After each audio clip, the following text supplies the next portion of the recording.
Hello? Is this thing on?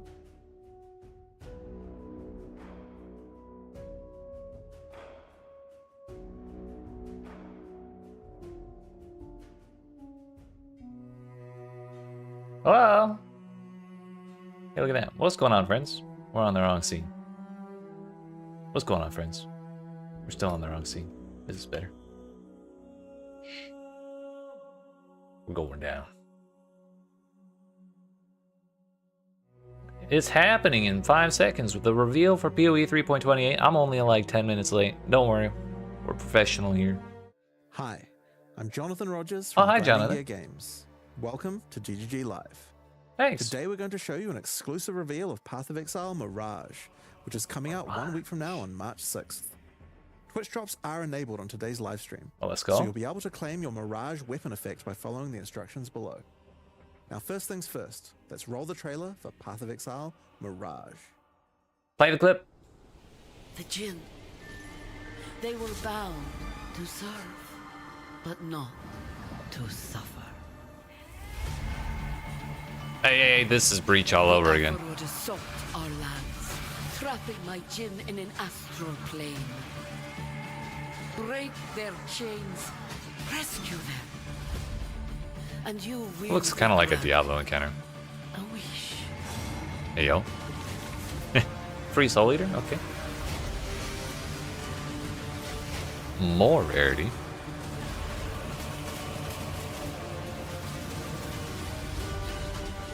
Hey, yo, sweep.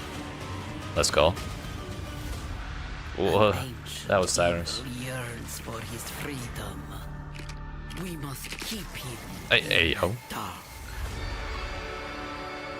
I wonder if that'll be a weapon we can get. How much have you missed? 30 seconds. Imbue gems? What the hell is that? I really want to try that hammer skill.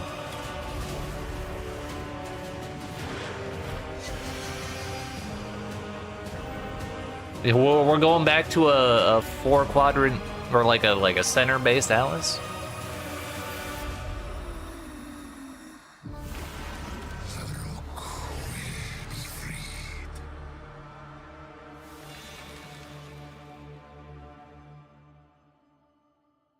I kind of like the bottom up one.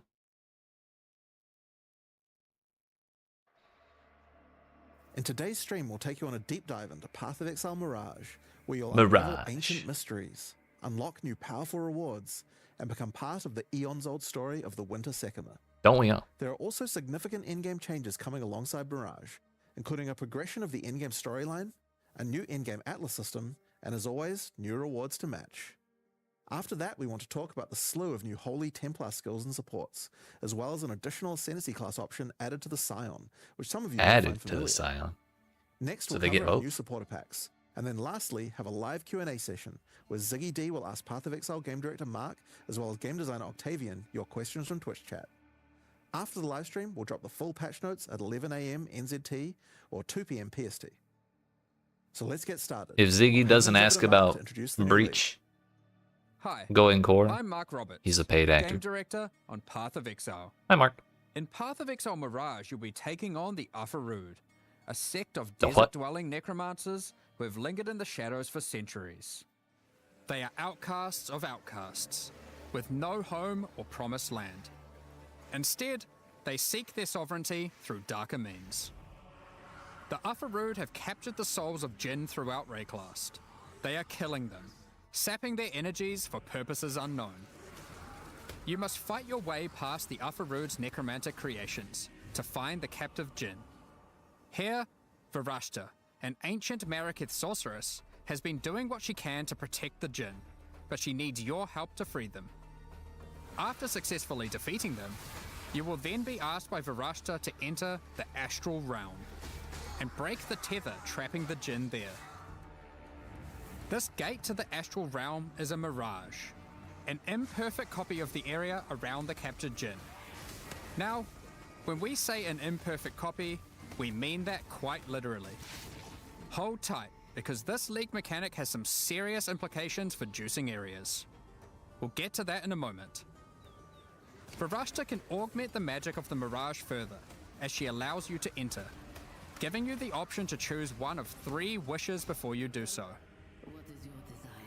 These wishes are modifiers that will apply to the Mirage area and have some pretty potent outcomes. There are wishes that grant extra rewards, such as the wish for glyphs, which causes all portal and wisdom scrolls in the Mirage to instead drop as other currencies. Will that be like 1-to-1 or like Or one wishes that stack will of spawn portal scrolls rewarding turns into enemies, one like transmute? such as the wish for avarice, which replaces a number of packs in the area with gilded enemies that convert their equipment drops to gold. And wishes that can grant you extreme power while inside the Mirage, such as the wish for souls or the wish for godhood, which It'll allow just you to don't consume the die. souls of your Nice. enemies or make you completely unkillable. I wish for $1 billion. Well, the Mirage, of Actually, you know course. what? I'm greedy. Make that $2 billion. Each wish is also New marked with shoestrings? the Oh. sigil of one Yours of might be 3 better than mine. powerful Jinn: the Sand Jinn, Fire Jinn. Yo, Or more Water coins? Depending on the sigil chosen, this, monsters Prophecy within the League? affected Mirage will have a small chance to drop one of 3 new coin currencies: a coin of knowledge, coin of power, or coin of skill. Each of these coins can be used on a max-leveled skill gem, corrupting it and augmenting Yeah, it the with a PoE random 2 gin and support juice. I had that forgotten about matches the that, color yeah. of the coin used. What? Only one skill that is imbued this way can be socketed into a given equipment item at a time, meaning you cannot have 2 imbued skill gems in your body armor. As an Ah, example. so you can't have 2 sixlings. It's what you wish. That's one of the rewards, but That let's shit get back said, to the area-to-area mechanic. I'd like a 7 link, please. Once you've made your choice of wish, enter the Mirage and fight your way through the monsters and astral hazards to find the tether holding the Jinn. Shatter this chain to free the Jinn, step by step weakening whatever dark plans the Ufarood may have for Reg. Yo, what's up with all the Frostwings? What? Wishes are not the only value a Did y'all see Mirage that? has to offer to an enterprising It's kind of exile. blocked by my stream thing. As we mentioned earlier, Mirages are an imperfect copy of the area the Jinn occupies in Rayclast, and it will copy almost anything, as long as Almost? it's within the domain of the Jinn. Mirages created from an endgame map, for instance, will have all Scarab, Atlas, and map modifiers the area had. Mirages created next to a strongbox will have a new strongbox ready for you to open. Blights can be defended again. Whoa.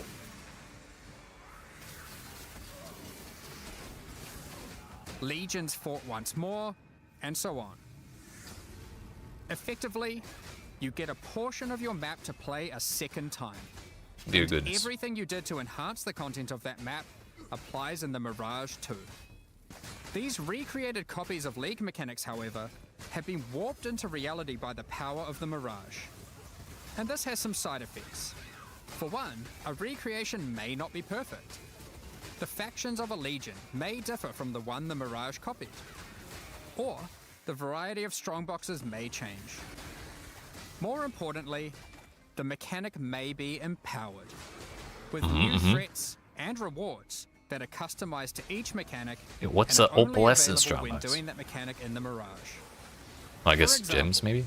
Ultimatums recreated in Mirages will have new threatening modifiers added to the usual pool. Restless Ground can raise slain enemies to fight again, or Quicksand will grasp at your ankles. As a reward for these new threats, Mirage Ultimatums can provide the new Sinistral or Dextral Catalysts. These catalyze jewelry with increased effect of either Dear goodness. prefix or suffix It's modifiers. this dog ass build they're playing. I As don't you even can know imagine, anymore. There's a lot of potential here. I've seen Forbidden Right. We'll probably Another see Sweep example at some is point. that Kalgurin ore recreated in the Mirage has a chance to be replaced by a Thaumaturgic Cleave, maybe. hourglass, a powerful magical device that your Kalgurin friends can mine in order to obtain vast quantities of thaumaturgic dust. Holy damn. Blight encounters was recreated in 23K? Mirages have one of their lanes replaced by Ufarood enemies, infested with blight. This lane can reward a new base type, Now, how about the Harvest? Cord Belt. The implicit The of what? this belt allows it to be anointed, causing it to grant a passive tree notable of your choosing. As a quick Yo, if note, they had shown a Imprisoned locates Jinn beef will right there, generally be near the content I they would have can lost my empower in shit, the dude. mirages. What the fuck was that? So you don't need to worry too much about getting lucky with where your What is content this build? generates in an area. We As the can now. campaign doesn't generally contain too much additional league content for the mirages to empower. We've gone and added a whole bunch that will force spawn near the Jinn. So your campaign experience will double down on being more action-packed and rewarding. Now, of course, if you're traveling through mirages and Some of those builds do look kind of cool. slaying them, you can expect to find some new uniques. The upper Yeah, room let us are get not that only staff with torturers, the but head on it. thieves, and have over the centuries stolen away priceless Maraketh artifacts. Using their powers of rot and disease, they have twisted these items to suit their own purposes. Flesh Render is one such artifact, an ancient and exquisite Maraketh blade that has been tarnished and befouled. Its rusted and jagged edge is perfect for poisoning and withering your enemies. However, Phrecia has in her command getting tons of new the poison power tech, to actually. restore these once lost Maraketh treasures to their former glory. Acquiring a coin of restoration by slaying monsters in mirages allows any unique obtained from the Afarud to be transformed into its Ooh. Maraketh counterpart. We get that its electrolysis on glorious there. original form. Flesh Render, for example, transforms into Sky Sunder. The original Hey, yo, the Maraketh Ignite blade version. that Let's go. radiates with the glowing The heat of self-ignite desert sun. version. When you ignite monsters, Sky Sunder reflects that ignite back to you, which proliferates to nearby enemies in a massive area. Wait a minute. This is If you RF. meddle with the affairs of the Afarud for too long, though, you may draw the ire of the Mirage League's new endgame boss, Suresh of the Weeping Black. Suresh also has a set of powerful, exclusive items. Yours for the taking, if you're able to defeat him. Are those going to be random, or is that That's the always those Mirage two? League. Now, It is just to RF. face all the new evils, Minus you might the want some degen. Well, righteous there's a little bit of skills. degen. Some holy skills.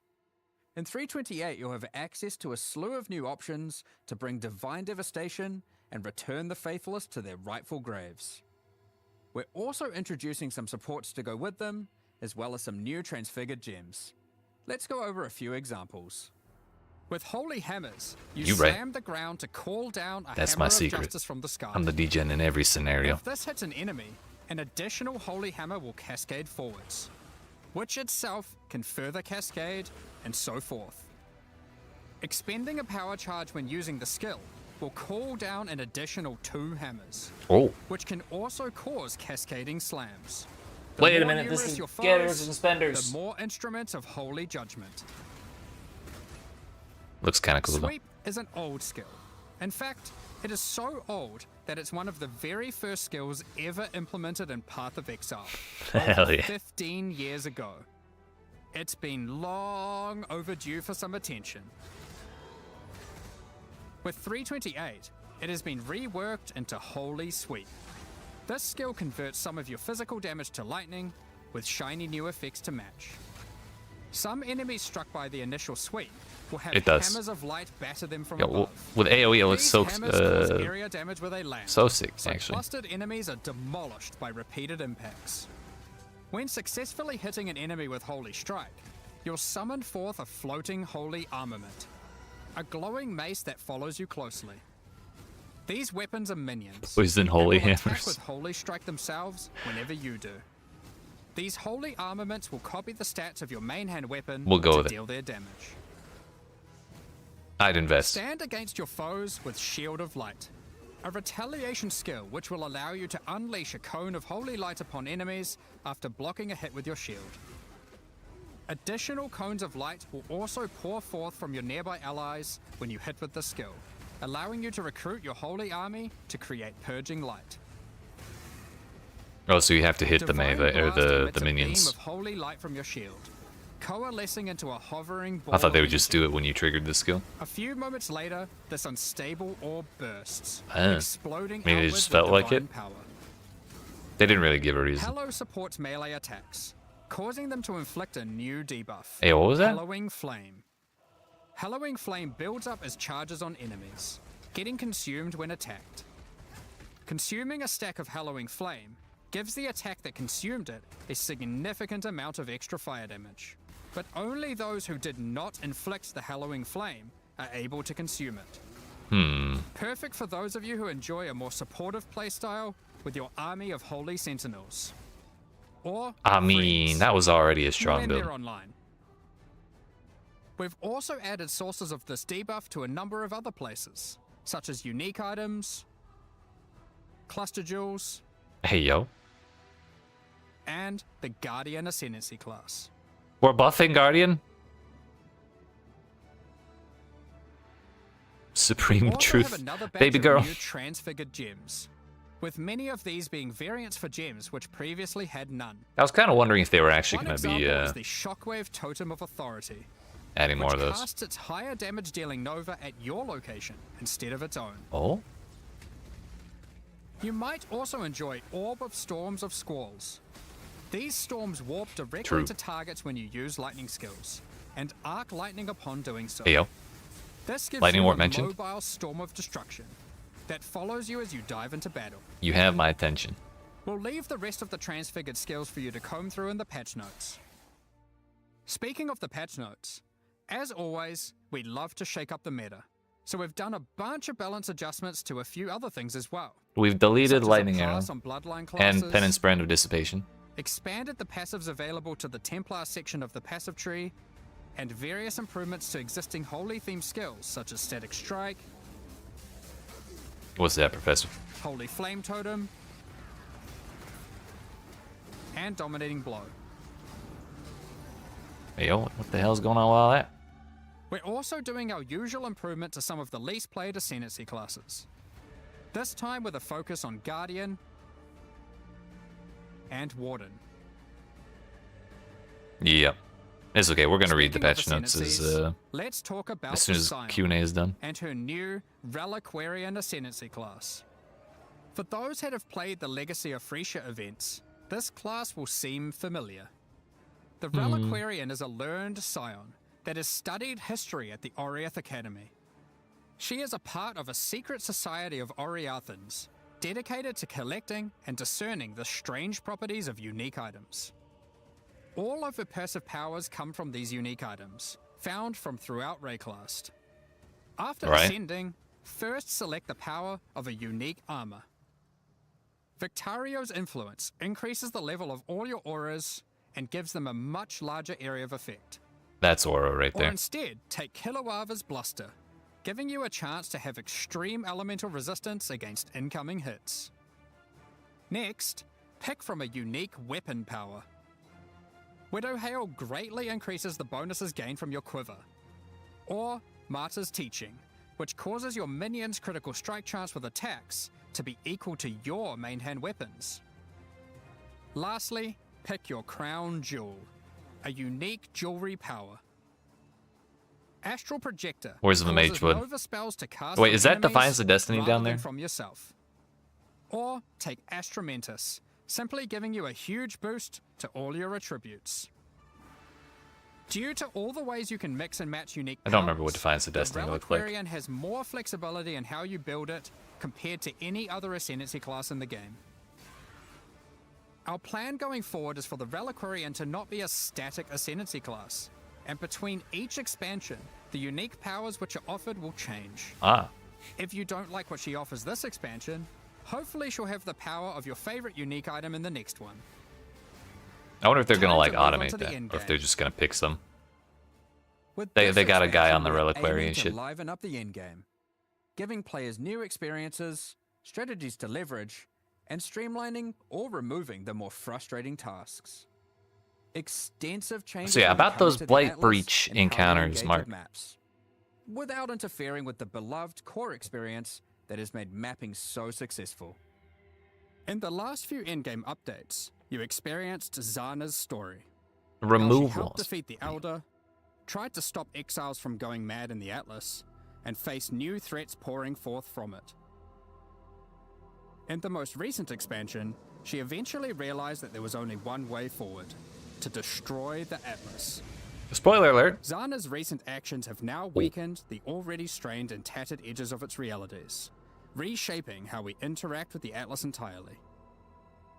To explain how this changes your interactions with the Atlas, we first want to establish some context while having a bit of a trip down memory lane. 27 expansions ago, back in Path of Exile 3.1.0, the War for the Atlas. Hey, I we remember had that a one. mechanic on the Atlas where the Shaper and Elder were engaged in war. This manifested as influence regions on the Atlas that affected specific maps. The ping pong, The dude. ever-changing influence regions made the Atlas feel more like a physically connected space, They might be. rather than just a fancy way of visualizing a checklist of completed maps. However, one of the main frustrations with this mechanic was that you constantly needed many different specific maps in order to manipulate the influenced regions. We realized we'd love to again have mechanics that manifest physically on your Atlas, but we'd have to address the issue of always needing those specific maps. What about the 8 different First Atlas major trees? change we'll be making to solve this is divorcing map items from specific areas. Don't do it. As an example, instead of having a Mesa map, you will now find, say, a Tier 10 map.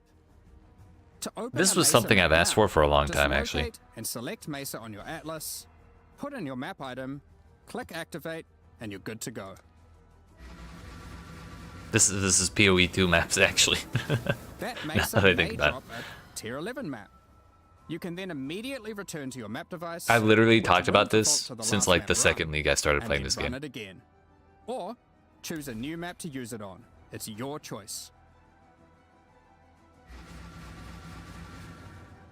This is one of the many benefits to this change, which is that if you're the type of player who enjoys chaining the same map over and over, or the type of player who prefers to jump around, But yeah, it's trying to equally remember where easy each do map is either going to be a strategy pain in the ass. Or even switch between them at a moment's notice. For example, Also, if fuck one favorite day you're maps. farming burial chambers, hoping to eventually get a headhunter from divination cards, and you decide you need a change of rhythm, you can seamlessly swap to your boss farming Atlas tree and spam Mesa for peak boss killing efficiency. Up until now, this would have required having some Mesa maps stashed, setting all your favorite Good. maps to Mesa, or doing Good. a whole bunch of trading. They deserve it. You'll also notice that the structure of the Atlas has changed. If you haven't played in a while, here's a look at it before and after. You will Rip the now bottom begin at Atlas. the center of the Atlas, with each corner housing one of 4 Voidstone slots. Oh, so In that's where they're addition, going? All content accessed from your map device now exists physically on the Atlas. It feels so a you can little see more everything nostalgic. available in the endgame as you reveal the Fog of War. This also means that all unique maps are now present on the Atlas, including some old favorites that are Hey, yo, appearing for the Untainted first Paradise? time. Don't worry though, you don't need to complete Hall of Grandmasters every league. You now gain 1 Atlas skill point per I unique map wouldn't be doing completed, that up to anyways. a maximum of 10. Given there are around 20 unique maps, you only need to complete the half you want, if you can get your hands on them. Note, you aren't losing any Atlas skill points. These have been moved to new places, and actually, you can get more than before. Oh, Due to Zana's actions, Egan now has a new goal and is determined to stop Zana's destruction by making use of a mysterious new discovery. yo, it's Arcane Sextants again. astrolabes. Zana is currently traversing the threads that weave the Atlas together, severing them. With these new astrolabes, Egan is able to trace her movement, but using them causes dangerous side effects. When you use an astrolabe on a map on the Atlas, a shaped region will manifest itself in that quadrant, affecting many of the maps within it. There are many different kinds of astrolabes, Do they and stack? they apply different types of shaped regions. For example, an abyssal region, which causes all the maps to have an additional abyss. Or a blighted region, which adds a blight encounter. Looks like it adds a little more than that, Mark. Completing the content added by the astrolabe will remove the shaped region's influence from that map. Upon doing so, every other map remaining in the shaped region will gain an additional modifier. This means as you progress through the shaped region, maps you run will become more and more intense, with the relevant mechanic getting more and more juiced. Finally, at the I end guess of the that's a region's nice maps, incentive once to you've run the successfully shitty maps rid that they the go Atlas to. of the shaped region, Egan will take you to one of 4 memory vaults, where there are powerful rewards to be had. He cares only for the knowledge hidden within that vault, so any items are yours for the taking. Heh. Each vault is associated with a specific Wait a minute. quadrant on the Those are atlas, heist things. so you're able to target a certain vault if you're wanting to try get a specific type of reward.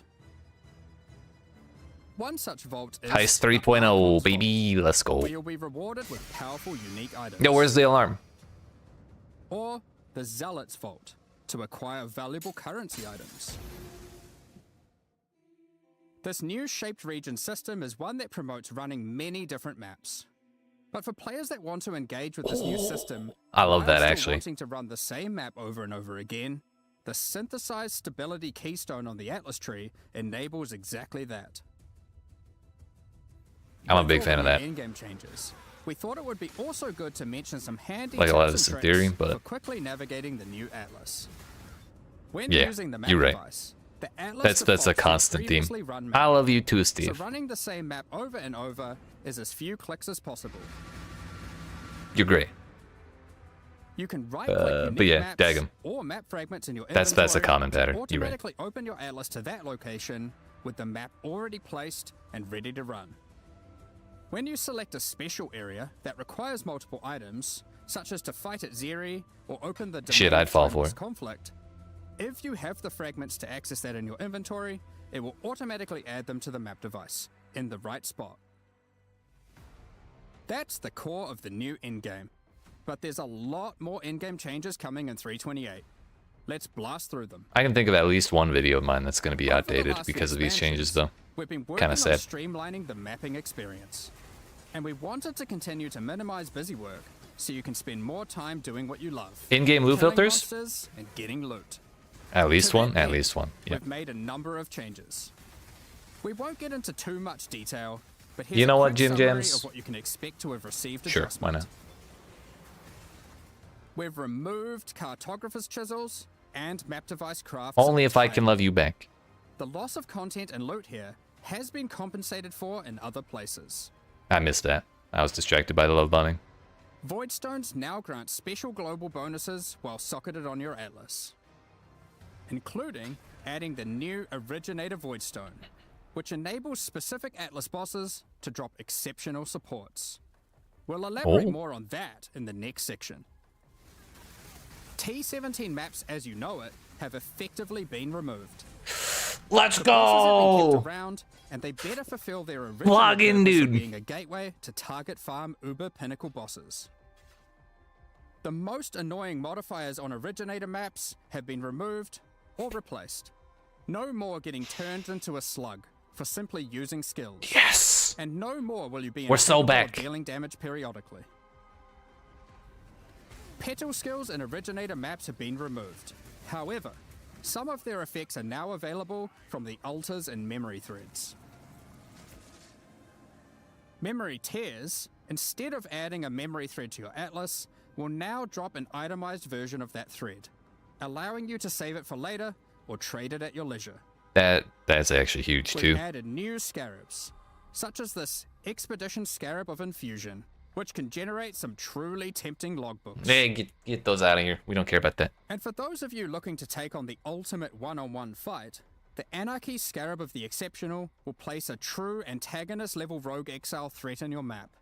Empowered by every type of Wildwood Wisp, Oh. possessed by a tormented spirit, augmented with rare monster modifiers, and affected by a shrine, this exile is not to be trifled with. I thought it was in. It had all of the Alongside that, we've also changed some, such as deity the Beyond modifiers. Scarab of Resurgence, which now causes all 3 Beyond bosses to appear when a Beyond boss would spawn in your map. I actually kind of love that. That's sick. On top of that, we've made Yo, I see improvements Breach. to a number of weak Atlas Tree passives, such as Wait, those are Pelican keystones Plunder, too. which now grants a chance for items dropped by Syndicate members to have a Fractured Veiled mod. Check out the new Dear goodness. The Paths Not Taken keystone, which means your maps on average will drop twice as many divination cards. But which ones can drop will be a mystery. And last, but not least, we've also made some changes to King's March shipping, such as we've swapped the rewards given by sending ore and crops. I wonder what this new port will send back. That kind of Ports makes will more now sense, give honestly. More rewards for favored resources, and you can even re-roll them for gold if they're not offering what you're after. Specific ports will now reward specific tattoos and rune grafts, making it easier to target the ones you want. Not to mention, the Kalgurans have discovered several new powerful rune grafts for you to get your I hands on. completely Such as glazed over the Rune runes. Graft of Fury.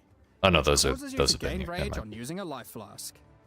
And I the thought they'd Rune re-added Graft the of old rune Ascendancy, crafting for some reason. which causes Arcane Surge to also grant life regeneration. We mentioned earlier about the Originator Voidstone enabling access to exceptional supports. So let's get into that, as there's a decent amount to cover. After defeating the incarnations of Fear, Neglect, and Dread, you will obtain the Originator Voidstone. As mentioned earlier, this Voidstone allows new, exceptional support gems to drop from many bosses across the Atlas. These new supports are an improvement over the old Awakened support system. Oh, which it's is another, being like, above phased them? out. Oh, replacing. Okay. Awakened supports have long been a capstone investment for a character.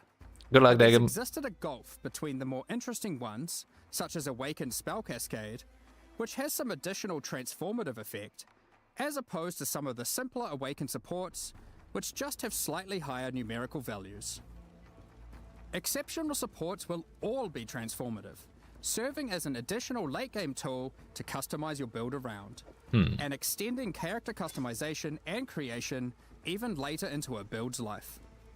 Is greater One of the multi-strike goals here still going to is be provide unattainable? That's the interesting question. build choices, even at later levels and deep into the endgame.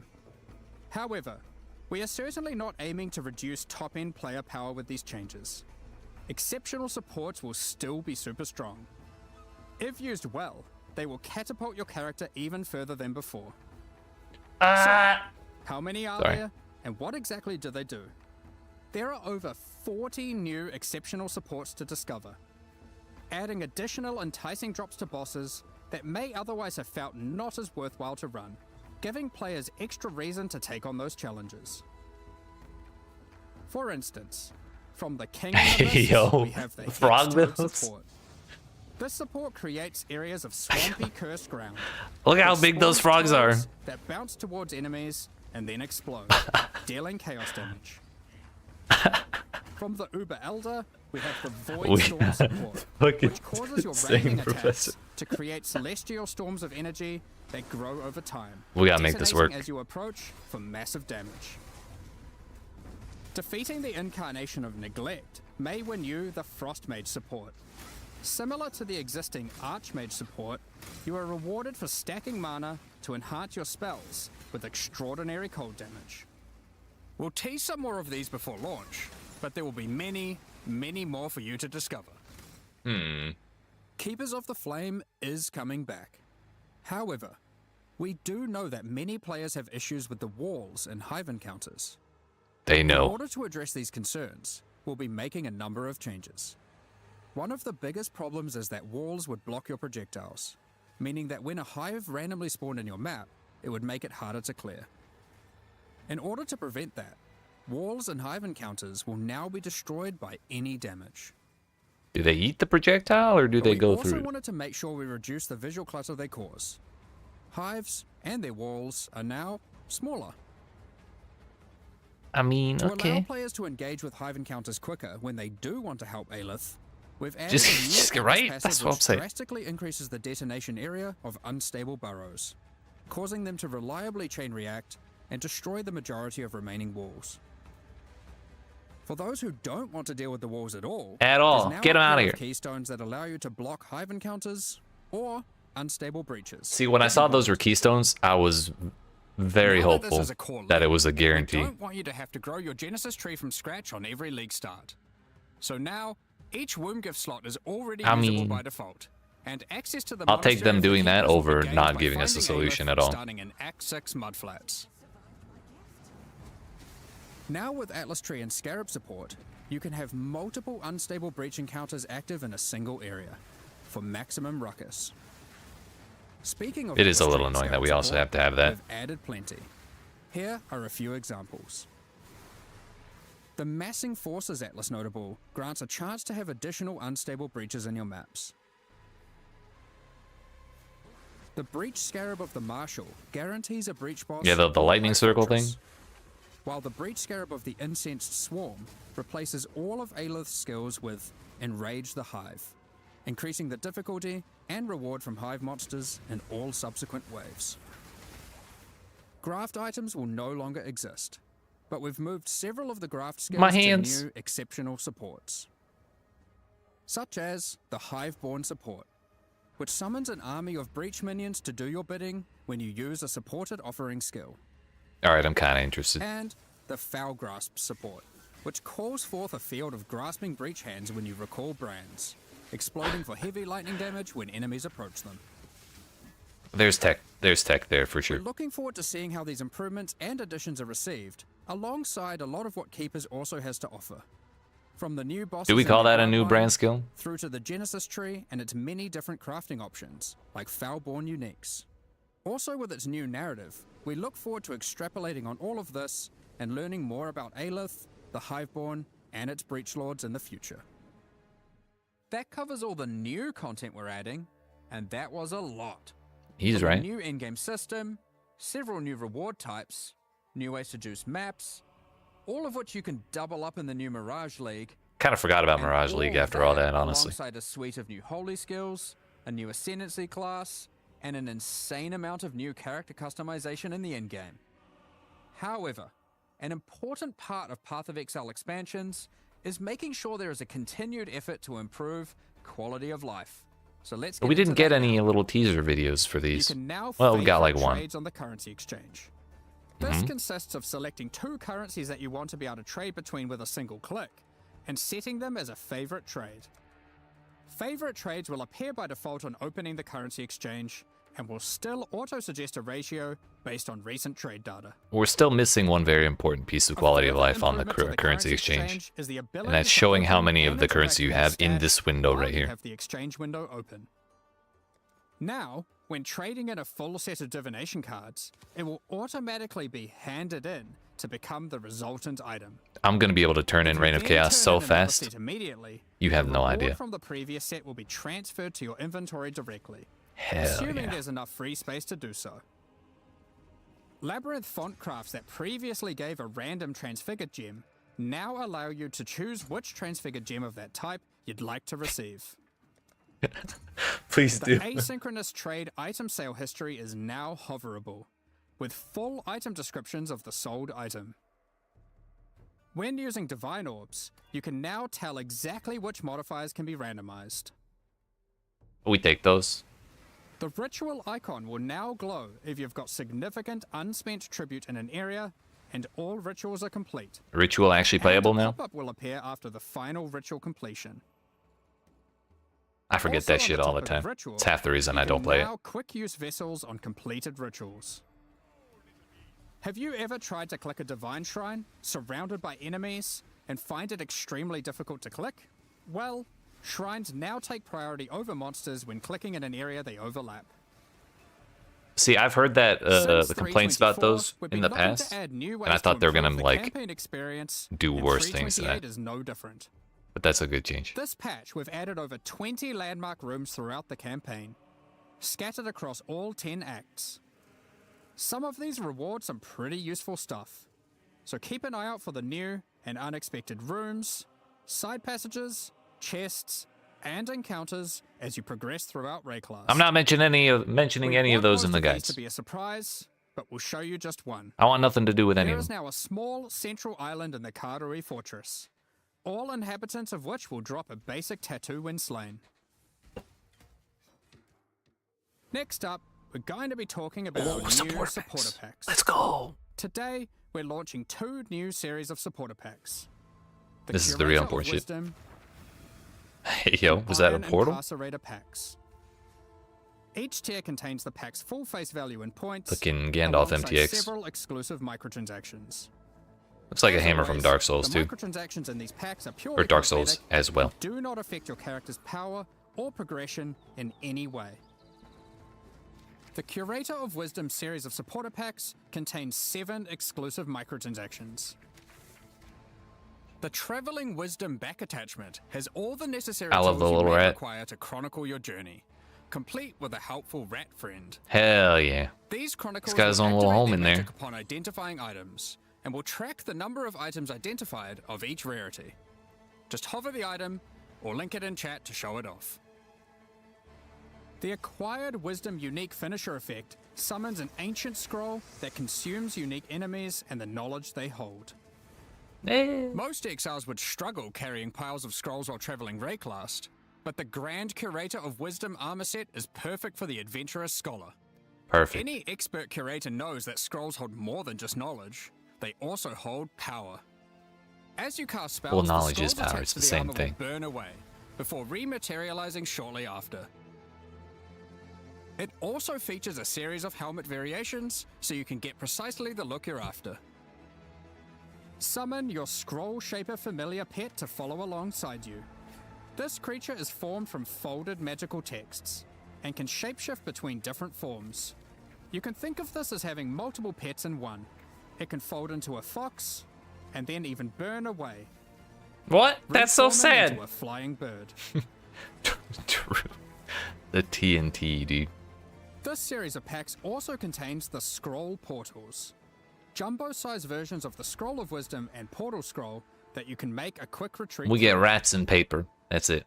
A supreme catalogue of knowledge can't remain in one place for too long and risk being pillaged by thieves. The Titan Apex Hideout features a colossal titan who carries your base of operations Oh shit, atop there your is a dude there. shoulders, constantly moving through a boundless desert. The Iron Incarcerator pack also contains 6 exclusive microtransactions. Alright, that's The kind of sick. Incarcerator's Restraints back attachment features stockades that were used to immobilize prisoners by binding them to the earth as they were tortured for their wrongdoings. Shackles envelop your choice of torturing device when using the Chains of the Incarcerator weapon effect. These chains shatter into links as you batter enemies. Make your way through Rayclast as a walking penitentiary, intimidating your enemies with the elite Iron Incarcerator armor set. After a long day of tracking down criminals, step into the Iron Maiden portal to retreat to your torture chamber.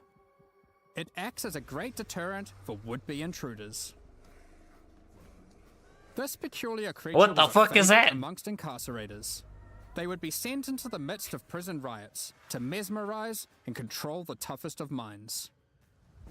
Use their This is talents not. to charm other players' That's steps, runs so creepy. causing Dude. them to abandon their owners I don't know if I like and that. follow in line behind you instead. At least Yeah, the until it only wears thing that off. really was exciting to me was the rat. What better way to execute prisoners when your And this, torturing has map depleted their device. value? Harvest their souls to fuel this map device, condemning them to eternal incarceration. Your kills within the map. are Wait, is that also recorded hyper-realistic based on the Rem? rarity of the monster. Or is Rue someone You else? choose to pin an execution session that you're satisfied with on this miniature leaderboard, which is displayed for all that dare enter your hideout. Additionally, all microtransactions Oh, that from one. these supporter Yeah. packs will be made available for use in Path of Exile 2. Thank you so much for your ongoing support. We're just about to start the Q&A with Ziggy D. Afterwards, we'll post the full patch notes for Path of Exile Mirage at 11 AM New Zealand time, 2 PM Pacific. With release at the end of next week, our Holy damn, community it's gonna be a team will 2.5 posting hour long crucial Q&A? information you'll need for the release. Keep an eye on the news. We better strap in. What the fuck?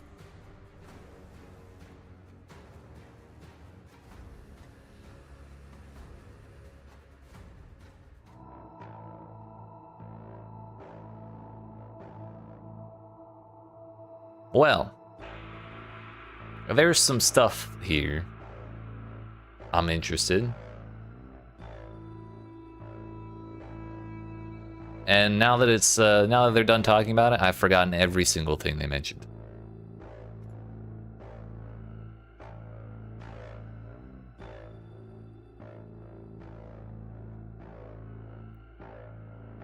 I don't know. I'm still like kind of really tickled that they're going with the new. Fuck! I didn't get to finish my point. Here, joined by game director Mark Roberts and Yo, it's game designer future Octavian Ziggy D. to do our Q&A post live stream discussion for an hour, 2 hour, 3 hours. We'll see where things take us, especially with us discussing. Yo, Octavian replaced Jonathan.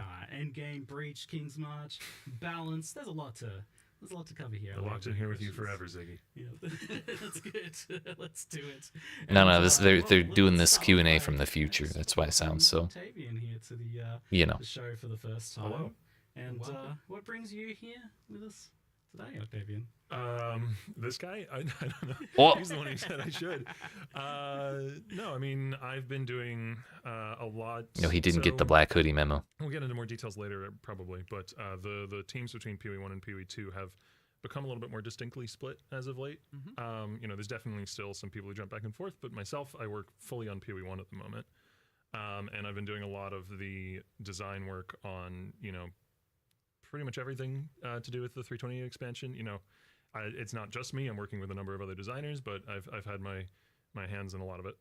Yeah, I mean, it represents a Path of Exile 1, like getting the team and resources that it needs to like continue its development and like put out some spicy expansions every 4 months or something you're trying to do now. So Is the audio all it's right, pretty or are they exciting too for, quiet? Yeah, PoE 1 fans. I mean, it's a lot to take on for sure. Like, and there's been some growing pains. We had our whole like team was split and merged team, and now we're kind of splitting again, and we're kind of going all over the place. But honestly, what allowed us to do the split this time is Octavian and Andrew, who's not here, but hopefully maybe next time or in the future we were thinking might get a bit too cozy on this couch. might with be two need a people, longer but, couch. you know, we'll figure that out. But yeah, with Octavian here, you know, stepping up and seizing control and having that like X factor design, which is something that I would say Jonathan and I have, and you know. Oh, they fixed pretty his much mic too. before, I was going Nice. back and forth on the game so aggressively, and I was just like, holy, there's so much context switching going on. I didn't feel like I was giving enough time to each product, you know, because I was so spread too thin, as they say, and all this. And so all of a sudden, yeah, with Octavian's, you know, just like, let me do it. And Put me in, so coach. here's where we are. And it's this real awesome story where now, you know, Path of Exile 1, obviously, you know, you started by Chris, you got Jonathan, you got Eric, and obviously they started the project, they started grinding gear, and they had this, you know, obviously they hadn't played the game before because the game was new, right? And so they're developing it and, you know, release it and all this, and now you've got this thing where it's, you know, with Jonathan's obviously still in the picture, but you got this thing where it's kind of like me with Octavian and Andrew, all three of us coming into the company as players through QA, now getting to this point. And so, like, I mean, a lot of what Octavian's getting is the story I got, and obviously I'm all for that because I got lucky and I'm happy about it and I love my job, and so I'm seeing this happen again. It's exciting, and yeah, it's just it's bloody cool, while also makes things easier for me, you know. I'm like way less stressed about it. I'm way less spread too thin. I get to actually focus on the quality and what we're doing, and I mean, it's just an all-round win. And yeah, first time Octavian here doing these. You'll see a lot more of him, I'm sure, unless something goes catastrophically wrong today. Good luck. Watch yourself, Octavian. It's awesome. I'm confident. I'm confident in the content and the expansion. No, it's real good. It's awesome. Yeah, like for sure. Like for if you're looking at a how did I do for my first time kind of thing, like I don't think it could have gone any better, to be honest, you know. And good, it's good. And obviously keen to talk about it and keen to answer all the questions, and yeah, you know, sure, hopefully you are too. Yeah. Yeah, Octavian's been super humble and stuff from what I've been talking to him. Like, yeah, you're doing a good job. This is good content. No, it's a These big are deal. good It's a changes. big deal. It's huge. And yeah, killing tier 17s. What a champion for Path of Exile players. every That's day, mate. that's my hero right there. But yeah, I love that you guys have had that like same journey as well. Like, and I miss what they said they're yeah, doing enjoy to it, replace right? tier It's- 17s, or it's like been to do the great, access for getting, Ubers. like designers become like producers and leads on Path of Exile 1 project now. Like that's it's like the game is in the hands of the players, right? Like Yeah, kinda. yeah, Yeah. it's Yeah, awesome. I mean, I still, you know, play every expansion for not as much time as I did when I streamed the game for a living when it was my job to play it for 8 to 10 hours a day, but I still probably put in an unhealthy amount of time. I work on the game for 8 hours and then I go home and play the game for like 4, and then I maybe eat something and then go to bed. It hasn't faded. I had a lot of people when I first joined the company asking me like, do you not play the game anymore? Is it not fun anymore? Like, do you get sick of it? And no, it has not yet happened. Yeah, fantastic. Well, I'm excited to talk about all the new stuff, but first, I think we definitely need to talk about ground loot. Yeah, the loot. There's not much loot on the ground down here, is there? I don't see anything. Where's And the nothing's loot? making it through my filter right now. This floor is empty. Ground loot is a hot topic discussion right now, and has honestly been for a long time in some iteration or another. I remember like as far back as like I was trying to find where, for me, the idea of where some of these things trace back to, and for me it was actually like Legion, like farming low tier maps where you're getting that. Yo, they got that one unique shield, map, Reverse and Spirit Shield right all there. of a What the sudden hell? you're I've never caring seen so that much before. about what the regular monsters drop. You're just doing your tier 4 Glacier. I can't even remember the stuff name. like that. But this whole thing is definitely like it's been a tricky topic to break down because a lot of people have various different issues. Some people are like blaming loot tiles. Other people. Oh, are sweet. Like, Is "There's that also Zana's loot sword tiles right that there? are Great. They just kind of like Or Umbrax or whatever. indicative of They got all sorts of difference new shit. between what is dropping from regular monsters in a map and what is being given through what I will refer to as loot tiles, but is generally like flat additive systems, something that adds something, a known quantity, something that's going to be, what you're going to be getting to some extent. And, I don't necessarily I think those are a great mechanic for various reasons, but they don't necessarily scale with difficulty in the same way as regular content can. They don't have as much of that element of surprise. And I think trying to like really figure out where a lot of this comes down to, like what's the actual issue if you like kind of peek through the curtains a bit. I think it's just that people are getting their loot in ways that feel like it isn't earned, like it's too disconnected from the gameplay, right? Like you've either got like non-combat drops being really good, things like shipments and the auto mappers, or loot tiles, which have that kind of like preordained feeling, so it's not as directly correlated with the content you're doing. So I'm just curious kind of like how you guys are feeling about or tracking with that, just discussion in an overall sense before we dive into some of the specifics. Well, there's a couple. Obviously, look, item drops are complicated. This model is complicated. The system is complicated, and it's easy to get lost in the weeds and all that. But honestly, let me simplify it down. Yes, if people don't think it's good enough, it's not good enough. So we'll fix it, right? And now, with the tone he was these things taking, can that take is not what I time, thought he but, was going to say. we'll immediately just, I thought he was going to say, shit's fine, stop complaining. What we actually want to know is, what are you doing about it? So let's get to that straight away, which is, at least for now, given that we have, a week till release. But that being said, we can always make loot better mid-league, right? And that's never a problem. That's never a problem. It's taking away this problem. But, look, as I said, if you say it's not good enough, it's not good enough. That's how it is. That's just the nature. If the players, and I mean the audience at whole, is like, it sucks, then it sucks, right? So we'll make it better. So to start with, what we're going to be doing, instead of, there might be some terminology here I need to make sure I acknowledge people don't understand. We will effectively be doubling all the currency. And this is There's from number like, one. From core drops, as we call drops, it. Yeah. Not windows, not tile loot, whatever all the terminology is.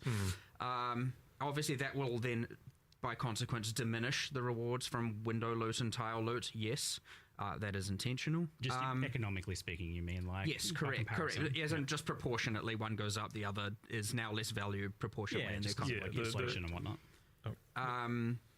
What else are we doing? We're going to do a bit of a pass on like memory strands was an attempt to try and get equipment. So that's the currency. The equipment memory strands was an attempt to get equipment drop to be more impactful. When you identify it, I would say that system didn't. It has its purposes, but it didn't land as good as we wanted. So we're just reassessing that since we're also making changes to the endgame around originator maps and all that.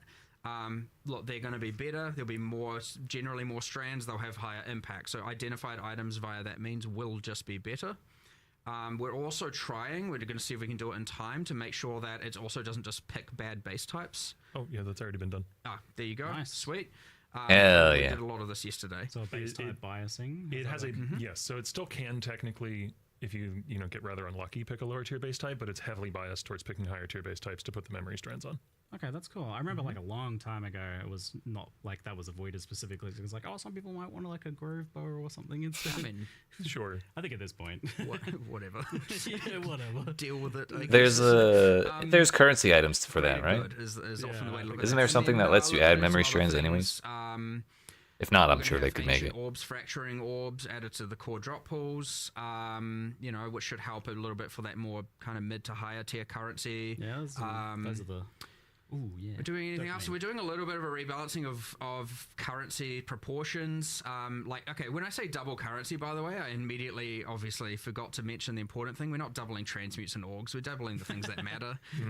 True. We're doubling. What do you the more mean? I important want to currency. We're speed not, run filling just my gonna get currency devices tab being with up the trash. transmutes. Obviously, by endgame, you don't need the thousands of them that exist already. So, look, that's the immediate step that we're taking. It's always going to be an ongoing discussion. There's always going to be ebbs and flow to this, always, right? There will be a thing where maybe ground loot is saved, and then a year later we'll be having the exact same discussion with a slightly different twist, and that's fine. That's just how it works.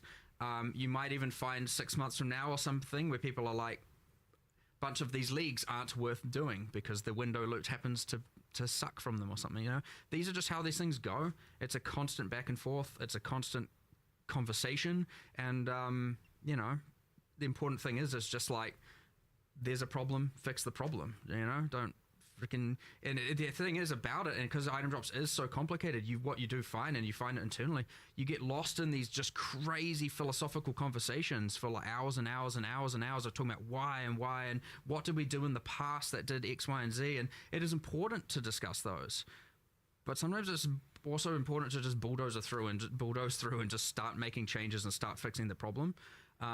Now, especially with a week till deployment, like we don't want to sully have all the content to be ultimately, less appreciated because of the fact that, ground drops suck, which, as I said, agree. So yeah, we're doing what we can now. We'll hopefully do more later. Yeah, honestly, if I think that's it's what's been needed. at least the past keep 3 telling leagues, us I haven't dropped my first divine orb till like level Um, 93 or higher. But for now, we're going to doing a bunch of changes So as we if can this week. We can test them those this week, changes make sure that not we're happy happen, with them this week, and if we do or not anything take else, so let long you to know. happen, then that'd be great. And then yeah, we'll just keep going. And we obviously got changes to King's March, which is obviously window loot. You've got changes to, the new league, I would say, is one that more favors generally things that aren't in Windows. And so yeah, we'll see. I don't know. Hopefully that's a good start, and we'll see where it ends up, I guess. Octavian, you were mentioning to me this idea that like, there's like a lot of white trash items that are dropping, and something about like that kind of effectively becoming currency was kind of the idea there. Sort Maybe of not in a way. literally, So like when Mark says doubling the currency that drops, we're not like there is a total amount of weighting in the drop pool, if that makes sense. And we're not adding more weighting to that drop pool. Instead, we are subtracting it from places like, That normal basic irrelevant. equipment that every single person is hiding on their loot filter. That weighting is now going instead towards currency items. And like Mark said, specifically towards currency items that aren't like transmutes. There's technically not more items on the floor. It's just more of the garbage has turned into, ideally now, mid and higher tier currency. Yeah, so like once upon a time we had this like massive historic quantity rarity buff removal thing that occurred, and some of the numbers on that were like crazy. It was like, oh, this has 1600% increased quantity. So for the skeptics out there, like my father when I was young, who would say, I'm doubling your pay this week. Double nothing's nothing. do you think like doubling the currency is something that has like a pretty appreciable impact on like a Bro, we're long-term getting basis? When like deep a lot of the Ziggy time, lore you're this just time walking around. out with a couple fragments and a scarab. I mean, double is definitely still double. It's a pretty big deal, There's a difference between like economic changes it's definitely and personal things that you I feel, agree. though, It's yeah. definitely different to a like 6% glacial hammer buff or whatever's happened historically. Yo, where's my cleave It's definitely AoE buff? Pretty notable difference, but Let me see those patch notes. that case there is also an important one, and we were still actively discussing that yesterday, where we were like, there's a little bit of wanting to make sure there's a minimum as well, especially with a certain amount of content. Like, I appreciate that a lot of people are like, there's that juice up here, and there's that like, here's just your base map, and there's a bit of an expectation that you should be able to just go in, clear the map, and come out with more. And I generally agree with that. I would say that, you know, the base map is kind of bad right now with respect to some of that. And so, but again, this is that thing where we've got these things we can do now and quite quickly because we understand the ramifications of them way more. Then there's still all these other conversations we need to have about more like that and how we can achieve that. You know, there's things about how can we've always wanted the idea that the quality of equipment is dropping better, but there's less of it. How can we achieve that? And like, it's quite complicated and quite difficult to do, and it has like all these ramifications down the line, and it just goes and goes and again. So for right now, focus on what we're doing, but we will 100% be looking at things like the minimums, the base mapping experience versus the giga juiced, because the other thing we need to make sure we don't do is you know, often what you can do is you can add something that is more for your average player doing your average regular map, and then that once multiplied by every single league thing ends up being just more and more for the top end, and then it's a bit of a rich get richer situation, and you didn't end up necessarily even benefiting that person. You in fact made them now feel worse from an economic standpoint. So like, yeah, you have that thing where you need to give something there but take away from something here, and that can be dangerous because you might, you know, overcook the nerf, you might overcook the buff, you might undercook on either, you know. It's scary for sure. So yeah, I mean, This is how we get PoE 2 economies. I was the one proposing all the craziness, and I was like, whatever, it's fine, let's just do it. Everyone's like, whoa, whoa, whoa, calm down. And I was like, all right, fair enough, I'm calm. We'll do the safe stuff that we know that's high impact and going to help people now more than anything, and then we'll keep looking at this stuff. So I would expect more changes. Again, I would, depending on what they are, mid-league. Again, I don't like nerfing strategies mid-league. Like, that's a last resort. So yeah, if all of a sudden it's like buff and nerf, and if we can be 100% certain it hasn't like screwed over a bunch of people's current economic wealth, that's good. But look, if it isn't solved, then 329 will have more. So just make sure you keep letting us know, right? Like, that's the important thing. Like, often what happens is like a topic can be can come up and then be lost because other stuff moves on or whatever. Like, it's really important that, and it's obviously a responsibility on our end to make sure we go, okay, this is still a problem. It's not like just because we can check in each Q&A on this one. For sure. Yeah, I think sure. It's like a good ongoing one to for sure. review. I think it'd be good if you can get like, you know, for the Alcan Go players, like to a situation where they can get two chaos to rub together. But I think like an interesting situation is that you can kind of stack all of this juicing stuff into juicing the normal content of a map, the monsters, and you can't really like scale it, or the scaling has not really any impact on that. It's like something to do with like, it might literally be that like double nothing is nothing situation where you're like, oh, well, through all these scarabs and Atlas stuff, I've juiced these monsters up 1800%, but they ultimately still aren't able to drop anything at that point.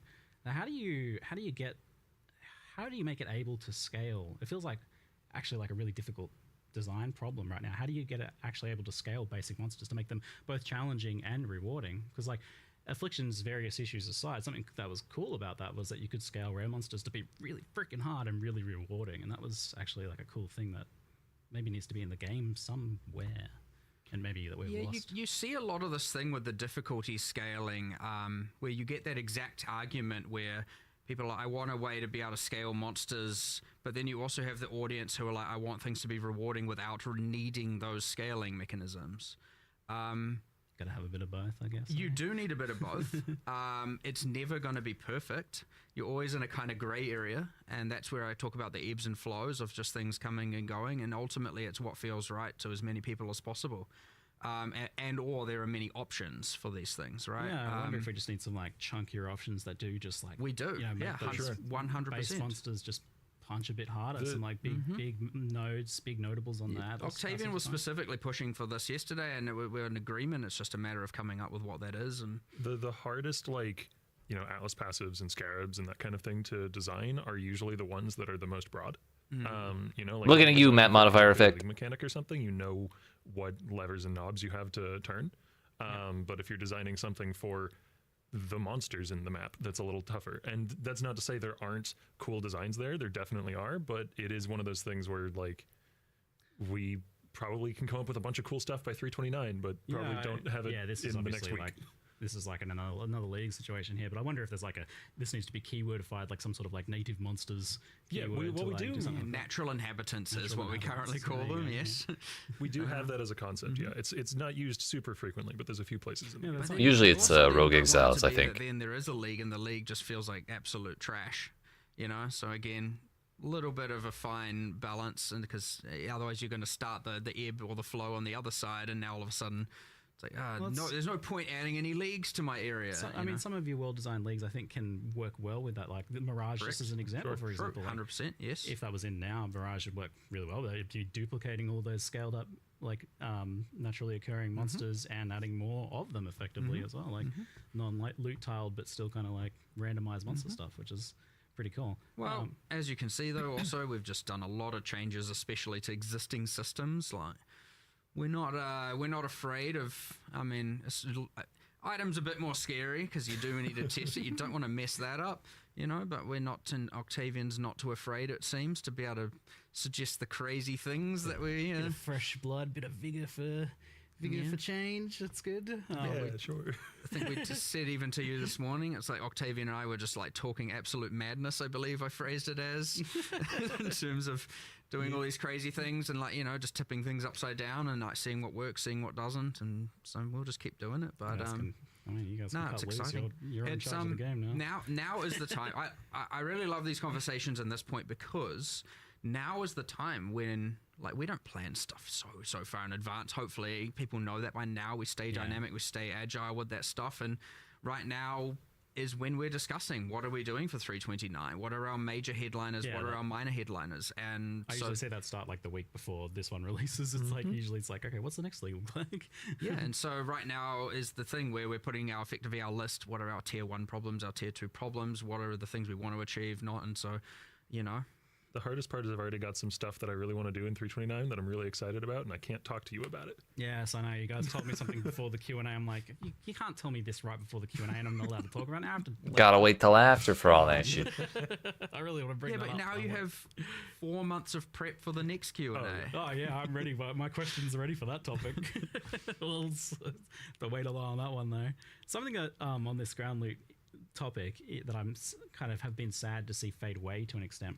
It was the loot conversion mechanic on rare monsters. Now, it was obviously really problematic when it was first implemented because it was associated with arch nemesis monsters, and then it had like pinata fishing stuff. But you guys solved that by making it actually properly random. And then even though it was kind of a loot tiled mechanic in the sense that it's like making a specific drop at it, it's random and it doesn't feel like that at all. So it's, I think, loot conversion. So for those who are unfamiliar with what I'm talking about, this is occasionally rare monsters have like a hidden thing where they will take whatever they were going to drop and they change it into something else. And that is like fun and weird and surprising, and weird and like surprising loot drops. Spike moments. Yeah. Those are the things you remember. Like, I remember the first time I saw like, they all got changed into currency, or they all got changed into maps, or some weird other thing happened. That was another big topic yesterday. It's like because that was another. And there's so many axes here, but we were like, we need to reinstate spike moments. Moments where you're like, whoa, this is crazy. And that not just being a divine or having to mouse over every type of a unique of a given base type.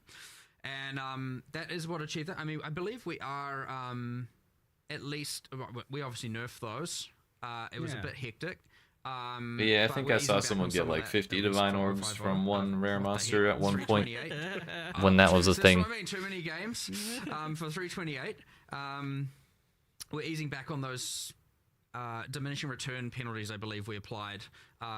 So, at least they'll be more spiky again, but not what they once were.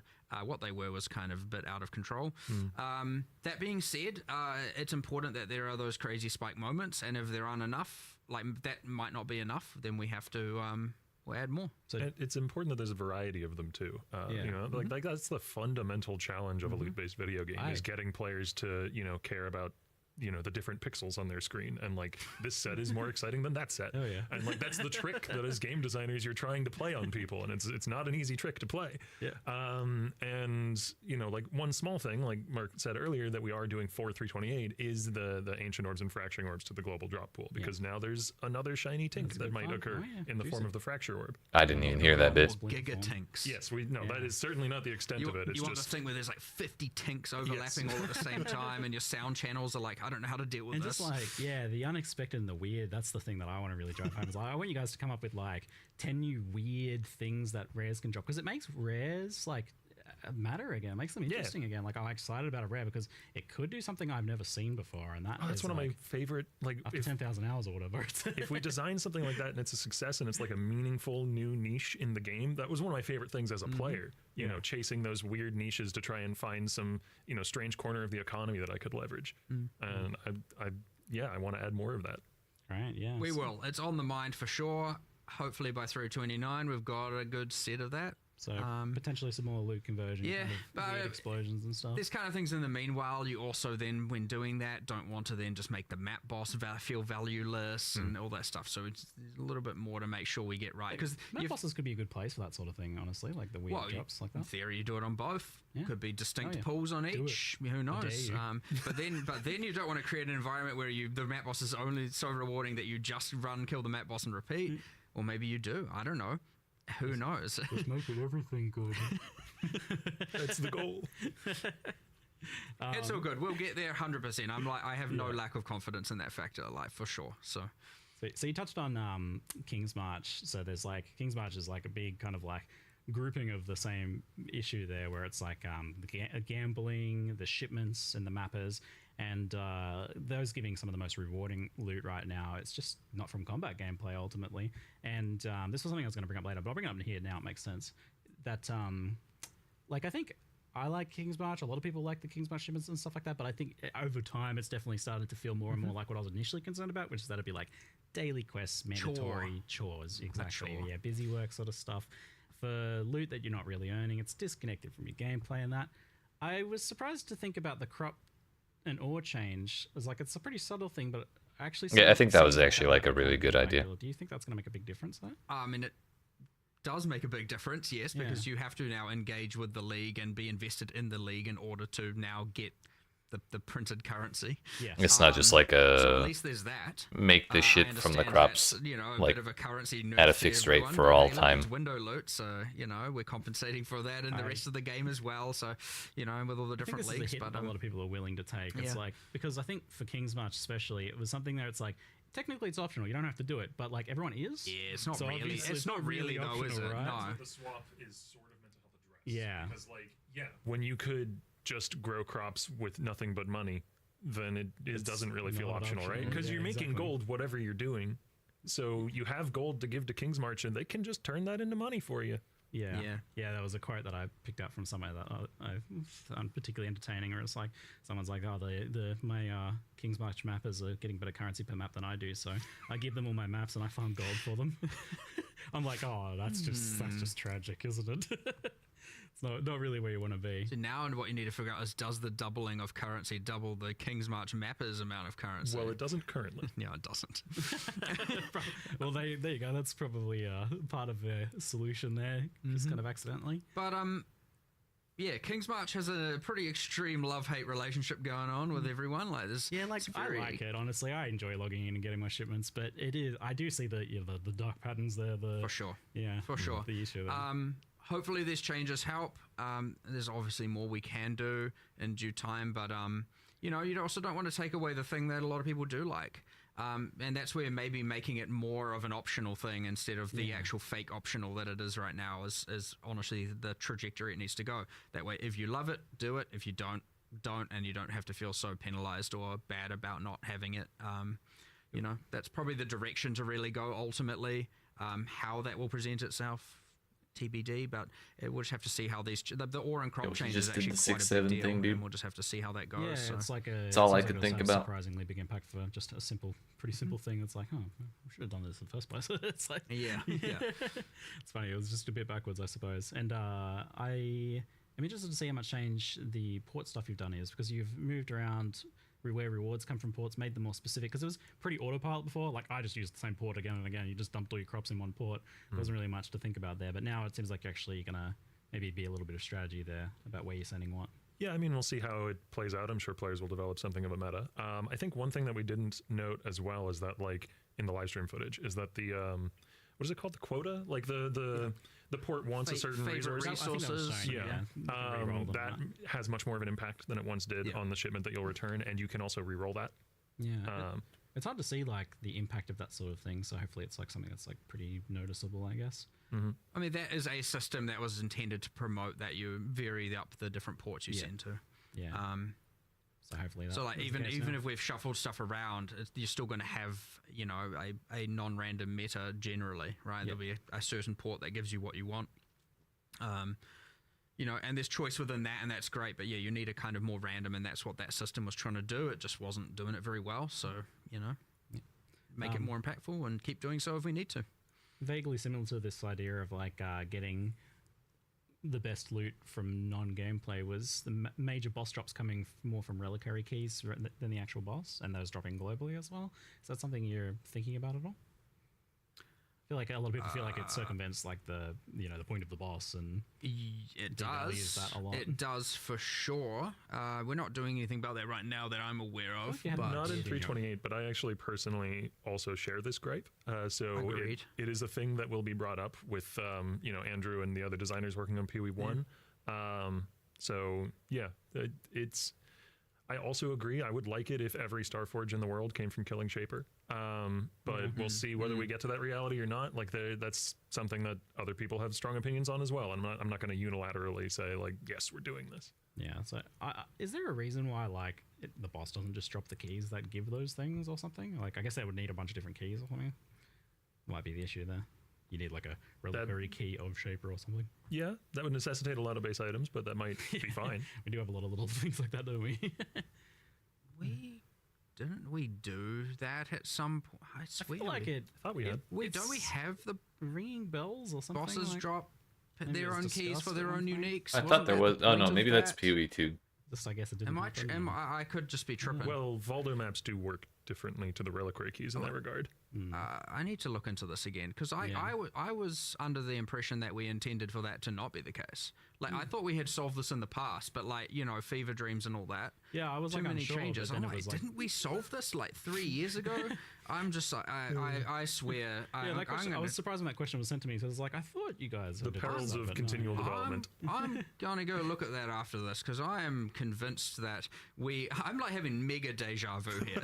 I swear. I thought that we had reliquary key and then all the boss specific reliquary keys and those gave the boss uniques and the base one doesn't because we didn't want them to give the boss uniques and thus I don't know. That question was sent to me by a juicer, so I was like, oh, I take their word from that one and say. I don't know. Maybe something slipped up and something went wrong there. I'm gonna go have a look at it after this. Again, whatever. I'm pretty. The deja vu is real right now. It but will be good to reassess the state of I it. don't trust my short-term memory anymore. So, that might be long-term memory at this point. But all good. The final-ish aspect of ground loot that I want to touch on for today is rare gear drops that ultimately they're just not shown on filters because they they're either very rarely good or they just aren't even able to be good. Like it's not even physically possible for them to be competitive in many cases outside of some things like energy shield gear or suppression gear or whatever. There are some cases where it's like, can never compete with like influenced modifiers or other random where you can jam things together, create the sort of stuff players can make via crafting and other systems. So I have a few kind of questions about like that. It's something I've talked about, a few times in the past. It's like it's always been a thing. Like, how do we make rares matter?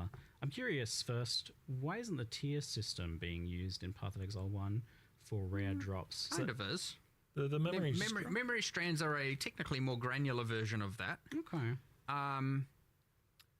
Which I mean, look, we've considered this, we've discussed this for sure, and this is part of the whole drop less but better. It's just it comes with these so many different consequences that we have to then work our way through. And, the memory strands was our kind of way of trying to achieve that.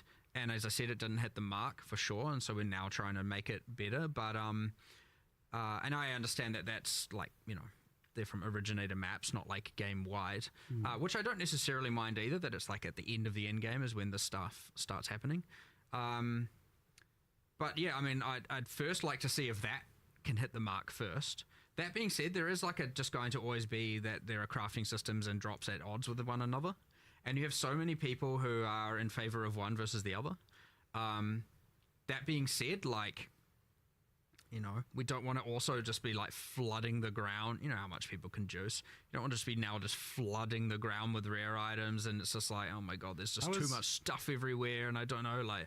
I was having a fantasy earlier about this. I was like daydreaming about like, what would it be like if Path of Exile 1 all of a sudden dropped like maybe only a few rares a map, and I was like excited to identify and look at them. It's like, that would be such a crazy change from the amount of stuff that drops right now. I think that game mode is called Ruthless. Yeah, I was gonna say that. I was trying to remember the name. Maybe. Whoa, man.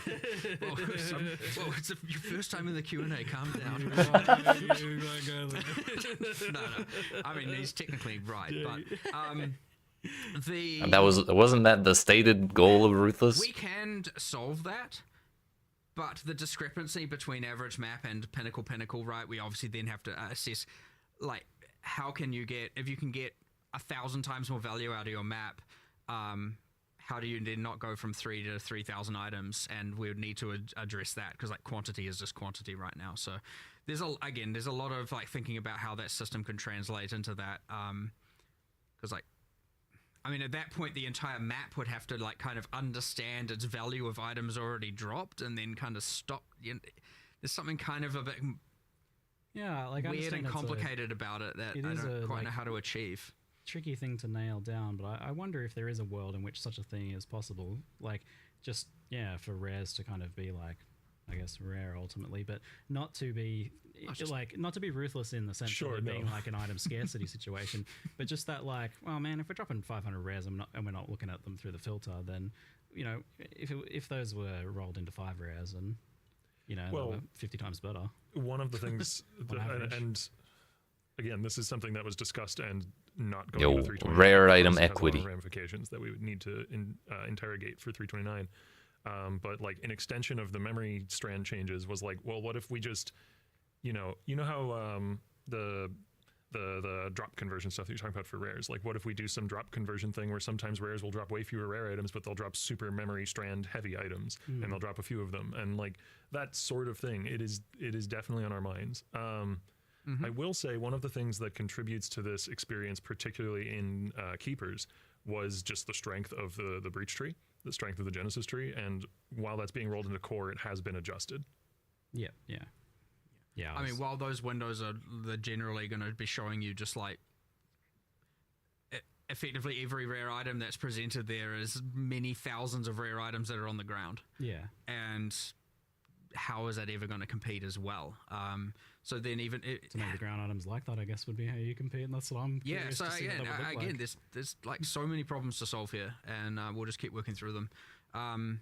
It's just, again, I cannot stress how complicated all the item model and everything is, and you know, messing up the economy in any drastic way, be it stuff that we do on accident, sometimes we do try to avoid it as much as possible. And a lot of these things are really hard to come back from if you mess it up. If we just make like, if everyone's just getting like 95th percentile items off the ground and like the first tier 1 map they run, you know, you like the entire like get itemization of the in-game systems just down the drain. So like if we, you know, that's an extreme. That would assume we mess up bad. Yeah. But that's what knee-jerk reactions result in, right? I believe in you.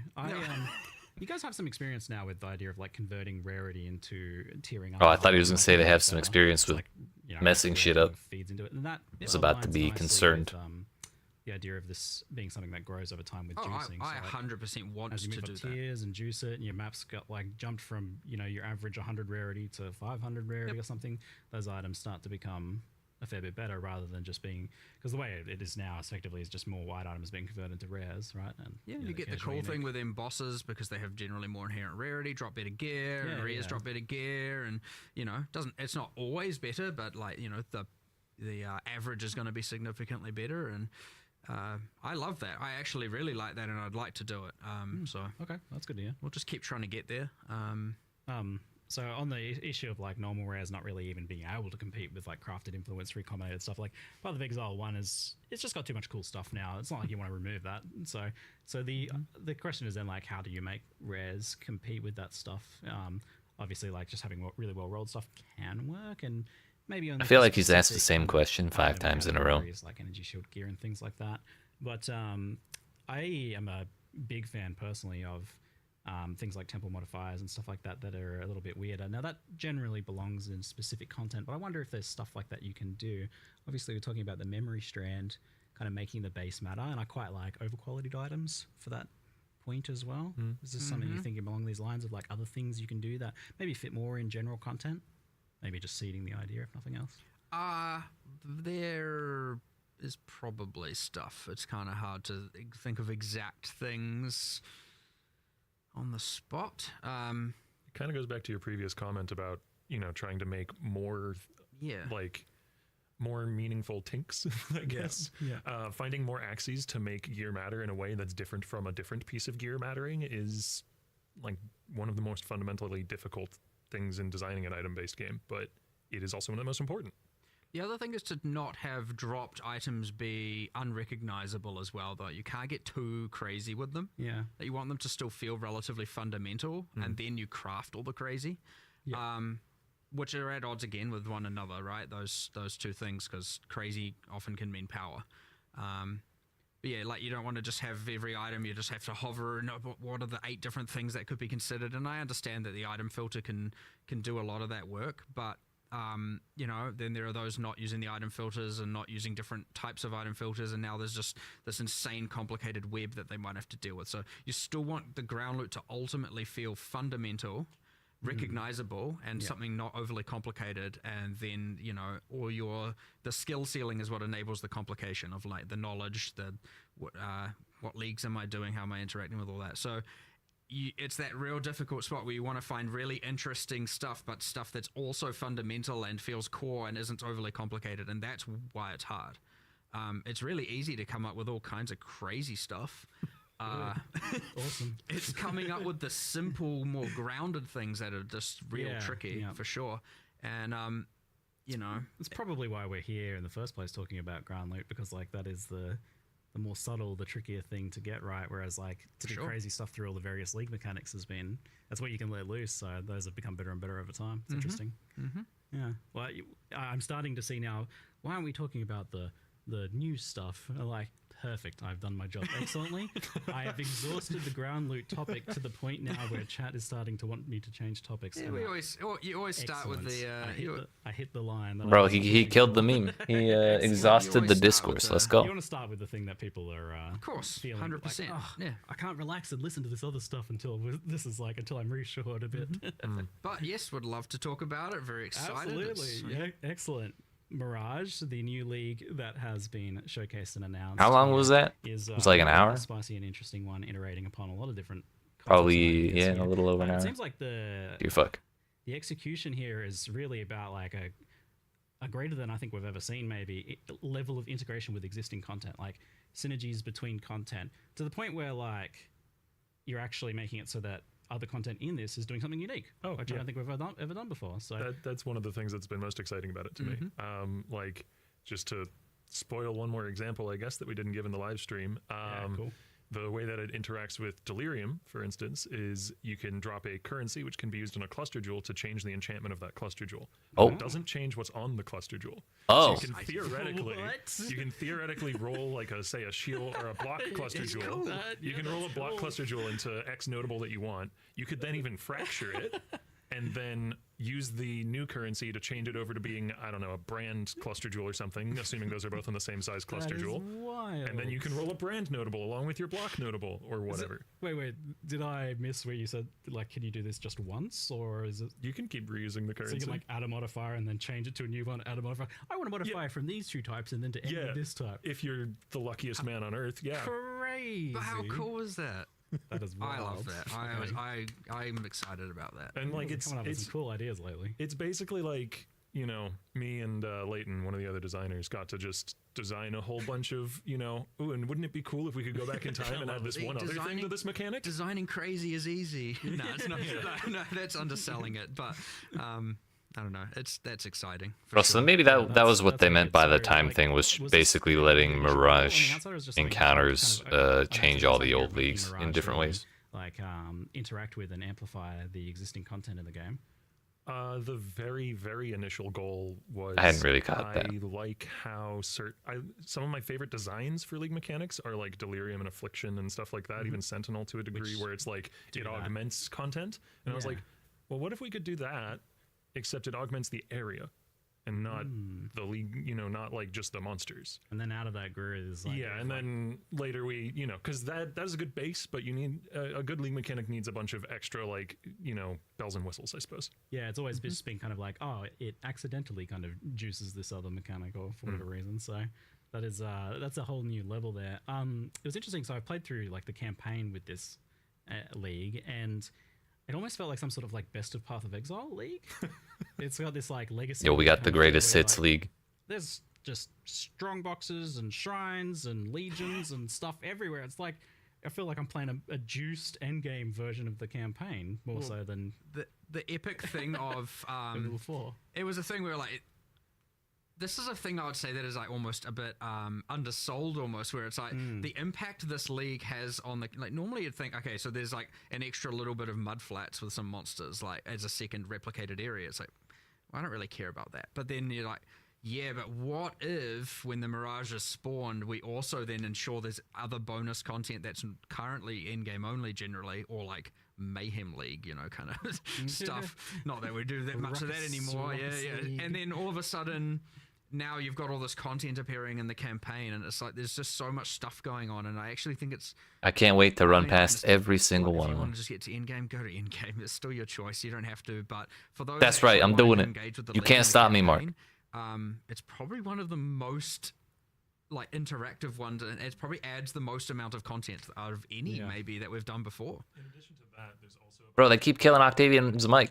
campaign-specific wishes that you know they fall away at the end game because they're not really powerful enough to be competitive with the end game juicing wishes and that sort of thing. But they'll, you know, give you a binding orb or two on completing like the very like Act 1 or Act 2. There's very early ones that can give you that. There's ones that give you like a whole bunch of chromatic orbs. There's ones that give you, you know, a unique weapon or Stuff you need. something like that. You know, things that are really useful in the campaign. Even later in the campaign, there's one that'll give you a 5-link. And then those will fall away as you get to the end game. So where they're not nearly as relevant. Yeah, it's normally I like always interact with the league mechanic, even if I'm getting over leveled. This is one where I think like it's to the point. It's just to the point where you like do the really cool looking ones, and this is my advice: do the really cool looking mirages that have like a bunch of extra mechanics with it, and leave the other ones. You know, just like you'll be able to take it or leave it here, even if you're a player who normally does them all or Check you the know, normally mechanics, skips them. check Just the kinda- wish, do it or move on. Yeah, Also- like the wishes sometimes are unique, and A detail that I wanted to make sure was known is so the mirage in the I call it the overworld and the recreate. Those are the internal terms we've been using. Okay. But the mirage around the object in the initial area, not the one that you've recreated, does have a lot of extra, you know, monsters from the Alpharud, as Mark was saying in the live stream. Those monsters are purely additive, so they don't displace existing monsters or anything like that. which Yeah, means this is that 'cause even people if you complained never about that enter in the Mirage, Breach. You're just kind of killing more stuff in the campaign than you would otherwise. Like, yeah, there's there's just a lot of extra monsters monsters. there. I Probably was- how you were so over leveled. yeah, true. Yeah, I think it was like 10, 15 levels over pretty consistently. Dear Since, like, goodness. Act 1, it's been like, oh man, I better skip over a few zones. And then I'm like, oh, well, Mirage looks pretty tempting. There's there's a bunch of kind of cool stuff as well. Like I know you mentioned as well the other day of you know, the way the Mirage's area is generated. Like it when you have a circle, you got a circle, right? And Hell yeah. So in We fucking love claustrophobic maps, circles. a lot of that circle's an unwalkable space. Yeah, we've had The this way issue that the before. area of Mirage generates is it flood fills walkable space until it occupies an amount of space. It's clever. Which means on a map by map basis, it's relatively consistent. I noticed that you solved that issue. I was like, oh, you guys have done it. Yeah, our programmers put a lot of work into that.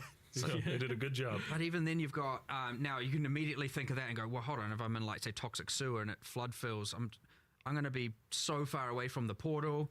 Well, there's just a button to take you back to the start of Yes. it. Yo, they You guys are thought of getting it good at beforehand. Anticipating my quality of life complaints. And it's got fancy effects when it teleports you. Normally, like in the past, I'd come here and I'd play for a bit, and I was like, you guys need to make a quality of life for this. And then, like, no, you guys have done it already. Part of doing quality of life changes, even though sometimes they're insane and sometimes they're, you know, not as crazy, you know. by doing it in every patch and holding ourselves accountable to doing it, Yep. we then off and get like, well, hold on, what would we be doing next league for the new content? And You've rewired your thinking, I think, on this. Yeah, I feel 100%. like I've noticed that at least that mandate to do 10 quality of life fixes. I think Yeah, it's like, Another really you're minor looking for them now. Another really minor thing is the mini-map in a Mirage area is always fully revealed, so you know where you need to go. I didn't even notice, but that's awesome. Yep. It's just like little things like that. it is a actual terrain generation recreate, so to speak. So you wouldn't get lost either way, I suspect, if you were kind of remembering what happened anyway. But I mean, in my memory, maybe. bit of well, sure. It's, True. We're talking about not having short-term memory, so who knows anymore nowadays? It's a funny weird mechanic in the campaign too, because like quite often you're like, it spawns near the boss. You do the boss in the Mirage. You pick up the quest item from the boss in the Mirage. Yep. And you're like, I'll just go. A lot of that suspiciously just kind of worked. Yeah, it just which works. And made it's like, me feel that's really, weird. I like really it. suspicious. So like weird. there's surely some bug we're overlooking here, but it's been pretty thoroughly tested at this point. It just kind of works. I've been intentionally trying to like be like, oh, what if I do it this way? Being like a little cheeky, like, oh yeah, what if I kill PoE in here and get the thing? I mean, like, it has had some bugs. Don't get me wrong. Like there was a bug where like if the Mirage didn't generate far enough, you could click an entrance that's supposed to take you to somewhere else, and now you're just outside the Mirage and you can't move, and that's not particularly good. I haven't run into any of those things yet, so you've been polishing out pretty well. Higher level of polish a week out than usually on this visit. That's so good. I've noticed. So you guys, the team division maybe is working well there. Yeah, because by having ultimately Octavian and Andrew focused on PoE 1 entirely for that whole span, and we were obviously all discussed. I loved generally our design meetings are at like 6 p.m. and then they'd just run until we, really look outside and we're like, oh, it's very dark. We probably should have gone home. But The sun is rising. yeah, we got these just cool, awesome like evening design sessions and that going on. But then those guys just were cranking from the get-go, like Awesome. and as opposed to like kind of fighting for resources between the two, we laid out exactly here are the resources you got. If you need more, just tell us. But like work with that for now, get everyone working straight away. And I mean, obviously it sounds obvious to say that's how it should be, but you got the 2 games especially, it can be a bit hard. Like where do you go? What happens? Gets a bit crazy. So, as much as that sounds like, well, obviously it should work that way. It isn't as simple as it often sounds especially with passion projects. Whoa. You always, especially as a designer, you want to Mark work jump scare on both things. You want to know what's this cool thing going on over there. I want to be part of that. So you have to also be able to kind of separate yourself and go, I'm just going to acknowledge I don't know what's going on, and when I see the live stream for the other game, I'm going to learn a bunch of new stuff. And so That's one of the benefits of it. I get to go into PoE 2 releases with next to no idea. It's like, oh, cool. What I get to be in the player base getting the exciting reveal again. That being said, he's like sitting amongst the other designers. We're all still in a collective, and everyone can hear what everyone else is doing, and so you can kind of still hear stuff, and people will still ask you questions about things that you've worked on before. So, but yeah, real cool. But I know. But getting off Mirage. But I know we talked about some of the stuff in the campaign, but I just wanted to also give you an opportunity to talk about that cool endgame thing you mentioned boss, and I got it and remembered another exciting thing. Which endgame thing with the boss? The whole map is a Mirage. Oh yeah, I forgot about that. Wait, what? That is one of the. So it augments league mechanics, but it can also augment a few things that are like technically not league mechanics. Like it can augment a map boss, and it will cause it to have some. You know how like when you free an essence monster, there's effects going on. Like maybe there's fireballs flying out, so it'll cause it to have effects similar to that. So it's a little more challenging. But the upside is when they drop a map, there's a chance that map is fully miraged. Like it's got a mirage in the map that is covering the entire thing. So you get 2 maps for your map instead of 1.3 map for your map, or however much. The reveals keep coming. I don't know about that. There you go. Wild. I was gonna ask because you've got this whole It's it's like using the other mechanics, a but it's not delirium doing the other map, mechanics, it's adding extra monsters to the your map. Mirage It's like, edition. how do you make sure that the actual league mechanic still feels rewarding there? Like you guys are going a little nuts there. So you've got Mirage maps. There was adding supports to skills. Oh yes. Okay, which I almost forgot about. The Jin coins. Just kind of slip that in there as well. Imbued gems. Yeah, it's interesting. Don't know what to make of that one yet. It's Pretty wild. at odds with corruption. just to explain how some of this works. So it that's corrupts true. the item is at odds with either +1 level or quality, you know, as Oh, gems so you do. can't do both. I was literally because, just thinking about you know, that, actually. adding even a level 1 support and getting the right support is a pretty good amount of power creep. You know, and so it being at odds with corruption allowed it to be that strong. You know, if you could do It both, gets to it's a compete against bit the +1 excessive. power a little bit. Yeah. And it isn't fully random. It will look. It takes into account the supports which can support that skill, and it can only roll in those, and That's, also can good. only roll in the color of the coin. So if Okay. you're using a red coin, you you get get a some- red support that works for that skill. You Yeah, have so some you're not, influence over it you're there. not going to get like faster casting on a double strike or something. You know, brutality is a valid support for Wild Strike, so you could get that, which isn't particularly so don't good. use the red one on there, probably. Well, you know, LE damage you with can attacks risk is it. also red That's and can go on true, Wild Strike. multi-strike, So, or sorry, is LE damage with attacks the modern name of? Ed West, yeah. I think Yes. it sounds- But regardless, Way harder there to are, say than you would. know, undesirable outcomes, but all of them are technically functional. Okay, all right. And then there's these uniques that you can like clean up as well. You do one of those restoration YouTube channels, like I found this sword and it's like just a big pile of rust. Let's restore it. You just scrub it down with the Jin coin, get all the rust off. No, Amazing. it's more magical than that. Yeah, excellent.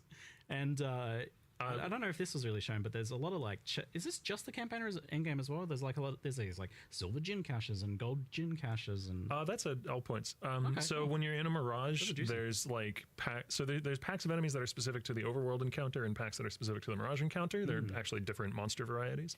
And when you're in the Mirage, when the Mirage enemies spawn, they will rarely spawn with a cache, and that cache is just a chest that has, you know, pretty good loot generally. You know, like rare Is that items, how you maybe say that currency, word? Maybe div cards, all various things.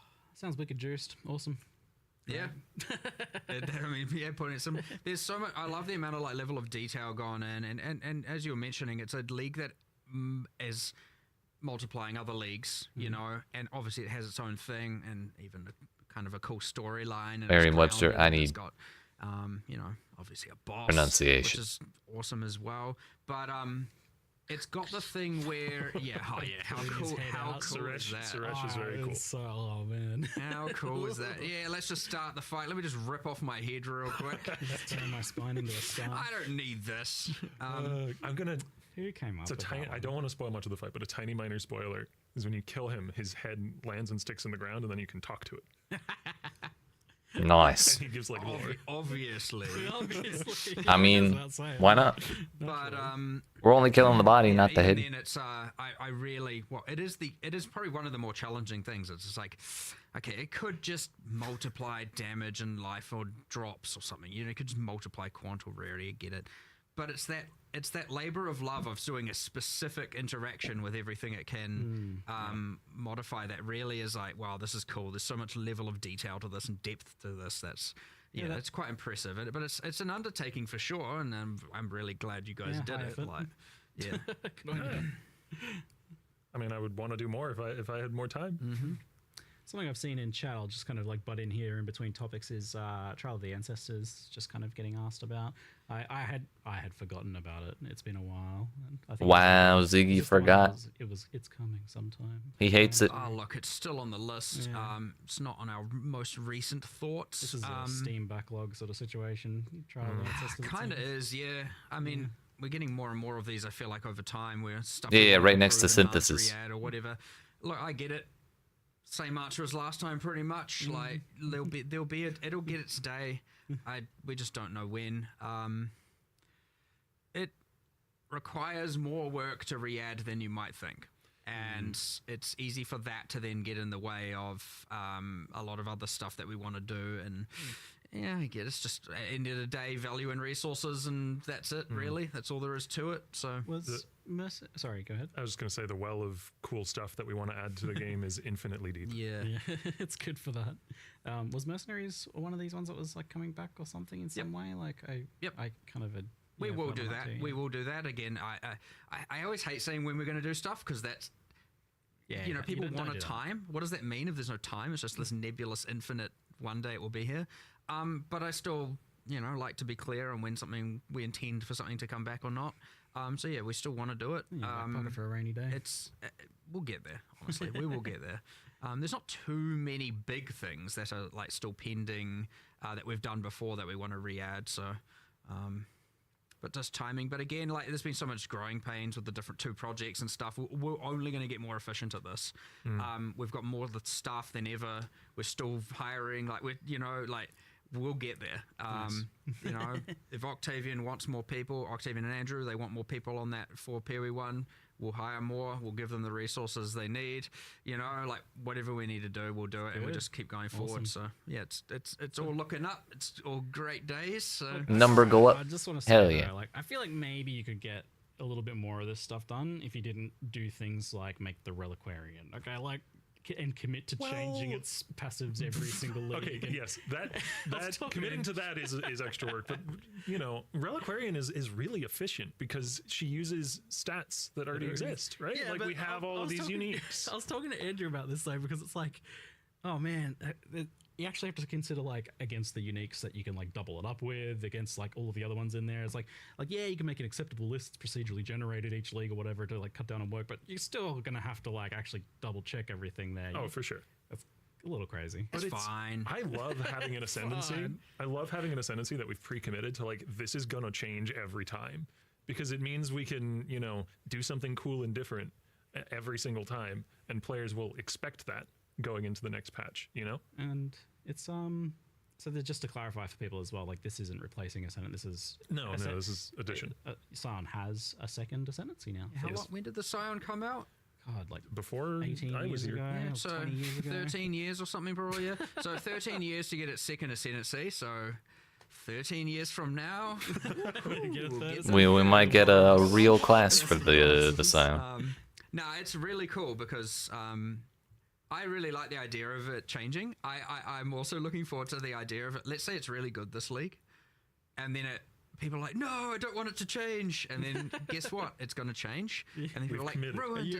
It's killed. It's ruined. It is good that you've like just laid that down from the beginning Yes. for that. I think it's probably the way And to go you about you just get the cool thing where you're like, no matter what now, technically, every single expansion will have a new Ascendancy class in that regard. I mean, Material. it works in the fine print. And It's one of your days done. but also in the same sense, if it does get ruined, as people are like, you know, the Oh, next well, league next gets league.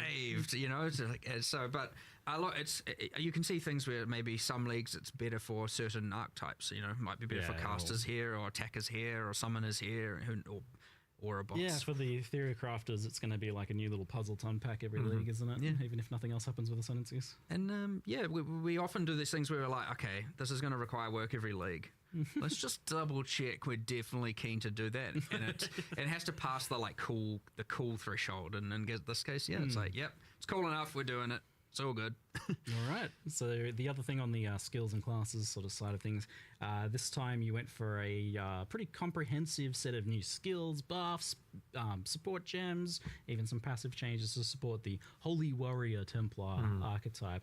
So I guess the downside with approaches like this of doing like a specific archetype flavored set of changes is that, you know, maybe some people ultimately won't be interested in it, but it seems like I think that's probably a worthy trade-off for the fact that you get a much more interesting experience there. Like, I'm not just like, oh yeah, one skill saw a little bit of a buff or something. It's not really that interesting to change your builds. You can be a lot more. The upside is you can be a lot more like holistic and take a broader view. Yeah. It's like, okay, we're not just adding this new skill that happens to fit this archetype. We're adding a handful of new skills, a handful of new supports.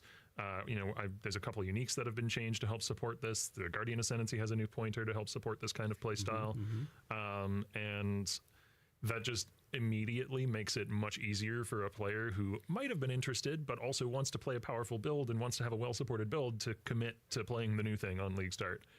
As opposed to if you just add a skill without any of the supporting foundation, then it's much harder. Like it's much easier for that skill to sink rather than swim. Yeah, that's it. That's it. It was Ziggy jump scare this time. Things contributing there. Is there something you'd like to kind of keep doing? Do you think then that kind of like you've done it a couple times in the past, but it's not ever been a super consistent trend doing this like archetype flavor. It's certainly For skills and easier things. and has its merits. But I mean, it almost kind of started last league because they did a whole bunch of lightning skills last league. Probably. You'll You'll be consistent in nothing else but being Well, inconsistent. good. You know, like for 329, you know, and a thing that's come up and probably what we'll be doing is instead of so much a whole new archetype, it's like, let's go back and look at existing skills and how we can, instead of just numerically necessarily change them, actually rework them. Especially things like, you know, early game as well. You know, at some point, rolling magma becomes a little bit boring, or has its woes. We know the deal. You know, so being able to go back and look at, there's actually been quite a high demand for people going like, can you just change up the early game, like what we're playing with, please, no more rolling magma, kind of has been a lot of, you know, and I'm sure there's some people that love it, and I'm not to say we're going to like eradicate it, but ideally for the Yo, if they take Peaconk away from level 12, I riot. You know, reworking some of the other skills, you know, but that was something on our current, you know, list of things. So we'll see how that goes. But and that, you know, reworking a skill can often effectively mean it's a new skill. Like on a personal level as well, one of my favorite stuff to work on is skill and support related design. Like, so there will definitely be more and more attention to that. Even if it's just from me wanting to do it, you know, in an extra few hours after my normal workday or whatever. I also have like a personal goal that every, you know, reasonable active skill eventually gets its own transfigured version, hopefully two. That's the new transfigured this league are a step in that direction. I think they're all on ones that didn't have any transfigured variants before. Maybe there's like one that is on a skill that already had one. Yeah, I was going to ask about that. Like, do you feel like transfigureds are kind of like hitting the mark? They're like a thing that's worth kind of keeping updated. Yeah, you're adding more. And is it likely that like new skills come out with transfigureds right away, or is that something you add in the future? When there's a transfigured variant that is interesting enough and also wouldn't detract from the development time of the base skill. Yeah, that was kind of like, my follow-up. Like if it's a simple twist that is an interesting one, then sure, because we, you know, I think we did that with one of the wand skills in the last league that get released with a transfigured variant. Yep. But those are still, you know, now they are skills in the game that are a valid active skill. Like the player might choose as their main skill, so they will eventually need to get one. Yeah, and see, like, I guess you could be concerned that like it's eating into skill designs, but it seems like it's almost the opposite, where it's like a dumping ground for the ideas that didn't make it into a skill. You can like, yeah, well, you know, this is just one little idea for a twist on this skill. It can't really be a whole new skill, so it's the perfect place for it, right? Yeah, it's also just I can't like stop myself from having a cool idea and being like, I want to do, you know, I want to do holy hammers, but it's a big fist or something. I don't know. Sometimes you do need to stop yourself having a cool idea sometimes, but you know, generally speaking. All right. On the kind of like more balance and skill design, hand casting and channeled skills are kind of just like a rough area I just want to mention or bring up. Is it something that you're like thinking about or still kind of like tracking? I think it's maybe something we talked about a little bit in the past. Not on the current, you know, as a not for 328 really in any obvious sense, but like, you know, not to say there isn't something with exceptional supports that might come to, especially stuff we haven't even necessarily thought of. You know, and this obviously when we add so much stuff, there's so much unintentional usage. But like, yeah, I understand it needs maybe a bit more of a fundamental look at. Still on the list again.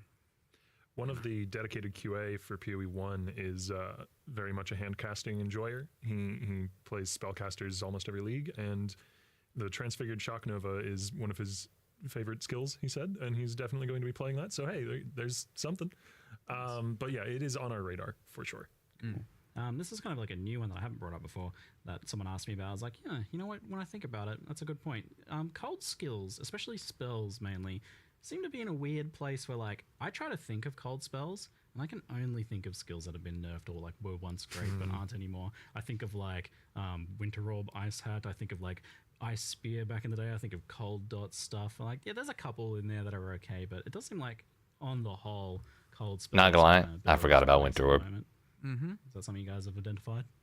Well, I wouldn't necessarily disagree with you. Sure. Glacial Cascade. Not to say there aren't, certainly in the more traditional case, yes, they're not holding up. There are some weird cases, but you know, again, maybe some of this. Well, I was just trying to think of the new like Frost Mage, but technically, it's probably going to be based on something that isn't even, you know, cold scale. It'll be like it's more Archangel all over again. Yeah, exactly. But yeah, Fire skill buff. I don't disagree with you. Honestly, it'll probably come hand in hand with hand casting to some degree. Like it's kind of like hand casting makes and sense. spells kind of come together. So you'll probably see a bit of that at the same time. Yeah, maybe that'll be a package deal at some point. You know. But yeah, I would actually agree with you. I'm not quite happy with just like. It's just a weird realization to have. It's Yeah. like, oh, a lot of my old favorite skills. And some of them Yeah, are so yeah, yeah. iconic as well. Yeah.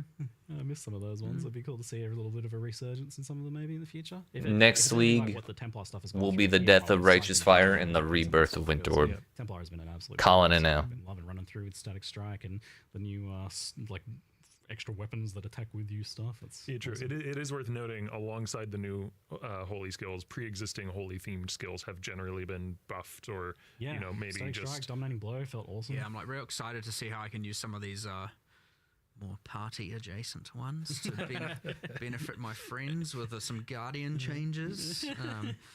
Unless the Reliquarians are all good at being a support character, I don't know. I might have to see Might be which some one. potential in there. You'll have to see. And, I'll have you to know. see. I honestly And then you'll have to don't deal know. with that getting changed next league, of course. Yeah. Yeah. Well, or I can make it not. He's it's abusing his support power. characters. Sorry, it's not changing next league now. I've decided. You can't chat nerf Mark's build. I maybe feel a little bad for content creators who are like making a build guide on Reliquarian, and I was thinking about that too. Every one of those build guides has an expiration date built in. Yeah. No one's gonna want to make those You have guides. to put an expiry date in the comments.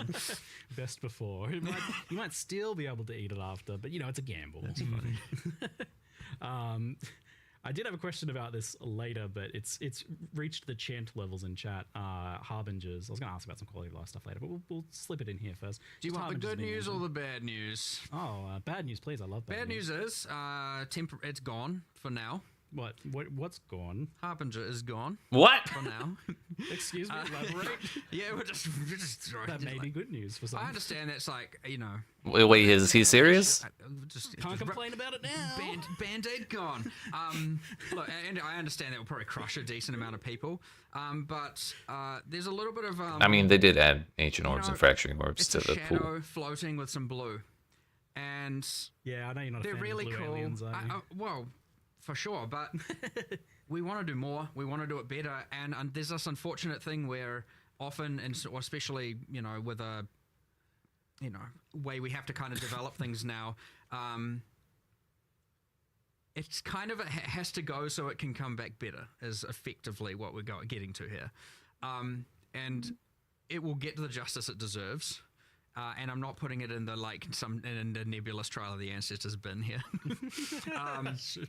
Is the slightly less nebulous than Trial of the Ancestors It's been? from saying bad news, good news. It's unfortunate, but in some regards, however, it's going to come back a lot better, and it should be something that ideally people can get excited for. We were going to be way more mysterious with it, and actually have the patch notes and actually we are doing that in like Harbinger text, and people are going to try and derive what does this mean. But you know, immersively, effectively, the Harbingers have gained the knowledge they want. They're leaving Rayclast for now, and they are going to come back, and you will find out what that means There's a lot of justification. without spoiling what's going to happen. As we mentioned earlier, Ancient and Fracturing Orbs are in the core drop pool. Harbinger Yes. Uniques are also in the core drop pool. The upgraded Harbinger Uniques are in the drop pool. Oh, core cool. drop No, pool, so you don't even get gotta as much collect as the we shit. can. But yeah, look, sometimes these things just have to happen this way. Yeah. It always sucks because we're just like, damn. Man, finding This a question that I imagine will come up. Horizon Orbs, with the way the new map items work, are they don't do a don't thing, need but they them. would have done a thing on Shaper Guardians and such, because Shaper Guardians are still an individual key to an individual area. Okay. So now Blessed Orbs will reroll your Shaper Guardians. Ayo. Yeah, So nice you still have that capability. Elliot. Good old Blessed Orbs getting a bit more love. Yep. Aw, my baby. So yeah, no, yeah. now just add them to PoE 2 and they'll be perfect. It's got a sad, but it'll have an No, this overall. is great news. I agree. This is great news. They That's were how- just weird blue floating guys that drop pocket lint. I don't know why people like Yeah, them so but much. the loss- A lot of the like, but the loss aversion. Your like effects don't even work on them sometimes. They're weird little creatures. Like, Well, some it is builds probably just don't quite it's work one on of the most abstract things we've done for sure. I Weird always little like it creatures. conceptually. I want to see what a modern take on it is because Well, like and also a more grounded in gothic. Like, you know, like, again, imagine being able to do the actual art style justice and to do bosses, have bosses that aren't just big portal. Is it more Harbinger? Big portal thing, you know? And The boss was a portal. the boss was a portal. Yes. Look, good future there. We will do it right. Look, let's be real. It was half baked. And it needs to be Yes. done better. So It was definitely a little And bit. the Yeah, I second know. time they release it, they're was always gonna do be I was gonna be a collaboration the patch note was gonna be way more with on this, Arby's. but nonetheless, there's a band-aid to be because they ripped missed off, the so- opportunity last time. And impressed that you Again, we have to Just rip the we have Band-Aid to from be that one. brave enough to do some of these things for sure. It is important, and again, it just means only better things for the future to come in PoE 1. So. All right. Okay. Yeah. Well, that answers the Harbinger question, which the question that chat was probably driving at was like, could you make the splinters stack better? It's like, Wait, are they getting rid of solve my splinters? problem for you. Fine, no more splinters for you. I was like, it's gone. You're like, wait, what's gone? No Disneyland. That's it. We're turning around. Bam. Yeah, it is what look. My classic response is deal with it. I guess is the answer. Yeah, But, that's been dealt with thoroughly. Excellent. Yeah. Okay, all right. On to my next topic, which was Breach and the implementation for core for that. So you showed walls being destroyed by damage, which seems like honestly would solve 99% of problems because like your damage typically is just killing everything. So I imagine the walls Sure. just get deleted. But you know, will they sometimes block movement skills or something like that, or is it like what's the idea here? Why do you want to keep them? Why are the walls a thing? I'm sure some people. are like, Ziggy's "Why not a don't you paid keep actor them?" confirmed. Look, it's important to have different encounters that have different feels and different things going on, and it does. I didn't think you'd ask. I wouldn't say it's overly complicated, but it does achieve a relatively unique vibe.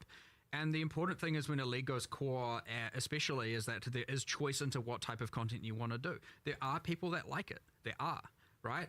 And that's fine. Are they in the room You with us know, now? There are now many tools if you don't want to. You can deal with it by either making it easier and making it something you don't mind, or on the other hand, you can turn it off if you're just like, get that out of there. But honestly, also, it shouldn't be bad.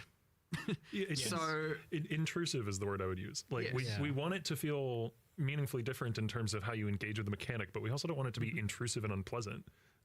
So you know, we've like shrunk the encounters, shrunk the walls. They destroy when you're damaged, or they destroy when they're damaged rather. You know, we were just discussing earlier, like if this is still not enough, then there's other avenues we can pursue, like Yeah, making the radius you destroy them in a bit larger, stuff like Talking that. to you about it earlier, you were pretty clear that like you literally don't want it to be annoying in any way. So, no, it shouldn't be. and like another thing I don't think you touched on there was like the idea that like it's also supposed to be a way that you can kind of scale the encounter on an encounter by encounter basis, which is something you want to have sometimes. And it's like, there's a little bit like if the walls are our problem, it's not that big. That's fixable. That's actually kind of easy to fix. Yeah. Now we probably should have done that mid league. Fair. Whoops. Do you think?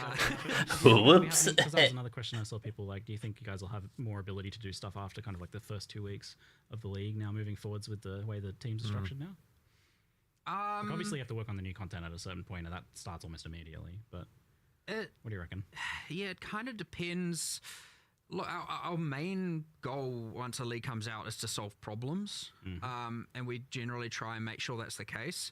But yeah, generally then it's like, do you want to upgrade the league with new content versus make the next expansion? And that gets pretty hard to allocate resources between. I don't think the new content thing is probably worthwhile ultimately, but just the continued problem we solving, I guess. Definitely have more resources for solving issues. Great. That is 100% That's the main case. thing Yeah. ultimately, I think. Yeah. But yeah, like the keepers thing, it's like, okay, the walls, if there's still a problem, just tell us. We'll just keep fixing it. We can test as much as we can test, but obviously people have different levels of what's acceptable and what's not. We try and think of all these, but like, look, we've made a whole bunch of changes. It's going in. Tell us how you feel afterwards, and we'll just address it if it's still a problem. Like that's the actual straightforward solution. Hopefully it's not, we're gonna, I mean, even today we're like, let's bump up the burn radius a bit as well, just to make it a bit less of a problem. They're now damageable, they're now smaller, hives are now smaller, the walls are smaller as well. And again, you can turn them off.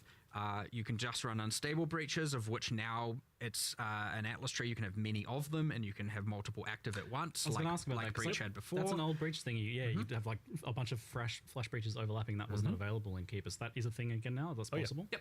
Oh, great. That's good news. Yep. You can just run around good fun. opening circles.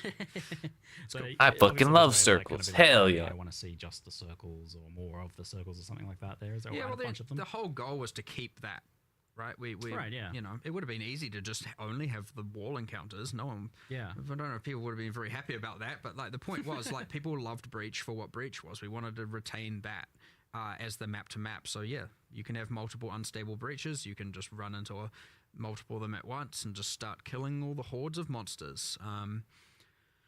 You know, that's just what it is. It's just that, like, you know, we then get to have this new epic storyline set up, do more with it in the future. You know, what's Chiyula gonna do? Where's Zoff and Ulnatol? Where are they right now? You were saying something about expanding on the Breach story and Breach Swords, but it's not like you're going to do Breach 3 next league. So, like, what's maybe that? How does have that even the happen? Harbingers taken them? Like, what's going on? Oh, you reckon it's a blend in with another league or something, maybe? Huh? No, I'm talking. This is my. I'm talking madness. Okay. But you know, the point being, like, there's cool things to set up here, epic new bosses, be it pinnacles or otherwise, to come in the future, and you know, like, I understand people have a bit of attachment to a lot of this older content, but like, The old domains. these and are Breach Swords. literal old player characters wearing microtransactions that are bosses, and They're it not just to your is- current standards, yeah, are it's they? not what we do Just like anymore, Harbinger, they got you know? get out of here. You need bosses that rip off their own head when the fight starts. Not, Hell yeah. Not recolored Yeah. floaty guys. not like, here's some armor set. You're not red enough. Let's dunk you in red paint. All right, now you're a breach lord. You know, And every new unique we make going forward could have a Foulborn variant. Ooh, yeah. or be on the Reliquarian. Yeah, sure. That too.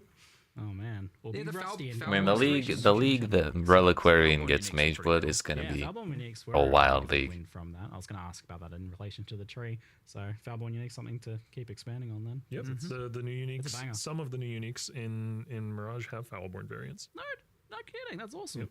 Great. Well, that's happening right away then. Fantastic. On that note then, so the tree is staying, and I think people are concerned in various ways, but people both want it to be still rewarding in some way, but people also don't want it to necessarily be pooping out all of the best items and Yeah. to the extent that it was. So in what way is it going core, and in what way is it changing? You know, correct me if I'm wrong. Okay, I think that you know, we want it to still be good, but we don't want it to be good at generating every kind of item. So I think Right. it can no longer make weapons or quivers. Interesting. So it can still do the armor, the jewelry, and obviously keeps the Foulborn uniques. It can make Foulborn unique weapons. To be clear, it's rare the weapons. rare that it- for the Just rare rares, okay. equipment. Yeah. So limited the pools of rare equipment it can produce. Interesting. So it has a more specific role now, which I like for league mechanics. Again, like, that's a general thing where if one thing can do everything, then why do anything else? And then you have the like, if everything can do everything, then what does picking a league even mean? I mean, it's the same discussion with thing like fossils, right? You know, which I believe we've also made a change with now. Fossils are exclusive, or at least way I was gonna more ask about the exclusively Delve, from Delve. if we did our due diligence fully, then fossils should only be coming from Delve now. Ooh, okay, cool. Yeah. That's So good. Dear goodness. we're kind of trying to make sure we're actually confining what it makes a league special to what makes a league special, Right, and not yeah. just letting it seep in everywhere. So yeah, that with the tree, you know, no weapons for rare weapons, at least, is aiming that direction. Is it like a major power nerf to the creation of jewelry and armor? It's been tuned down. the- Yeah. 6 link I saw the rate six-linking is thing was dropped down. down a bit. Is it like 60 fusings instead of like 150 now? or Yeah, I something? think it was 1 in 10 items are 6 links before, which was a little bit extreme. So yeah, there's- Compared to 1 in there's the 1500 or bonus as well, whatever, of course, the yeah. Because, actual again, as rate part of that, is, like, it's a little, how can yeah. item drops be good if this is just doing that, you know? So they're at odds with one another, but also now that it's one of many optional leagues in the end game, it doesn't need to be doing everything, you know, as good as it was doing. So I suspect it's still pretty good from my kind of like cursory glance over things. It looked like the fracturing was still there, I think, right? Like, as you guys are planning on. Andrew did all of the specific adjustments for this, so I'm not actually sure off the top of my head. I'm sure This is why we need a bigger couch. We need Andrew here. How do we do that? The problem True story. always the uncertainty with, and this is ideally why we'll have Andrew here in the future. The uncertainty is like, Andrew could have changed stuff literally 10 minutes ago. Yeah, that we it's don't very know Q&A. about. You know, someone in QA might have found something that he needed to address. He's, you know, and I'd like to reassure people, like, the development doesn't stop at the live stream, at the announcement, you know what I mean? They're up there, upstairs right now making changes. So, you know, we can only be so certain about, you know, without everyone here who's able to talk about it, but like, you know, we're 99% sure on everything. But if I do my job well, you guys come up with some new changes that you go do after this too. So yeah, well, you're very good at coming and getting us to make a few last minute changes beforehand. I like it actually. Excellent, good. Yeah. I like it too. I get to do what I want. I think the last thing was the Hive Fortresses in Breach. They were initially fun, but they definitely became less so over time. I think just like a lack of variety. They got quite time consuming, and then some issues with difficulty and reward scaling where like you couldn't quite scale them up all that much ultimately. I think like they scale with map mods, but I guess a lot of PoE 1's scaling power now comes from like Scarabs and Atlas passives and stuff, so they didn't really get that.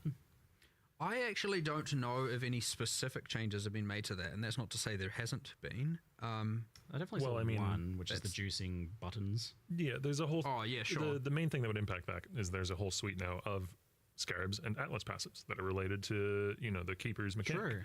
And those will apply to your Hive Fortresses, and so you can get things like the Enrage the Swarm buttons, which I don't know how many skills you get over the course of a Hive encounter, but if you It's a lot. the Enrage the Swarm button every time, I really hope you have a good build. Nice. Yeah, Okay, so I think it is all most like primarily tangential changes like Atlas Tree and systems like that now that they're core, as opposed to baseline changes, but not entirely sure. You never know. Andrew could be doing something right now, so we'll see. But it should, you know, when these things go core and now you have an Atlas Tree and now you have a set of Scarabs, and things generally get a little bit crazy with them, and you can have a lot of agency and choice, and it gives us now way more tools to be able to give players choice, so that if someone likes it one way or the other, we can add that, and so if they're not right, we'll make them right by adding different things and interactions and stuff. It's part of the benefit of the Atlas Tree and the Scarab system is that we get to do that with pretty much everything. We get to have 5 different ways of playing every league, you know, and that's awesome. I'm already excited to, if it goes core, which is not a decision we'll make for a while, but, you know, come up with Atlas passives for Mirage or Scarabs for Mirage. You're already starting to think about what you can do. Have stuff in my back pocket. Okay, cool. Half the size and do something, double the size and do something. There's like so many different options there. Yeah. This is a Quadruple the maps. You get to run Mirages 3 times. The core endgame. Well, it's like, yeah, you guys redid the Atlas, by the way. We haven't got to that yet. We put a lot in this one. So, the change to map, I call it that because it's just like, it's not June's map anymore, it's just map. Just kind of made me giggle the first time I see it. So, what's I mean, the quality of life around this, for one, I like that you led with that as part of the showcase, is like, here's all the quality of life bonuses that this means. Oh yes. I mean, it's a pretty big deal. I know that there's this immediate, and even internally, like, you have this like, yeah, this is what we're doing, and people are like, what? Hold on, there's like a shock factor, like, wait. But then you get to explain, like, here's all the benefits we get from it. Here's the bloat we get to take out, I like to call it, because you no longer need this and this and this to achieve these different goals. So, like, it simplifies things down in a really good way from a UX standpoint, and also a trade standpoint. You know, and from completing your Atlas standpoint. Like, all of these things just become. I'm actually so excited for the new mapping system. You now don't need like 3. You know, for example, you don't need favored maps anymore. A lot of what was I hated favored maps. Or good about Having to do the feared for that every league was ass. Redundant. Yeah, you get to trim so much fat. Like, it's gone. Still have to do the feared, but for different reasons. Chisels at the same time as well. Finally, just base chisels. By the way, Maven's chisel still exists for clarification, but it's 1 chisel for 20 quality. Wait, they got rid of chisels? What the fuck? They were just they were just like pointless busy work. I always felt that way. I was like, stupid chisels, I hate them. You do get bonus quantity in your maps based on the Yes. Your atlas, Yes. You have actually slightly more quantity than what chisels would have previously provided. Yeah, I know you gotta like make sure they're like, oh, it's all right, guys. We didn't take that 20% away from you. That's 25 now. 25. Right. Well, and of course, you know, there's Voidstone mods which apply to your whole atlas. You've got I mean, the whole Egan system. yeah, you've got That's the big one. and you got more atlas passive points than before. Yeah. You know, so there's lots of I like think 7 you know, or 8 more. It's so nice to be able to get rid of like it's this thing where like you just can't add infinite systems to the app map device. It was kind of getting crazy, and I know we obviously got rid of the master buttons a way back. Now we've got rid of more of the stuff. It's like getting way more simple, and it's just like the process of using the map device, putting in your map, and running a map, just being and rolling that map, being as clean as possible. Yeah. And then being It's able like to 3 clicks instead of I got 2 dozen. So and then being able to, now, I mean, I'm excited for the future here, but being able to interact with your atlas as a physical space with mods and the stuff like that is really cool. Like, I am the kind of player, I think you are too, who likes to run. I like to run many different maps. Yeah, I like having, sort of short to midterm goals in the end game, which is one of the reasons why I'm really excited for the whole Egan system, because it's like, ooh, now I know I'm going to run these 7 maps, and that'll give me a reward at the end, and also increasing juice as I do so. I don't know. I was going to then go into how you can sort of bisect them and stuff, but I feel like that might be getting too into the weeds. No, I did want to ask you about that because, like, I didn't realize that from first watching it. It's pretty funny. Like, I saw the blobs and I was like, oh no, here we go again. No, We're not gonna have some Many, elder management. You have to make the elder. Many shape people of felt the that way. blob. You have to make sure it stays No, alive in its digestive tract. That's how you get the optimal. No. The loop here is you put the blob. Okay, we have a better name than blob now, but that is the internal name. Blob's a good name. You put the blob on the atlas, then you run the maps in the blob. There's no like, oh, I have to micromanage it to make sure that it's doing the exact right thing. And if I run the wrong map, then it's all ruined, and I have to spend 7 hours fixing it. Especially because you can just take your map and just pot it. If you just do them, right? Like you don't have to be like, oh, I don't have maps to do this part of the blob. Oh yeah, Which you is just amazing. You just have the map item. That was really go wherever you frustrating want, with those and that is systems. also, to be clear, you can still go wherever you like. You have freedom of choice to pick whatever map it is you want to run. Like you use the map item on Mesa, do it. You use the map item on Strands, do it. Whatever. You even made that keystone, so like, oh, you don't want to do different maps in the blob. You could still do the blob. It'll just do it. I love that randomly. keystone so much. So I guess to get into those weeds is so you say you have a blob that's like a long, thin, map line of 7 maps. Yep. If I run the map directly in the middle, I'll then have 2 smaller blobs of 3 each, right? One of them will be removed. Dies. And so you can more quickly clear the blob off your atlas if you just care about the Templar Vault reward. Yeah, so but if you get a little bit less juice yeah. if you do that, because every map that you finish juices all the other maps. Yes. Oh, that's a really cool So you have idea. this like sort of tension, this push-pull between, do I want to get the maximum amount of value out of my astrolabe that I used, or do I want to didn't get to even the think vault as about that. quickly as possible? Yeah, so if you run like all of the outer areas of the blob and shrink it into the one Yeah. last map, it'll be a super juice map. It'll be Or very you just juiced. cut it in half a couple times and then you rush to the end scenario. Which the main motivation behind that decision is it means that every astrolabe has a sort of minimum value.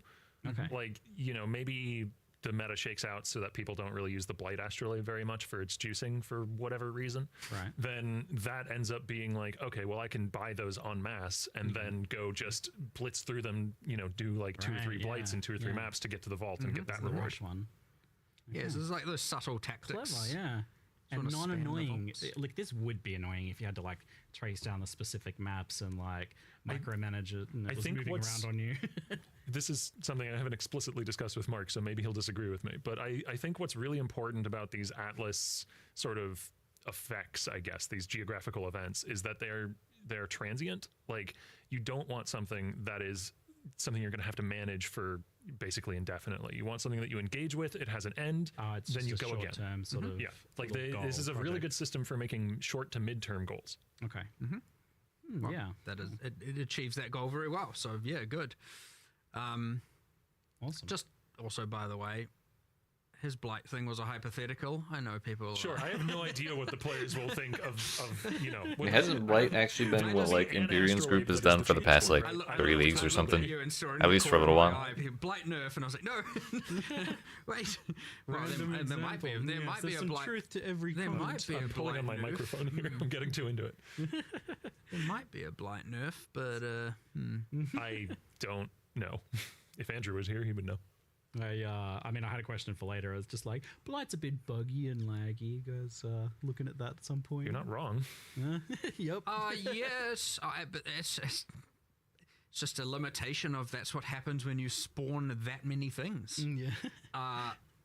You just get too many things, and guess what? Nothing can handle that. So, but that's the kind of thing where it's like, no, they're going to remove half the stuff, and it's like that's part of the fun. And but yeah, like look, if I mean, you had a Blight Ravage map, so you obviously don't. You're okay with a certain amount of that. there's a little bit of crazy, sure, but like the answer might end up being like, you know, less objects, but objects are more valuable, you know, stuff like that. It's just a matter of that's a performance optimization issue more so than a balance problem in this regard. Not to say there isn't also a balance problem. There might, you know, maybe, but you know, the goal primarily there is to make the performance not such a horrendousness, and the only real way to do that is to reduce the amount of things being spawned and increase the value of those things to then compensate so that it isn't necessarily a nerf. It's like not a you know, often there's like it's an engine thing, or like there's a, you know, back-end performance thing you can do. And maybe there is something you can optimize here, but honestly, this one is just a straight up like what they're going like, what do you expect to happen when you have this many things on screen at one time? And I'm like, I want all of my frame rate, and but then they're like, yeah. So often there's like, is it an engine problem? Is it a like, you know, programming optimization issue on the more like back end or instance? And then it's like, yeah, often sometimes it's just the game designers need to calm down. Need to be a little more disciplined. Yes. Tier 17s, I know you had a personal gripe or issue with those, as you were like, you know, you designed some of that stuff. You felt personally responsible, Octavian, for some of the issues that came out of Tier 17 modifiers. Wait, so economic those were his idea in the first place? Pleased to see that it seems like T17s have been pretty much they're pretty much gone. There's this new Nightmare Maps system that seems to be tackling a lot of the issues with that. So can you kind of like explain how that works then? Well, one of the goals with we've done a lot of little changes. Well, some of them bigger than others. We've done a lot of changes. And one of the main driving goals was to make it so that T17s don't feel like simultaneously this access to Uber bosses and also just the absolute best pinnacle thing. You have to be doing this if you want to be competitive in the economy, right? Because there's 4 or 5 layouts for T17 maps, and it was so restrictive. If your endgame choices are there's 5 different maps you can do, but really 2 of them are better than the others, or maybe even one of them is, and so it just feels like other maps. Exactly. So sure, barrels. And so What a terrible time that was. one of the things right off the bat is I believe they now share the same mod pool as originator maps. Correct? Yes. I'm 90% confident on that. Yes, they do. Which helps bring them in line with originator maps. Yeah. And they are also, if you're eagle-eyed, you may have noted that they are on the outer corners of the atlas and not within the inner quadrants, which means they're not affected by the new Egan system. They're separate. Yeah, so if you want to be maximizing every layer of juice in the game, you are inherently not going to be in one of these new Nightmare maps. You are going to be running originator maps within the Atlas quadrants to leverage the Egan system. And you're choosing between the two potentially. Yes. Yeah. Go ahead. I mean, what are results? Ultimately, they're still decent to run. You know, they're not like just ultra trash. However, they're more towards the boss. Yeah. Killing the boss, getting the boss keys. That was the idea, right? To make them an access gate for... And they're more deterministic in that regard as well. Each of the individual Nightmare maps is associated with particular Uber boss fragments. Right. So that's kind of to help give them more identity in that direction of it's the access point to an Uber boss. Yep. Awesome. It should be... It's definitely just much easier now if you want a specific Uber boss to go and kill that specific Uber boss, because you have the Nightmare key is... it's a lot of keywords. It's like a keyword, but you know, it's like you get a specific map item, so to speak. You can run any of them, and then each of them generally are better at target farming a certain pinnacle. So, you know, choice is up to you, and they don't have that like this is the best juice in the game problem that they were, which is what was happening before. And so, you know, They were a Okay, bit of I a thought they chaos completely deleted before. the Is tier that something you're, 17s. like, worried about or So I'm monitoring bummed they going still forward? exist, but like, We're at least they're concerned not on the chaos on a couple peak levels. thing One anymore. is that, I can and accept the that. second is, you know, with no Karak crafts, you know. I think they also essentially. said they dumpstered the really, as you really said, we're bad doing mods lots of too. changes So around there's currency that's another items plus. And with the whole ground drops, and so, you know, I suspect what will end up looking like is we will be increasing other currencies over chaos, not the bad ones, other good currencies over chaos more, so that we don't just end up with the like absolute infinite chaos. But I can see a world where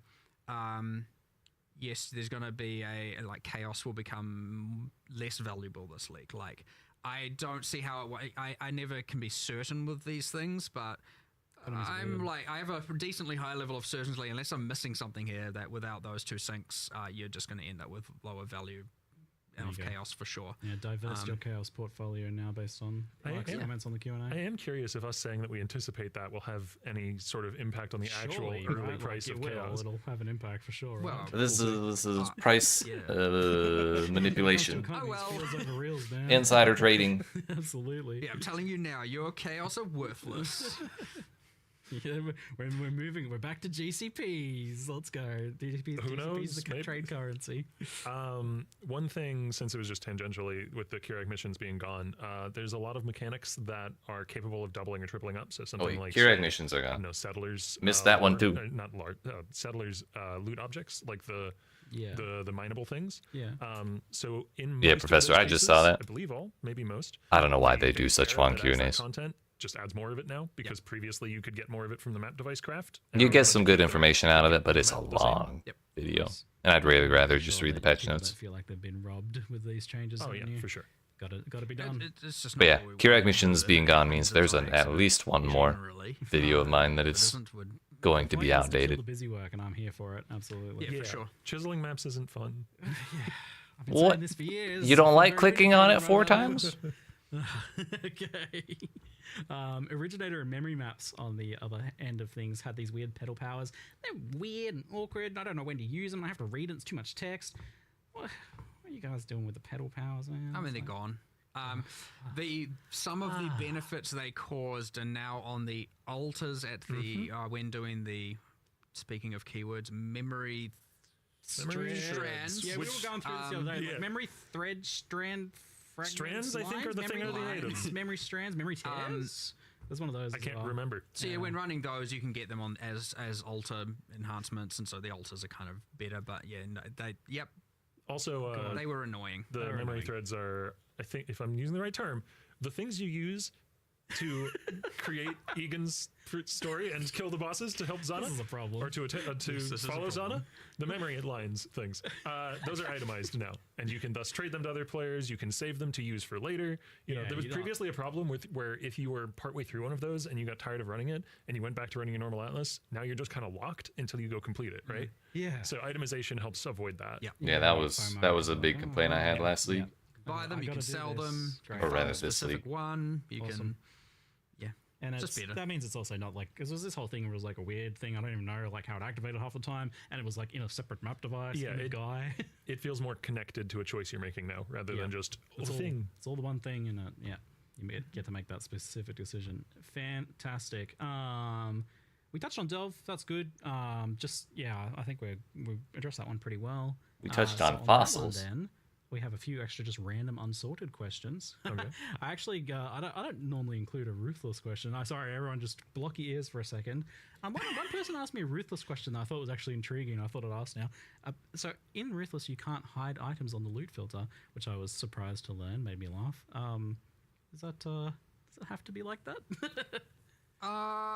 It's the idea was if that with ruthless, really what a lot of what ruthless is a it's meant to mean that you don't have the whole items on the ground that don't really matter. Yeah. That was the vision. And so the idea was like, if you have to use The one, vision. then we've failed. That being said, I don't think that those two, like, I would be okay with enabling this, and I'll talk about it. And the idea really is that what I think loot filters can do very, very well. Well, I don't think that whether or not a player wants to hide an item, we should make them not want to hide the item in the filter. Like, that's the failure, not, no, we're going to make you unable to hide items. So if we're succeeding in that regard, you don't need that answer, then right? ideally when they're making the filter, they wouldn't have any hide lines, right? That's us doing it right.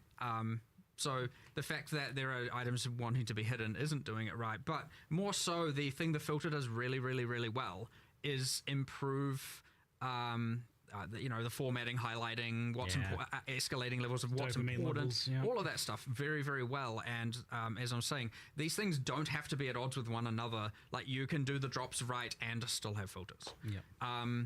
I think me from 2 years ago wouldn't have given the same answer to that, by the way.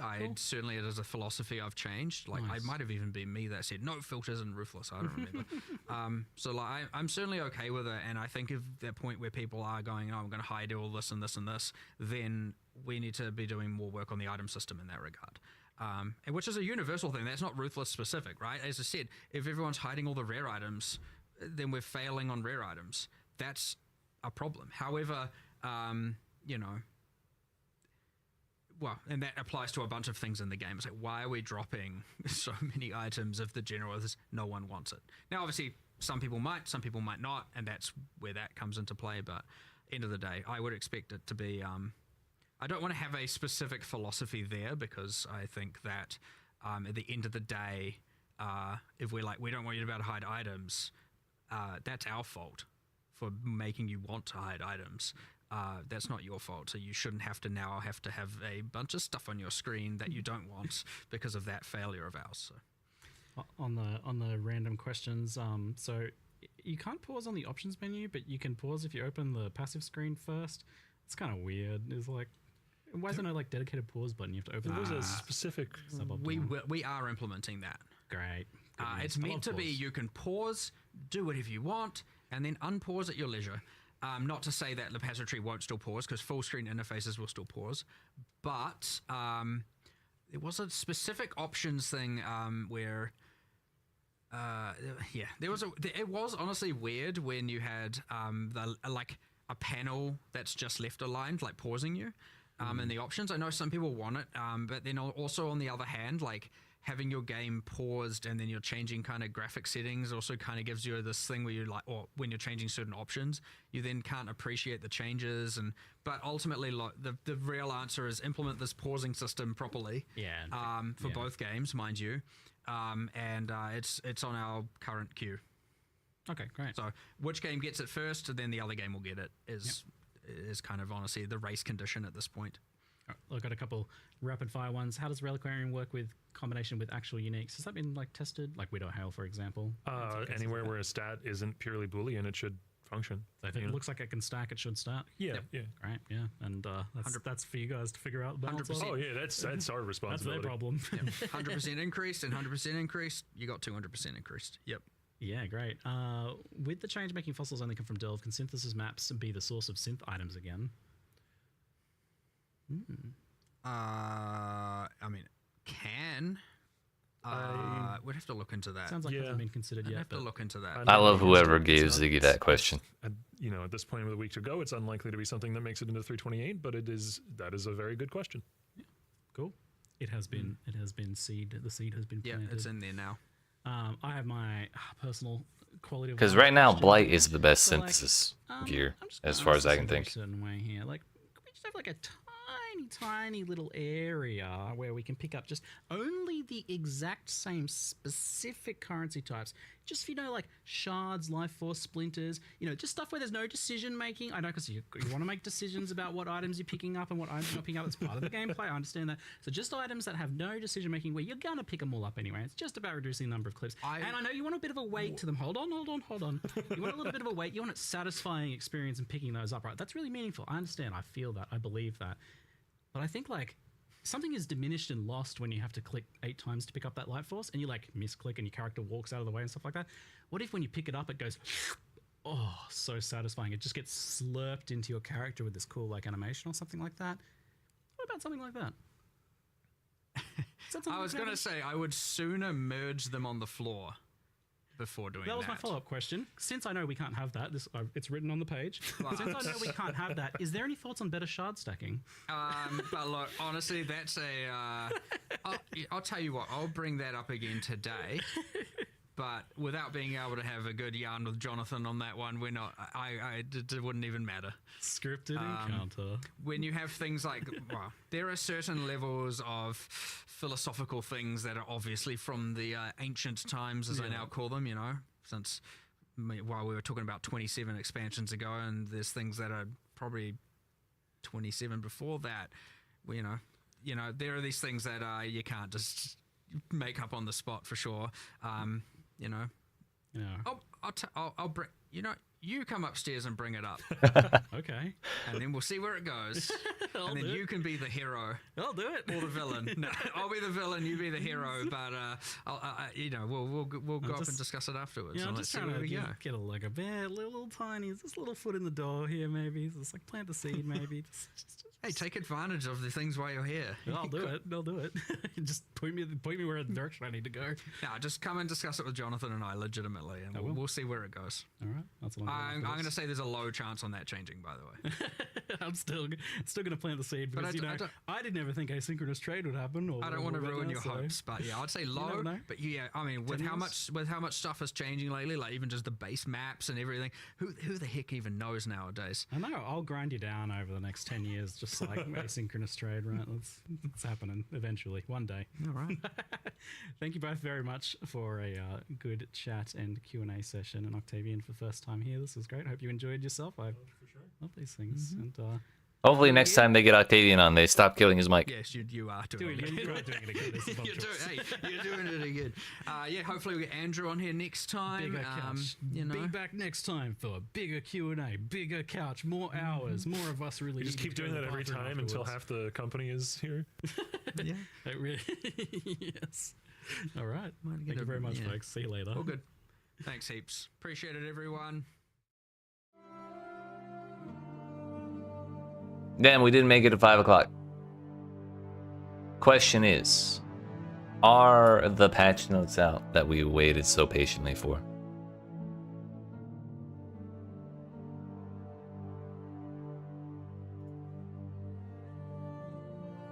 No patch notes. Fuck. Show's over, go home. Wait, I'm on a streak, let's go.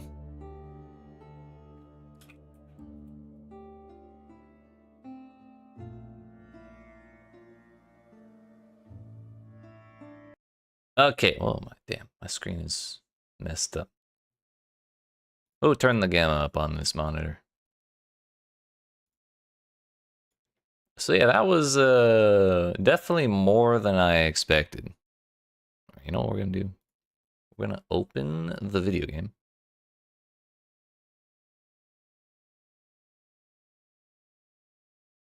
Holy damn, that's a big update. Gonna open the video game so we have at least music on. I don't know why I didn't think of that before.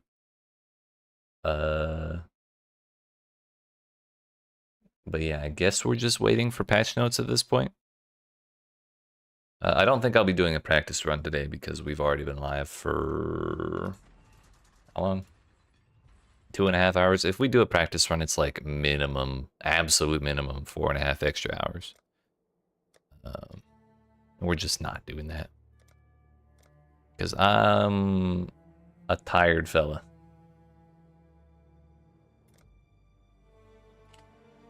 But we'll go there. We'll go there.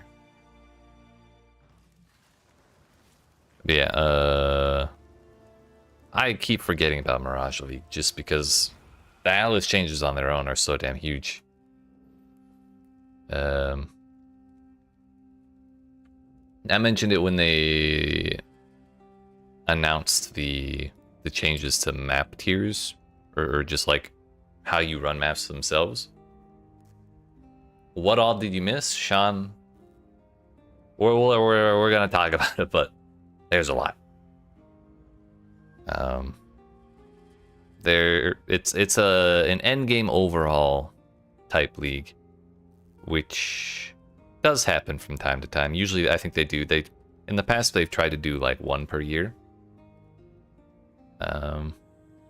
So when the next league comes out, I don't know if they're doing an actual continuation of the story that made the Atlas look all red and fancy like this. But either way, the Atlas is gonna change from this bottom focused one we got where you go up and out.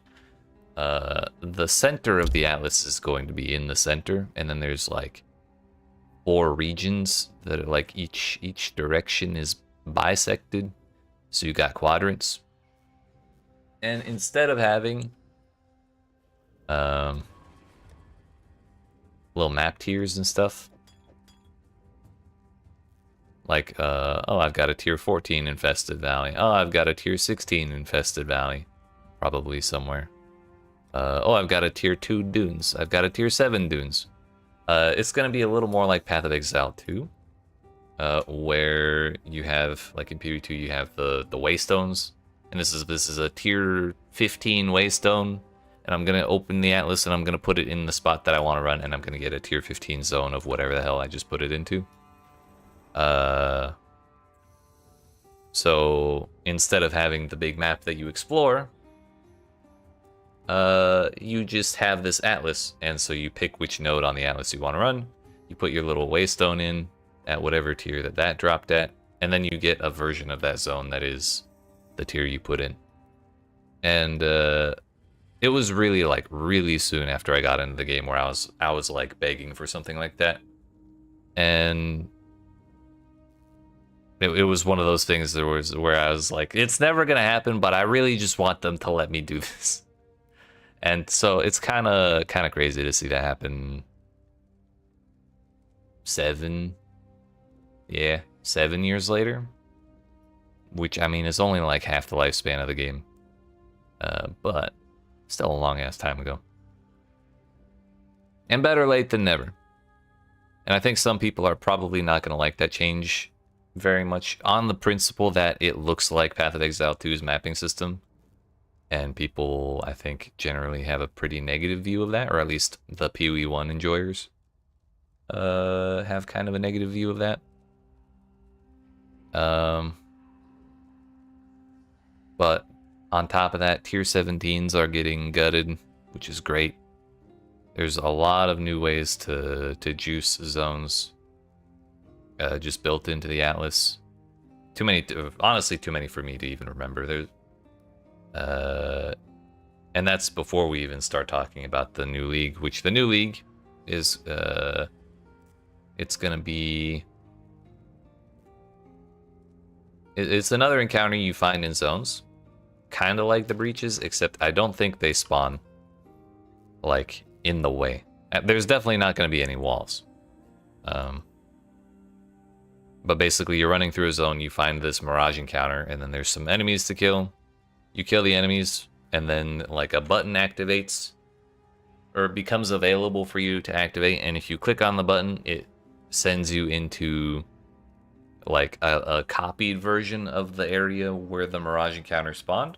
So you basically get everything that was in that area before a second time.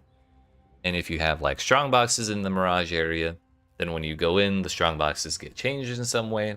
I think there was a strong box, like a regular strong box got turned into something called an opalescent strong box. I've never heard of that before. I have no idea what it does. But you know, it's something new and exciting. They announced all sorts of new ways that Mirage League interacts with the other leagues, and I think will be very cool. I think they're getting rid of woke gems. Yeah, they're getting rid of woke gems, and they're giving us what's called greater gems, or enhanced gems, or exceptional, or something. It's a different name. But it's basically gives you the option to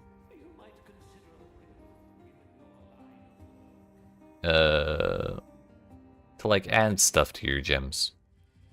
Like one of the examples they showed was you use this new currency item on a gem, and it gets a little like enchantment modifier, like the light blue ones, that says, you know, this gem is supported by level 1 of this support gem. So like, for example, we could presumably use one of these currencies to attempt to add an enchantment to Poison Concoction of Bouncing that would make it supported by level 1 greater multiple projectiles, which means I then don't have to put greater multiple projectiles on my sockets, so I can put something else.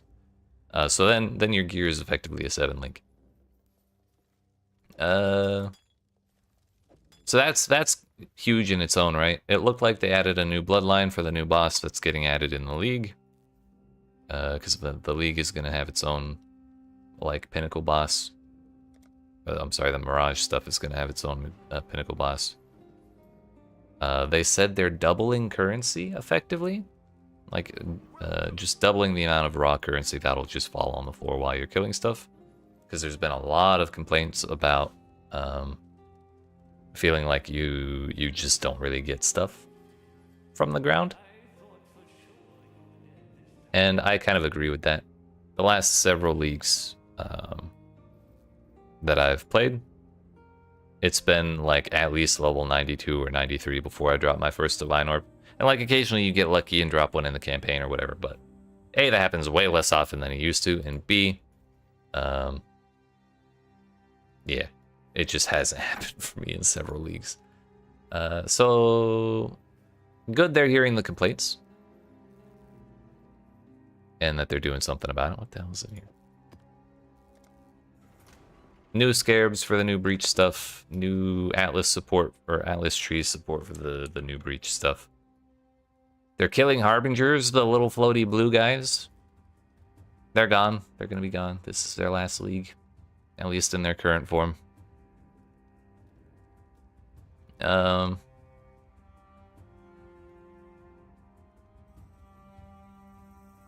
Yeah, there's just so much stuff. I'm probably missing stuff, honestly. Let's see. What does this have to say?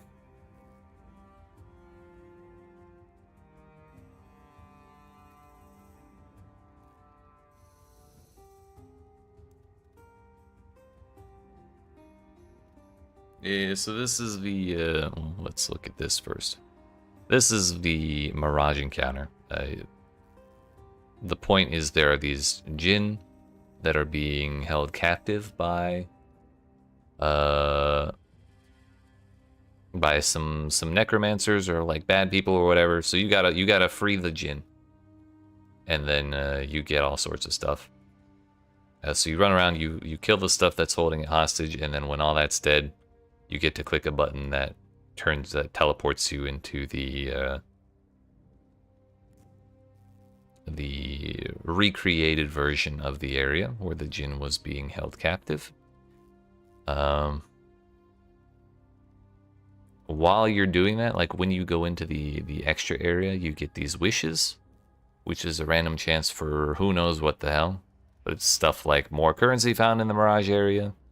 You get buffs while you're in the area, like you have Soul Eater, which is really nice. There was one that said you're invincible while you're in the area, which is also like, if I was playing hardcore and I found that, I would just feel so relaxed. Breaking the Astral Chain in the Mirage area will reward a cache of stacked decks. I mean, you know, not bad. Something at least. Yo, I'm actually really glad they showed Harvest on this, because I didn't think that Harvest was going to get anything. There's a green plant right there. What the hell was that? The magic of the Mirage will augment any other League mechanic that appears within its dominion. Warped into existence by the Astral Realm, these encounters behave differently, and sometimes provide strange and powerful rewards. Yo, Essence of Desolation. What the hell is this? One-handed weapon is 1% chance to deal double damage against enemies for each type of ailment you have inflicted on them. Two-handed weapons is 2%. Gloves increase attack and cast speed for each nearby enemy up to a maximum of 30. Boots are increased move speed for each nearby enemy. Yo, where's the Worm Blaster builds? Surely that will work with them, right? What? Body armor, 70 to 90% increased global defenses if there are no defense modifiers on other equipped items. Wild. Plus 6 to level of socketed gems while there's a single gem socketed in this item. 2 to 4% of armor applies to fire, cold, and lightning damage taken from hits if you have blocked recently. Okay, that one's kind of wacky, honestly. Projectiles can chain from any number of additional targets in close range. What? Yo, does Black Hole still exist? Is that still a skill gem? Is that even the name? Or no, it's like Void Sphere, that's the one. Hinders enemy in an area around it, with the debuff being stronger on enemies closer to the sphere. Oh, it doesn't. I thought it used to bring enemies in.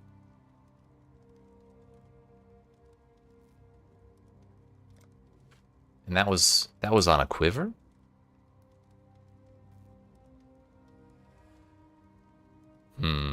So the only other way I could think of to bring enemies in would be Val Cyclone. You wouldn't be able to do anything with it. Unless, here's the other thing.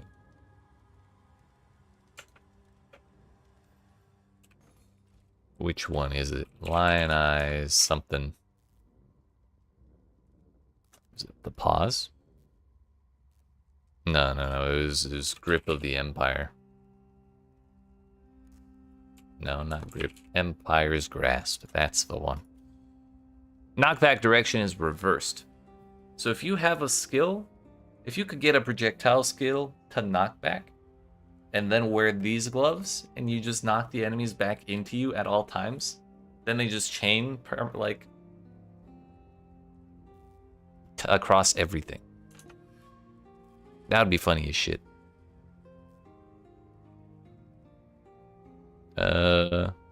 Anyways, increased duration of ailments of types you haven't inflicted recently. Yo, an extra Unleash seal or Shockwave has +1 to cooldown uses. I don't know what Shockwave is, but we'll take it. Equipped magic flasks have 30% increased effect on you if no flasks are adjacent to them.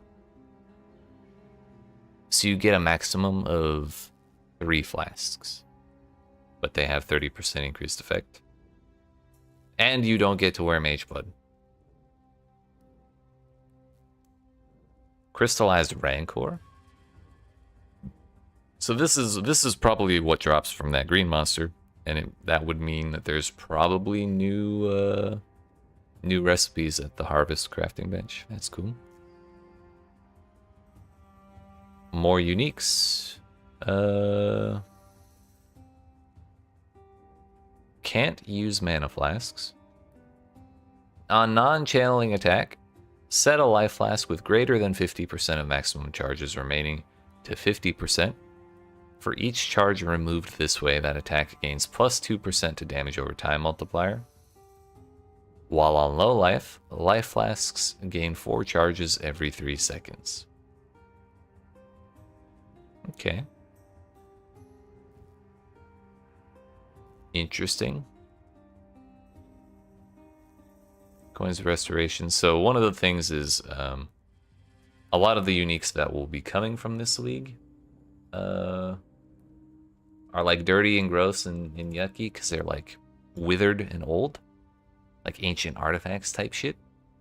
So then you can find these Coins of Restoration and restore them, as the name implies. So basically you get 2 for the price of 1.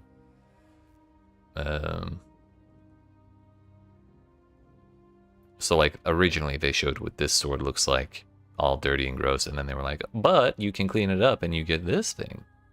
And it seemed pretty cool.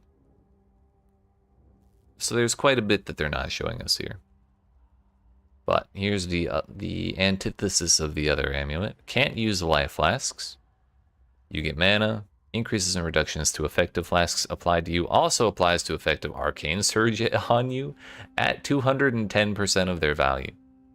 You have Arcane Surge during effect of any Mana Flask. Mana Flask effects are not removed when unreserved mana is filled. Mana Flask effects do not queue. So you can just have Arcane Surge. Interesting, and a strong one at that. Yeah, the skill imbuement, this is what I was talking about earlier. Slaying enemies and mirages will rarely drop some of the most powerful instruments of Myraketh magic, coins of power, skill, or knowledge. Each of these can be used on a level 20 skill gem, corrupting it and imbuing it with a level 1 support effect, which will inherently support that skill. So it's very important that these coins corrupt the gems that you use them on, which means you can either get a level 21 version of the gem by corrupting, you can get a 23% quality version of the gem by corrupting, or you can get the, what do they call it? Imbued skill. So you can't have even 2 out of the 3, or if you get real lucky with the double corrupt, you could not get all 3.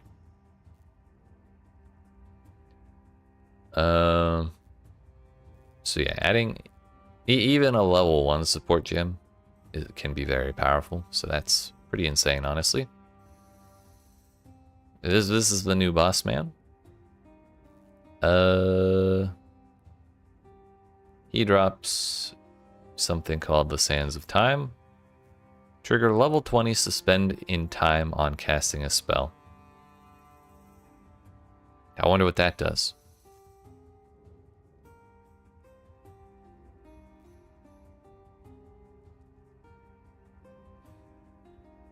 This is something to do with self-casting and, I guess not channeling, but... You know, maybe it's not. Never mind. Damn your nose.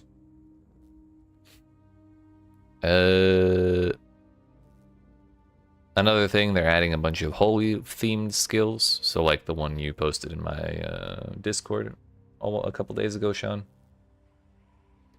That would be holy hammers, and it works by basically like cascading.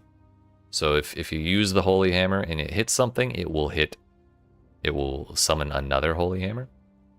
Yeah, what's up, Amelia Wilson? How's it going? I'm like incredibly suspicious that you're a robot. It does look pretty cool. The thing is,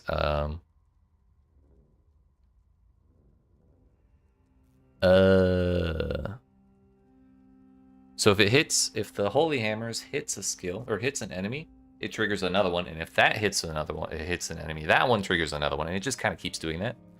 But the thing is, first hammer in each cascade deals 100% more damage. Holy hammers cascade up to 2 times. Call down 2 additional holy hammers when expending a power charge. So if you have a power charge on hand, you get the big one that they showed off in the in that little preview. So like that's the regular one, that's the power charger one right there. Divine Blast, project a beam of holy light from your shield to a targeted location, causing an implosion of holy energy. I guess that's that one. So this is another shield skill. They did not talk about this, actually.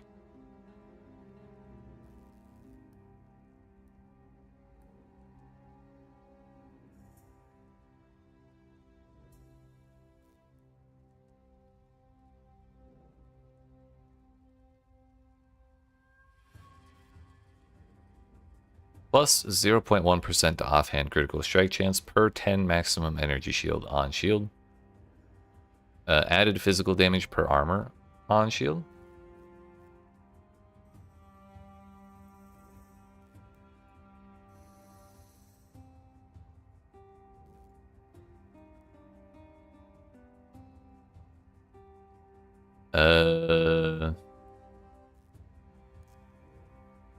So armor energy shield. What's the way that spectral shield throw of shattering? Was it the same as that? No, that's just evasion rating.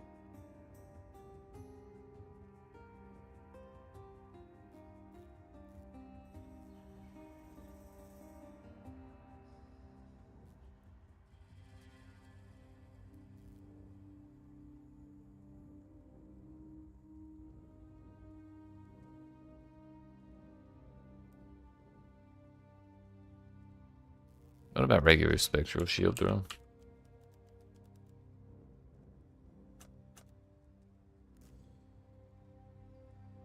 Yeah, that was armor evasion rating. And what was the damn shield people used for that? Emperor's Vigilance? I think? Yeah. No, so this shield will work.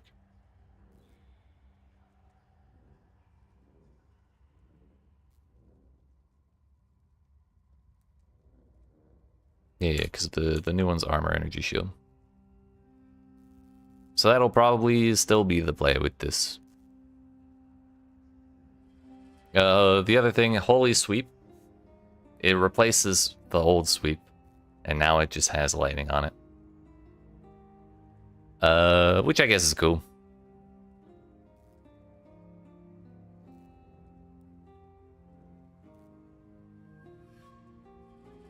Hits from these holy hammers cannot be evaded. That's interesting.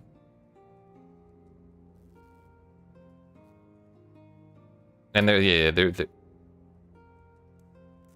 no, Professor. Yes, there is a new guard skill, like a new retaliation skill, but there is also a new shield skill that they didn't talk about. It's this Divine Blast one. Which it fires a beam and there's just like an explosion. Yeah, they showed the retaliation one. Did they show this one right here? Where he throws the little beam? I may have missed it, honestly. There was a lot going on in that moment.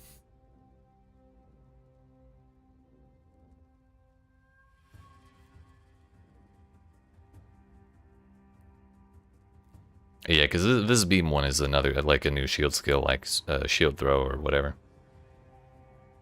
Or like shield wall or whatever the hell they have. For real, there was so much shit so fast. Yeah, this is an example of the new mapping. They were doing too much. Honestly, I'm kind of okay with it. I wish I wish it was a video and I could pause it, but you click on the map that you want to run, put the map item in. Yeah, those are your scarab slots down there. And then voila, that's your how you run a zone. This is a preview of the new atlas with the little regions.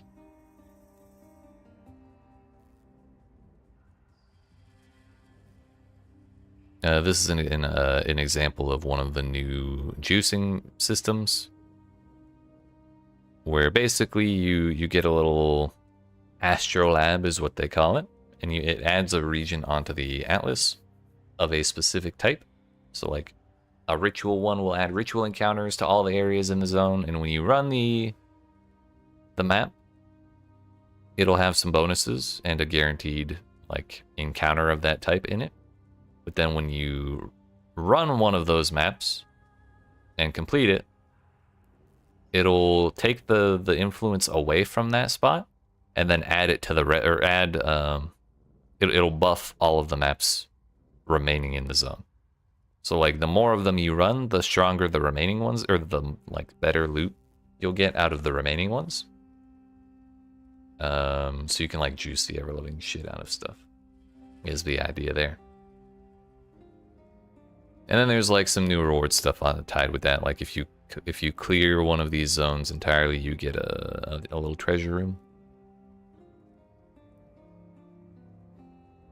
I like it. One of my favorite thing about this is that they already added like the keystone to the Atlas or whatever it is, the Atlas passive tree, that lets you just run one zone over and over again in this zone, and it just takes away one of the influences from the random other ones.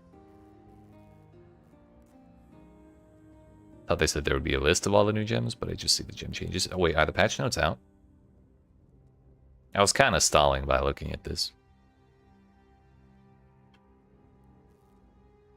Oh, thank God. Been out for 2 whole minutes. We're late. Yo, we got the graphic in the patch notes. That's huge. Is there anything else here we wanted to talk about? Exceptional support gems are the replacements of the woke gems. And they're not necessarily numerical like increases, but rather like alternate versions. It's on the front. It even links back to that page. That's crazy. Yo, I'm so excited for Hex Toad support. You have no idea.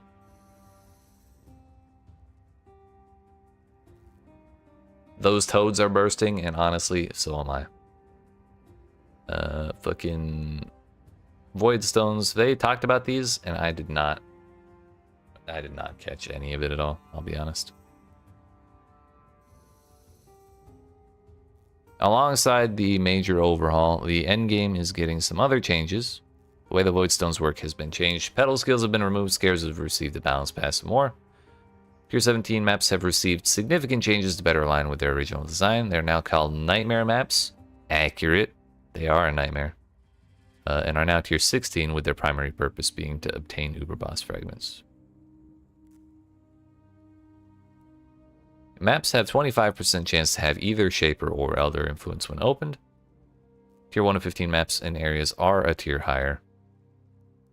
Tier 1 to 15 maps dropped in areas are converted to gold. Tier 16 maps dropped in areas have a 0.4% chance to become a nightmare map for each socketed void stone. That's the new tier 17, quote unquote.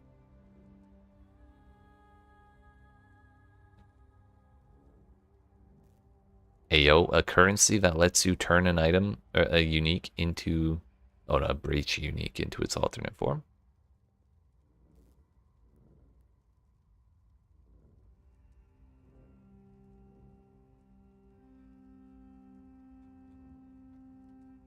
Okay, the actual patch notes.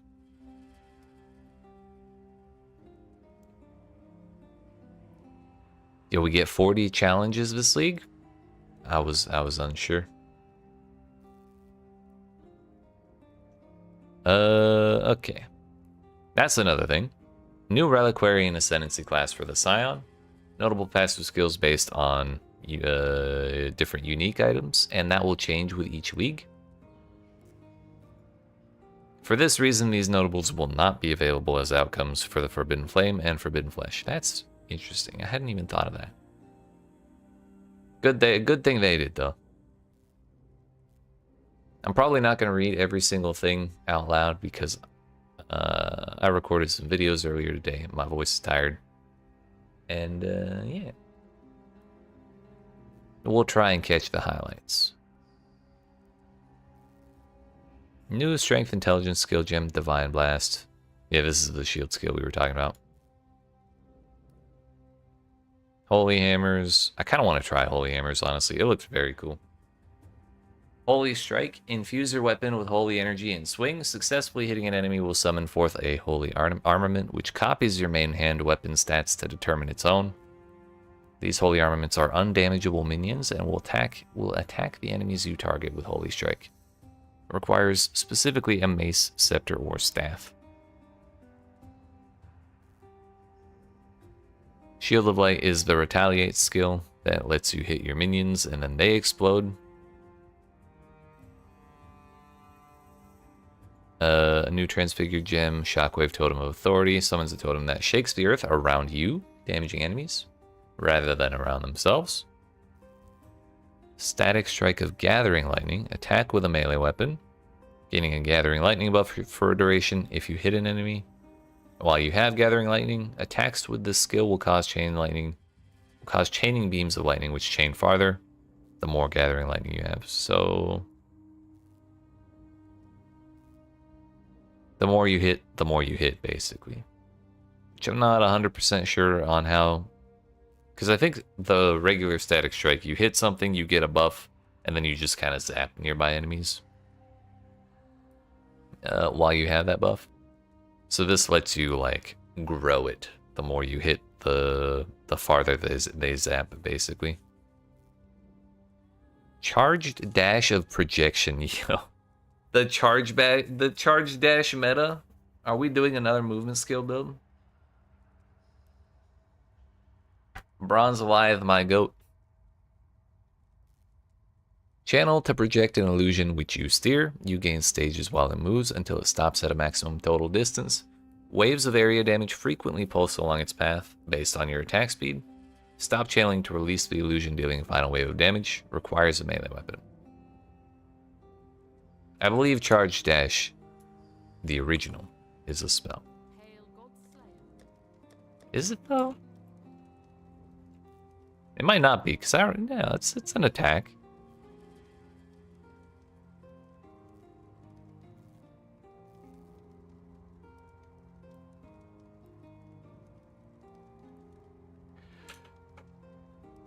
I failed to see the difference.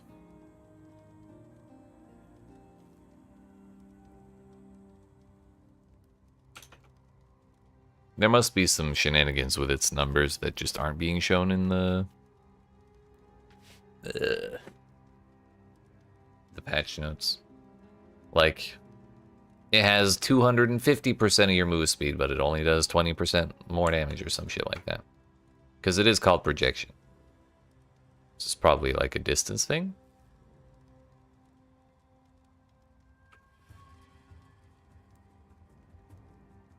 Flamethrower trap of stability.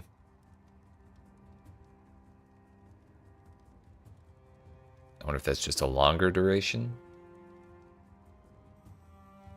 Kinetic fusillade of detonation. Create multiple kinetic projectiles. After a short duration, they explode, dealing area damage. Using this attack again will reset the duration for all projectiles.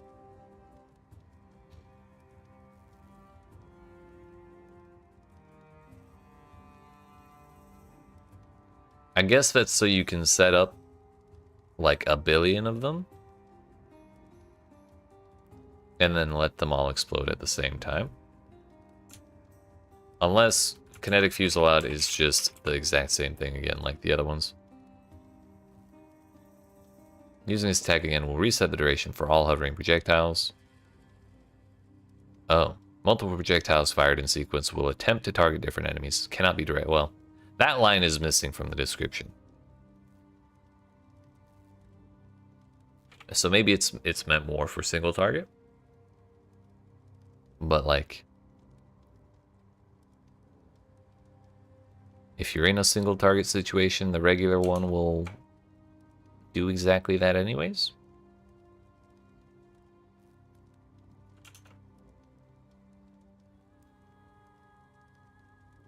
Oh, no, they just explode. Okay. Kinetic fusillade, they chase. They home in and then explode. Whereas detonation, they just explode. That's why it's missing the targeting line. So I wonder if the AoE is bigger than by default. Orb of Storms of Squalls. Create an electrical orb that will strike enemies in its AoE with beams of lightning, as well as when you use a lightning skill within its area. Beams can then split to hit more enemies. When striking enemies, this orb will teleport to a random enemy struck. Ah, so you can chase it around. That's pretty funny. Shock Nova of Procession. This is the one they were showing off in all of the trailers and stuff. Cast a ring of lightning around you, followed by a larger lightning nova. Each effect hits enemies caught in their area with lightning damage. This then repeats, with each repeat offset from the previous in the direction of your target. It looked pretty cool, but it was a lot of shock novas. Stormburst of Repulsion. Unleash orbs of energy while you channel that repeatedly jump away from the targeted location until their duration expires. Dealing damage in a small area after each jump. When you stop channeling, all remaining orbs explode, dealing higher damage in a larger area.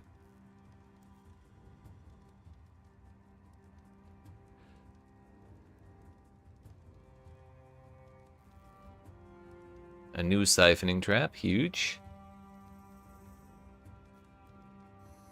Blessed Call supports Warcry skills, causing them to create consecrated ground. Warcries have lowered AoE and CDR. Cannot support triggered Warcries. Rest in peace, the automated Warcry people. Yo, excommunicate. Supports melee attacks, causing them to gain a percentage of physical damage as extra fire and lightning damage. And excommunicate enemies on melee hit. Does not modify skills used by minions. What the hell does excommunicate mean?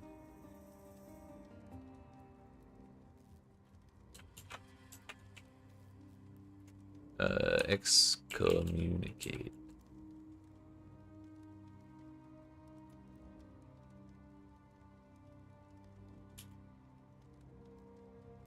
I guess it's a... Excuse me. Something we'll have to look at later. There was another keyword they added with the holy skills, and I don't remember what it was. Like, hallowed, I think? Exemplar support. Supports minion skills, causing them to have increased crit chance and crit multiplier for each of your own recent critical strikes. That has some interesting options. Hallow supports melee skills you attack yourself. I'm sorry, supports melee attacks you use yourself, causing them to inflict hallowing flame. Yeah, that's the one I was thinking of. New rune grafts, new uniques, new div cards.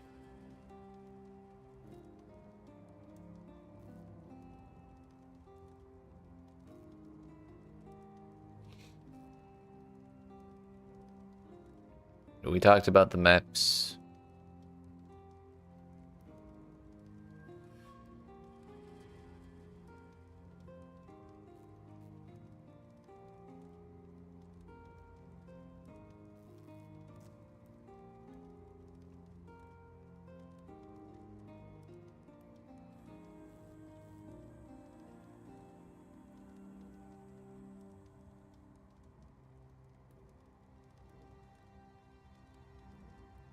No, so I guess the Arcane Astrolabs, the new little region things, I wonder if there's going to be like a quest line to use those, and that'll be how we advance the endgame story,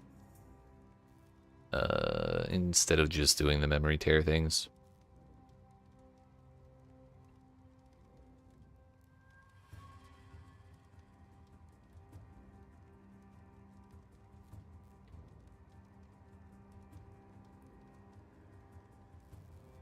Well, so there are 4 different memory vaults. Each vault is associated with a specific quadrant on the atlas. And presumably they have specific rewards in each one, so you want to target which ones you want. Interacting with the map device now opens the atlas screen. I guess that makes sense with how things work now.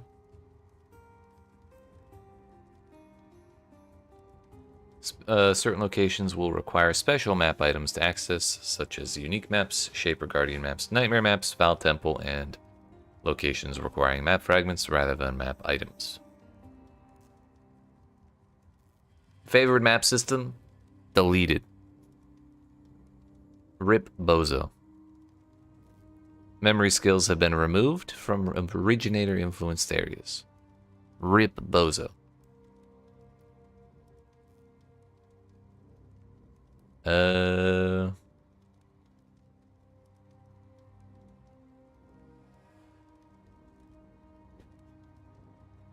Decayed Voidstone is now obtained from killing both the Shaper and the Elder. Oh. So you don't have to do Uber Elder, you can do them individually, and when you get the second one, you get the Decayed Voidstone. Huge. That's another video that's outdated now. Fuck. I think it's still salvageable. It's fine. You now receive a Void Stone from killing both the Searing Exarch and the Eater of Worlds, instead of one from each. So, I guess Void Stones in general will be paired off. The extra Void Stone that this leaves is now obtained from killing the Incarnation of Dread. Okay. So not paired off, but close enough.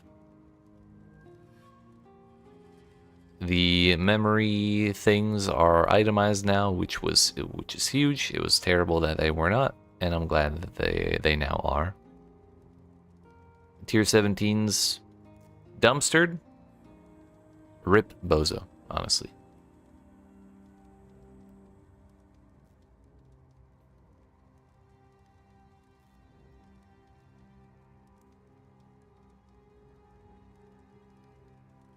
Memory strands got buffed. Atlas bonus objectives now additionally grant 1% to map item quantity for every 4 bonus objectives completed. I believe they also said that chisels are no longer a thing. So that is the replacement for that. And not only does it replace chisels, aside from the Maven ones, like regular chisels are gone.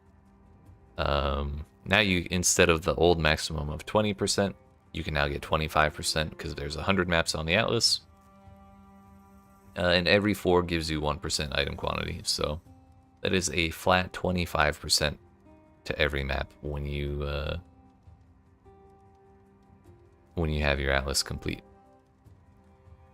Uber bosses now only require 4 fragments to access, previously 5. Huge. Maven invitations are now accessed through Kirak rather than some of them being quest items that you place in your map device. Sacrifice and mortal fragments can no longer be used in a map device to open a random Valside area directly. Instead, they can be used alongside maps to add a Valside area to the open map, while still applying their current map item quantity bonus. Not a huge fan of that, because I don't like Valside areas. And I don't like seeing them. So if I want to use the quantity effect, I'm still going to get the side area in my maps. And then I'm going to accidentally click on it while I'm trying to do like a breach or a ritual or something. It's going to piss me off. I can already see it.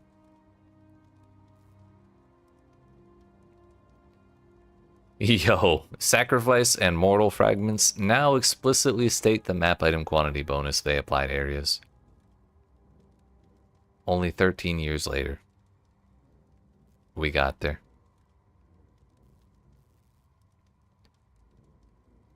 Elder Guardian, Shaper Guardian, and Conqueror maps always generate on tier 16 maps now. As a result, div cards for these items no longer explicitly state the map tier. Horizon Orbs, well, Harbingers are now gone, which means there's no source of Horizon Orbs.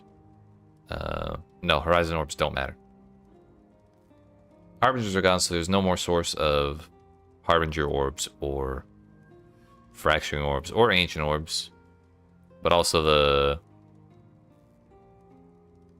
Harbinger Orbs don't matter anymore either because of the Waystone change, or the map change. But yeah, because the Harbingers are gone, Ancient Orbs and Fracturing Orbs are now in the base drop pool, so that's cool. But yeah, since Horizon Orbs are gone,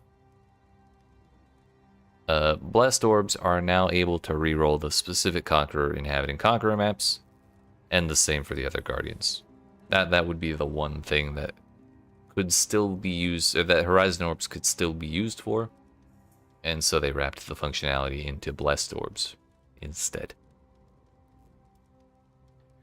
Kirak no longer offers Atlas missions, and defeating map bosses no longer has a chance to grant Kirak missions. As a result, the Planar Tactician, Solidarity, Expert Reconnaissance, all of the Atlas passes about the Kirak missions are gone.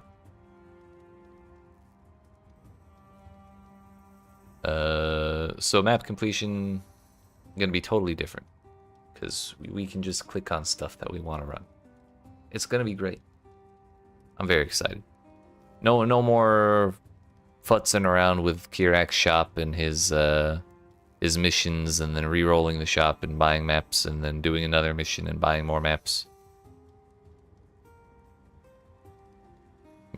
Scouting reports can no longer be obtained, and existing ones no longer function. They don't say that they delete them, so we can have legacy scouting reports that just do nothing. The side quest div card has been temporarily disabled. That was like a tier 15 map or 13 map or something weird. Chisels can no longer be obtained, though existing items will still function, and map device crafting options have been removed. The loss of content and loot here has been compensated in other areas. Okay, so even the crafting device, or the map device crafting options are gone too, because I guess that makes sense because the map device has basically been overhauled into like a tiny little window in your Atlas screen. The Cartographer div card has been temporarily disabled. That's the Chisel one. Temple Architects now drop additional scarabs instead of additional map currency while you have an Atlas of Worlds room in the temple.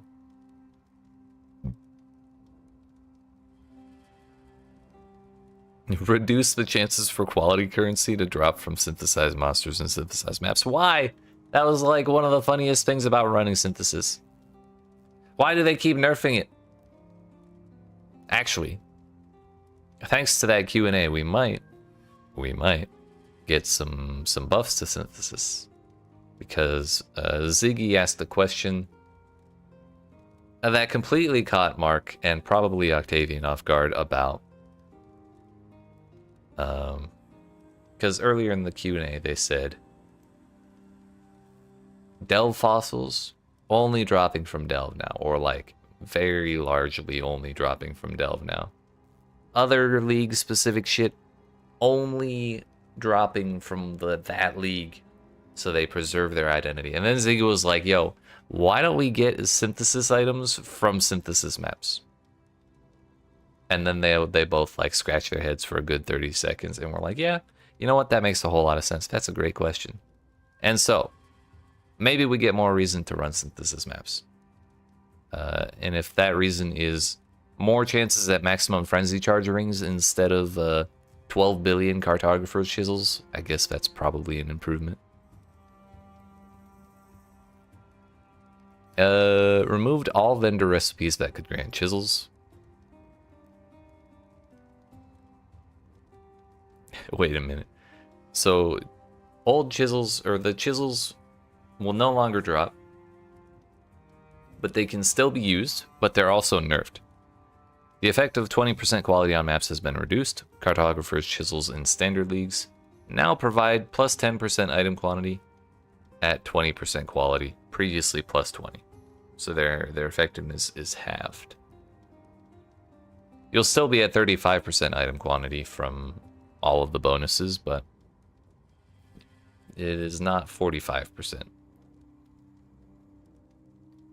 Maven's Chisel of Procurement now provides 40% item rarity at 20% quality. So it looks like these are all nerfs, but these chisels that do exist, the Maven ones, one chisel is guaranteed to give your map 20% quality now. That is something that's not stated here. Oh, never mind, it's stated right there. This applies to Maven chisels. Quality applies to pack size instead of item quantity. Can no longer appear as a corruption implicit modifier on maps. That's probably a good thing.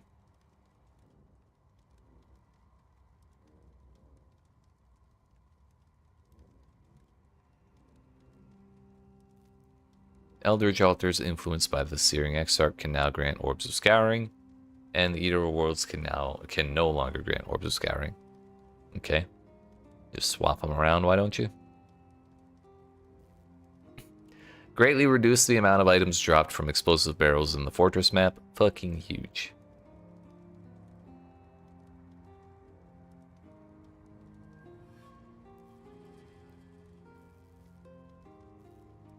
Kind of a change to resonating shrines. Not really a big deal though.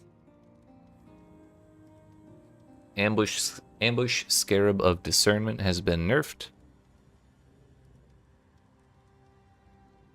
Lowered the bonus reward granted by the Blight Scarab of Invigoration by 20%.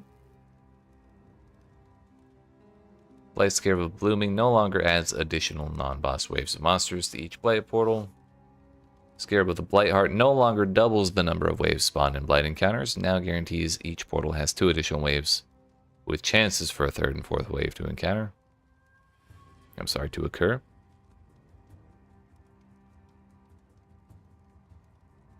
Yeah. The Horn Scarab of Awakening now grants... Horn Scarab of Awakening was the blue one. It was giga valuable for giving you the infused map crafting options. Map crafting is no longer... the map device crafting options are no longer a thing. So now... The Horn Scarab of Awakening grants tier 16 plus areas contain the bosses from a random Maven invitation. So you could get Elder Guardians, you could get Shaper Guardians, you could get Cyrus Conquerors, or you could get the Feared and just you know, everybody. And just run around your map. That's pretty funny, actually. I don't know if those will be more valuable than they were before. They'll probably still be pretty worthwhile, because I think those bosses still drop their regular loot if you kill them, even in normal maps. So that's pretty interesting.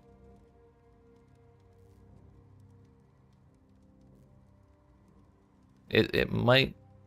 Well, it's also a chance thing. Like, you know, it won't be flat out the value of every feared mod of, like every key to every feared boss added together. Like, you could... It's like a 1 in 6 of you getting the feared or whatever. Anyways, Abyss Scarab of Descending guarantees an abyssal depths in an area. Cool. Anarchy Scarab of the Exceptional.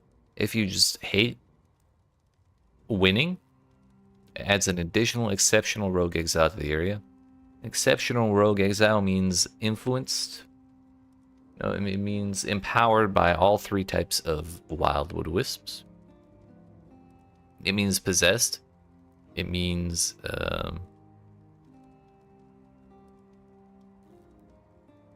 it has a shrine buff.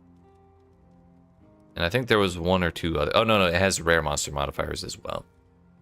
And I think there might have been a couple extra, like 1 or 2 extra layers to that. But yeah, exceptional rogue exiles look very scary.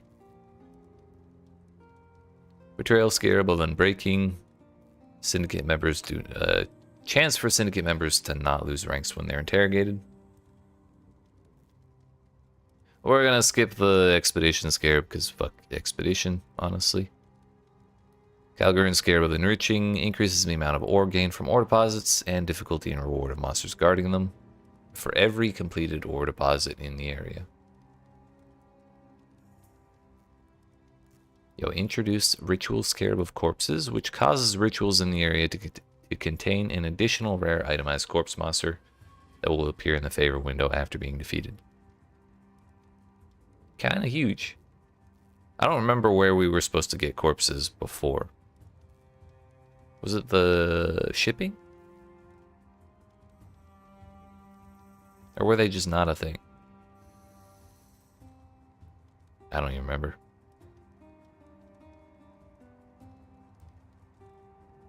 Beyond Scarab of Resurgence no longer enrages beyond bosses on low life. Instead, summons all of them when you summon 1. So every time you find a Beyond boss, you get 3 instead. Should be fun. Delirium Scarab of Neuroses now also grants Delirium reward types gain +1 to count on defeating unique Delirium bosses. That, I don't remember what Neuroses does by default, but this is in addition to that. So that's kind of nice.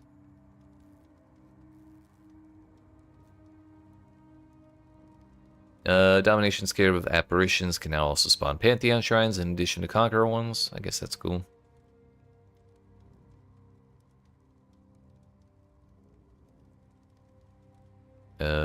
Influencing Scarab of Conversion spawns Guardians to accompany map bosses.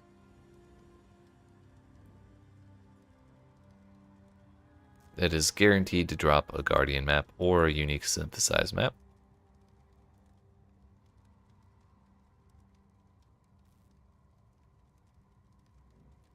Ayo. Legion Scarab of Treasures grants chests that are broken out a chance for that chest's rewards to be applied to the monsters it breaks out, while also making those monsters more difficult and rewarding. So you just bonk a currency chest, and all of the monsters it bonks awake as well get the currency reward. That's kind of crazy.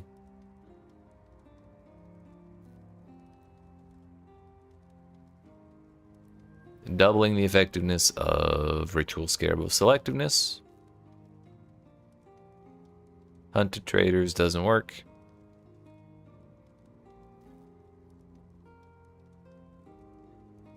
Torment Scarab now grants a chance for spirits to be released when the monster is killed. Wait, the spirit then immediately dives into the ground, resurfacing with a new rare monster which they again possess. So they don't, if the ghosts possess something, and they proc this, they just give you an extra rare. Like it's in addition. It's not buffing a different rare on the map. It's giving you a new one. So that's actually pretty damn good. Scarab of Bisection has been split into 2 separate scarabs. Basically, one gives you increased effective area prefix modifiers, and suffix modifiers have no effect, and the opposite.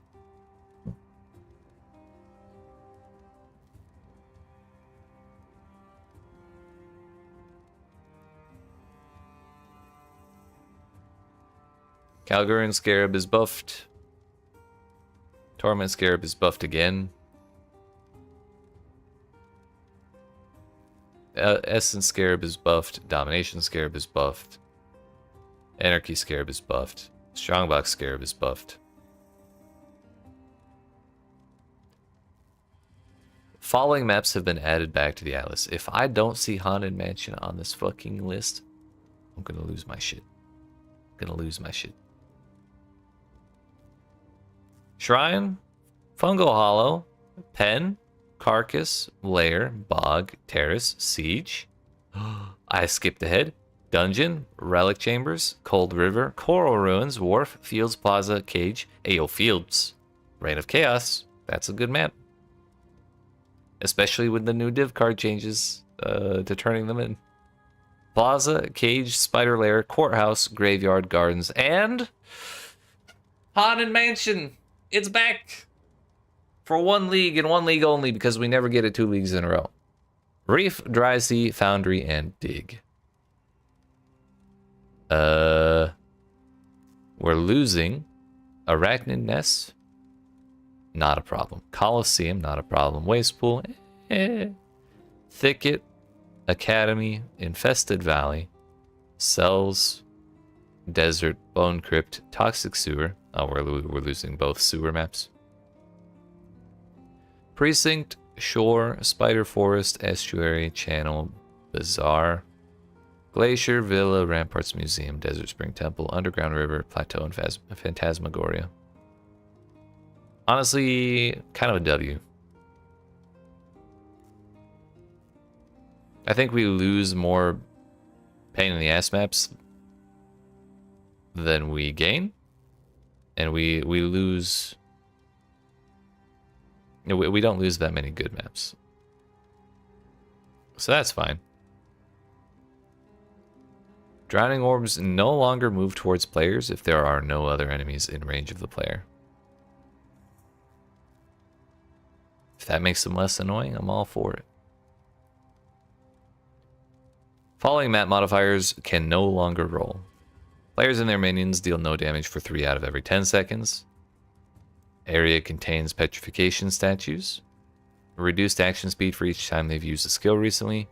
Marked for death on killing a rare or unique monster. Rare and unique monsters remove life, mana, and energy shield from players or their minions on hit. 5th Impale Reflection. Awakener's Desolation. Trap Reduction. I hope this is also a mine reduction modifier, because that one fucked me over many times. Players' minions have less movements, attack and cast speed. Totems, damage taken by totems is taken from their summoner's life instead. Yeah. Rip bozo to all of these, honestly. Glad they're gone. I'm not reading every last change to every last passive, Atlas passive. Sorry.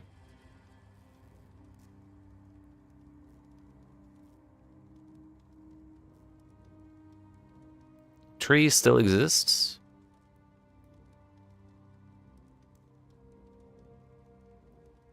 Breach hives have been shrunk. Walls have been shrunk. They break when you hit them.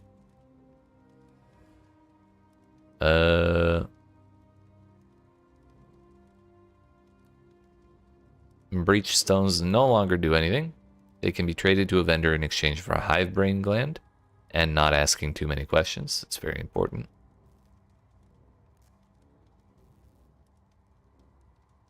Graft items are gone.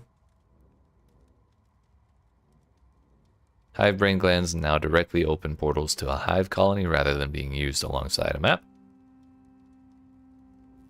Genesis tree is now fully grown by default. But you still need to unlock, work with Aelith to unlock points to allocate. I suppose that makes sense. Graft blood has been renamed to hive blood, thank God. That was so confusing, but now grafts are gone. But it's okay. Grafts can no longer be grown from the Genesis tree. The branch has been pruned.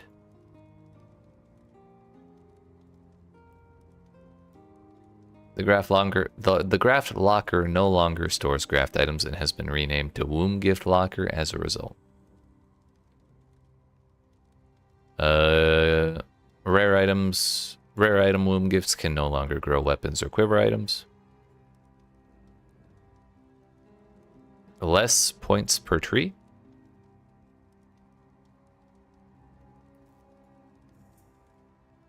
In general, the tree ain't gonna give you shit anymore, and I think that's probably okay. More variants at endgame for the item level of items generated from growing equipment wombs on the Genesis tree, and removed most sources of guaranteed additional item levels.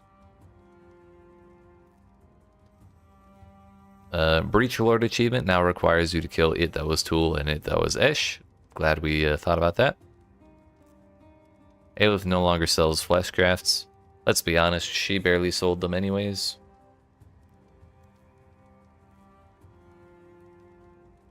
Hive-blood no longer requires grafts to store. This was actually a question I had. Has a maximum capacity of 100,000, shared across all characters within the league. I think that's pretty good.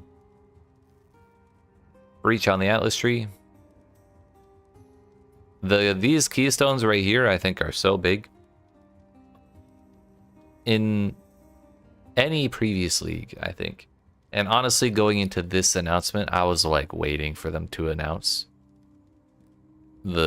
these two things specifically on the Atlas tree. And that was something that lets you influence the way that breach encounters spawn one way or the other. And like in any previous league, I would expect them to give us nodes that say like 500% increased chance of getting the breach encounter that you want, and then the other one would have 500% increased chance of getting the other one. So there's still a chance that you don't get what you want, but not this time.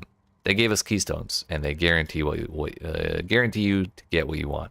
And I think that's so nice. That is like, it's not great that we have to spend skill points to get these things. But it is great that these exist over not having anything at all, and I'm so glad that they're guarantees. Huge. Stonks. Stonks as fuck. Valdo maps with the area contains the hidden instead now grant area contains remembered. Breach Lord and additional breaches instead. Okay, I'm not reading all the Valdo shit. Breach Scarabs have been reworked. Breach Scarab has been renamed to Breach Scarab of the Hive, and has area contains a Breach Hive. Breach Scarab of Snares is now Breach Scarab of Instability. Area contains 2 additional unstable breaches, which is the one that most closely resembles the old breach. Breach Scarab of the Marshal has unstable breaches in area contain a boss, and breach hives in area lead to a hive fortress. So you can use that with either one. That's pretty cool.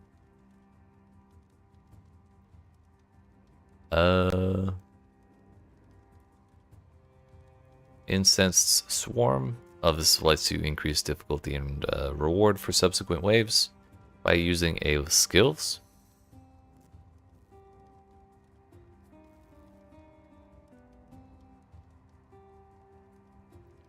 Resonant Cascade is now for unstable breaches. Things get faster and tougher for each unstable breach you've already opened. All breach scarabs have a limit of 1 except instability, which has a limit of 2. So you can get a maximum of 4 from scarabs, because that is the 2 additional breaches.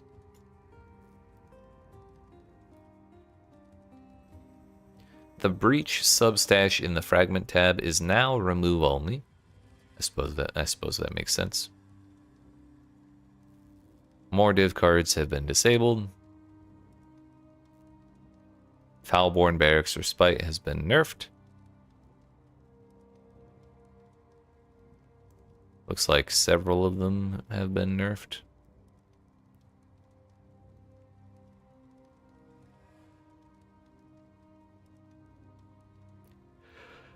Yeah, pretty heavily too. Excuse me. Harbinger is gone. Fracturing and Ancient Orbs are now able to drop as part of the core drop pool. Engineer's Orbs, Harbinger Orbs, and Horizon Orbs can no longer be obtained. Shards can no longer be obtained and will be deleted.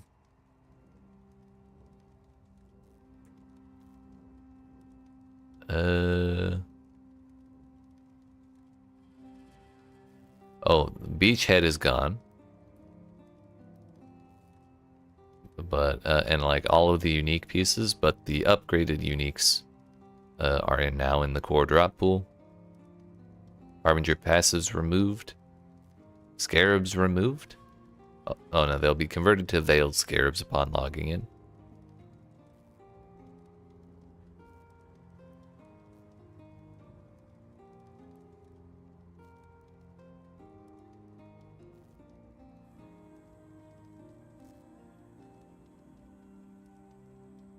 Additional Harbinger implicits on maps have been converted to now contain additional tormented spirits.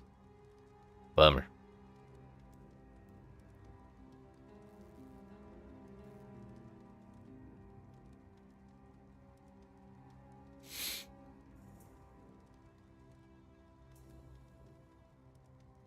Blueprints that had Harbinger rewards will now instead have gold rewards.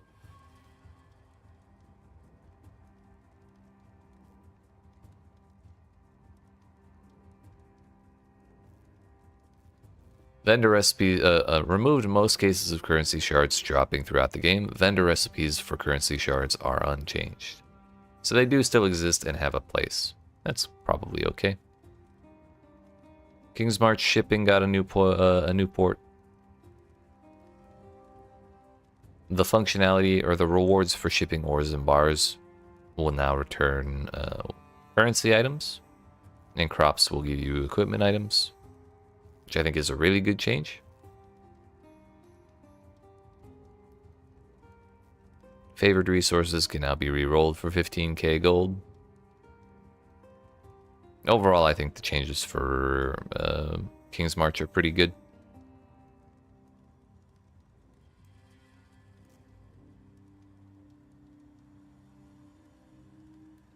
Wages for farmers have gone down by 50%. Mappers' gold wages have gone up by 25%. That's pretty steep. Those were already expensive.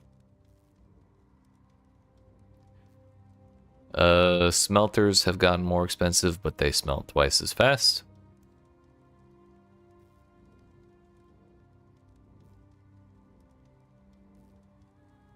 Yo, bestiary changes.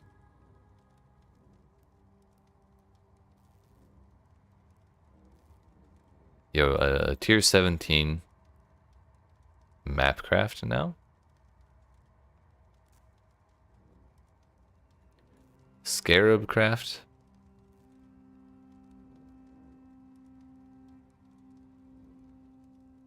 $500 million experience to an exceptional sport gem. Reroll an Awakened Support Gem now sacrifices an Exceptional Support Gem for 3 high-level, high-quality Support Gems.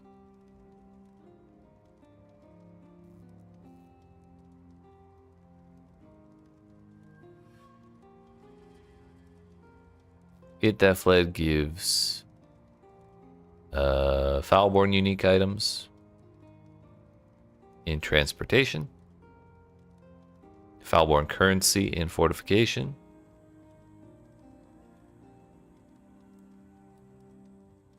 and just a little shifting around because of the league changes. Sulfite Scarab no longer has map owner, gains 150% more sulfite. That's a bummer. Oh. Amount of sulfite gained from sulfite veins and chests and maps has been increased, scaling to being roughly doubled at the highest level. Okay, that's fine. That makes up for the scarab.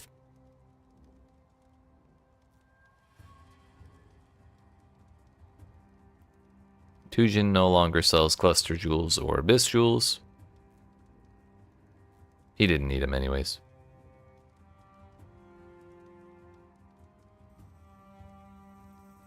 Possessed Legion monsters no longer release tormented spirits when being broken out. They can still release tormented spirits once they are broken out. Added a modified ultimatum that prevents players from being able to block.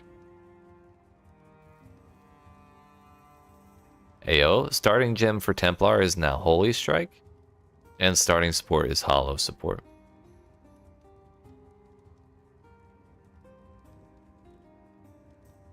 Totem placement speed now also scales the speed at which totems emerge, and range attack totems have been nerfed already.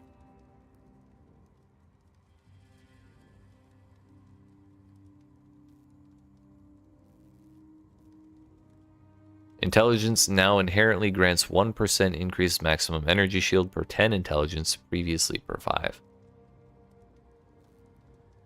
Cause fuck energy shield, I guess. Honestly, not my problem. I don't play energy shield builds. But this kind of seems like a kind of massive nerf. And that just didn't get mentioned at all.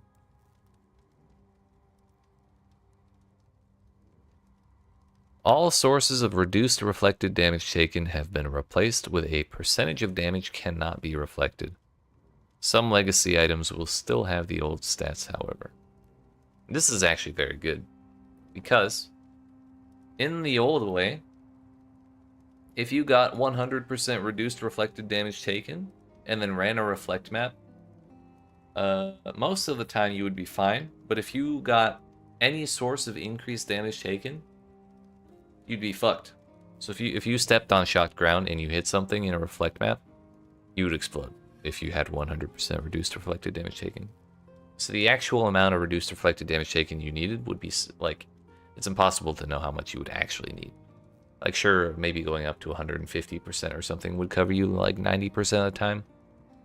But who knows what the hell? Like, maybe you get the damn curse monster, or the hexes totem monster, whatever it's called, and that gives you like giga vulnerability or something. I don't even know how much extra damage that makes you take. And then you step on shock on top of that. It's like, how much is enough? So, this gets around that. Now there's no question.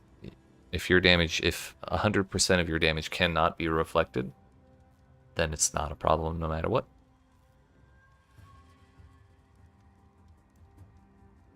Now, all of this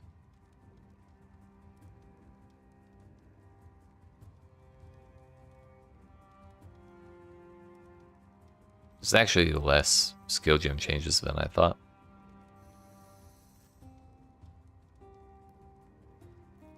Ayo.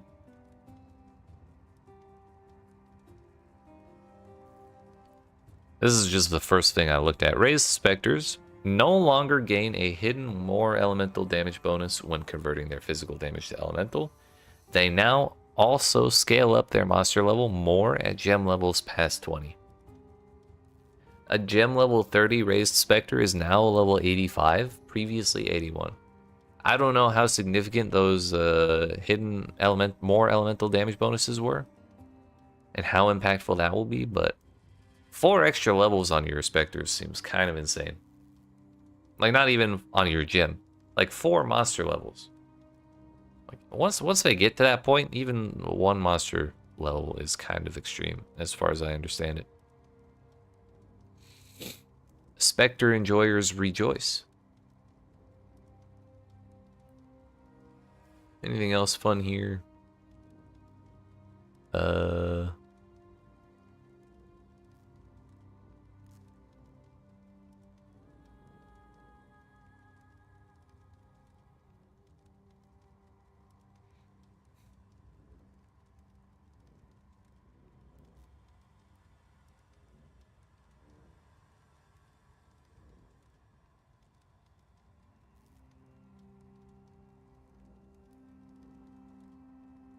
Ew, they talked about Winter Orb.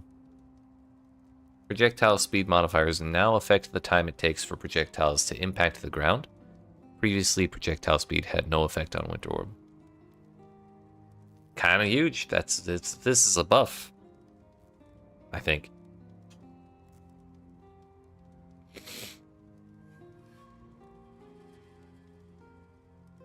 Val Absolution buffed. Yo, +1 radius per stage on Ascended Sentinels. Also 100% more damage, that's pretty cool.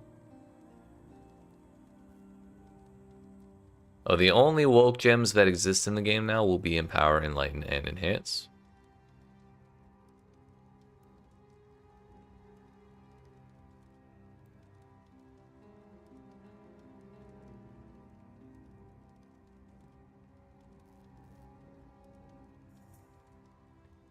Wait, lesser multiple projectile support has been renamed to multiple projectile support. I'm glad I read that one, because if I saw that in the wild without knowing beforehand, I would have shit myself.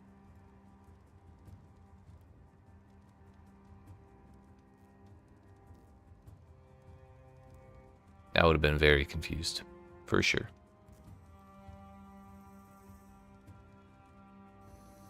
Chieftain doubled the chance for monsters to explode. But now they deal 250% of their maximum life instead of 500. I guess that works out.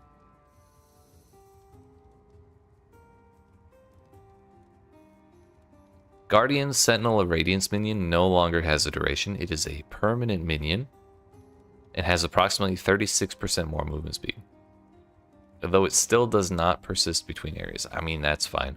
That thing was annoying as shit to use anyways. I tried it once. Like, it's very powerful, but very annoying. So this seems like a good change.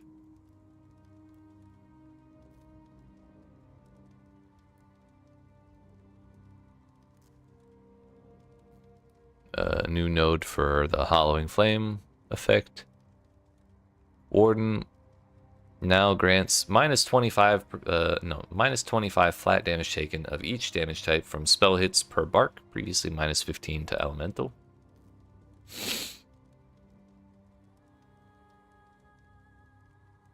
20% extra more elemental damage while unbound. Getting stuffy out of nowhere.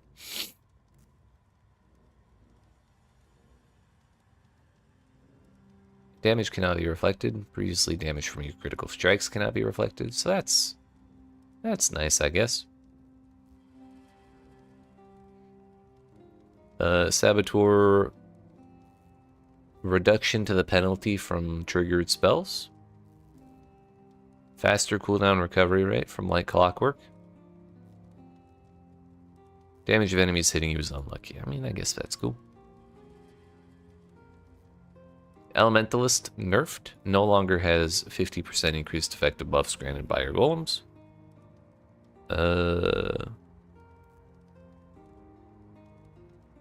The assassin notable in Ascendant is buffed to align with the assassin change.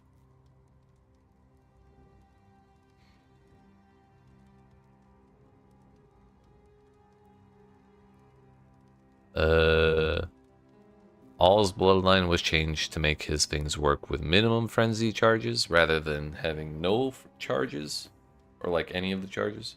That's pretty cool.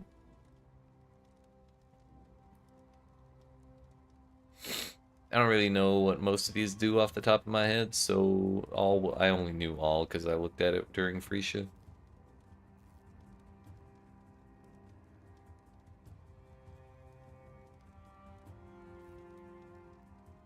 Yo, Bino's kitchen knife got buffed.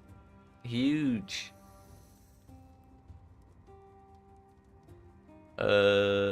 Poison proliferation over 3 meters instead of 1.5. And doubled the regen bonus on killing a poisoned enemy.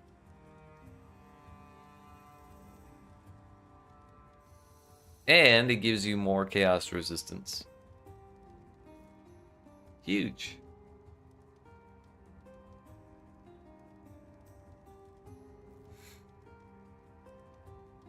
Anything else I care about? Marohi Urqui now has 40 to 50% increased area of effect. That's pretty damn funny. Just because why not? Just make it better.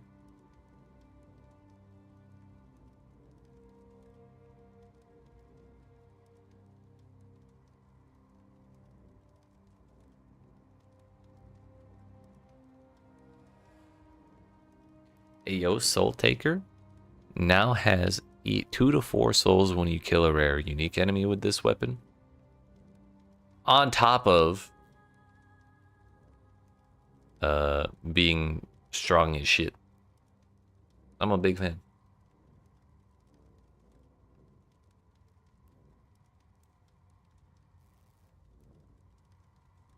Shaper's Touch got nerfed.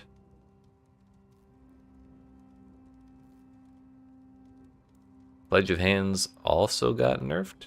Well, yeah, it got nerfed pretty heavily. But again, it got a little more increased maximum mana, I guess.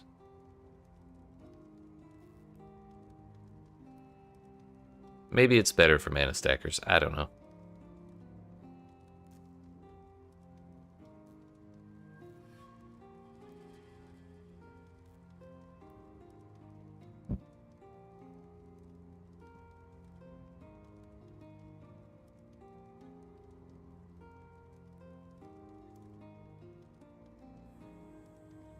More currency items.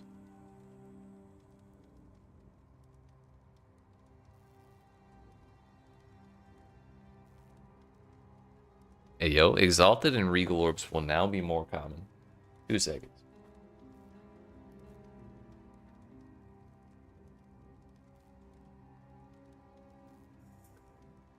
So Exalted and the Divine Orbs will no longer have the same drop rate. That's huge. We don't have to be sad when we see Exalted Orbs drop anymore. Actually, like, such a massive quality of life change for me personally, because I get tilted every single time I see a damn Exalted Orb.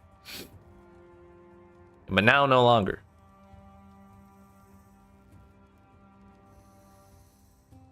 Increase the penalty to gold and map drops on Breach and Blade Monsters. That's toxic.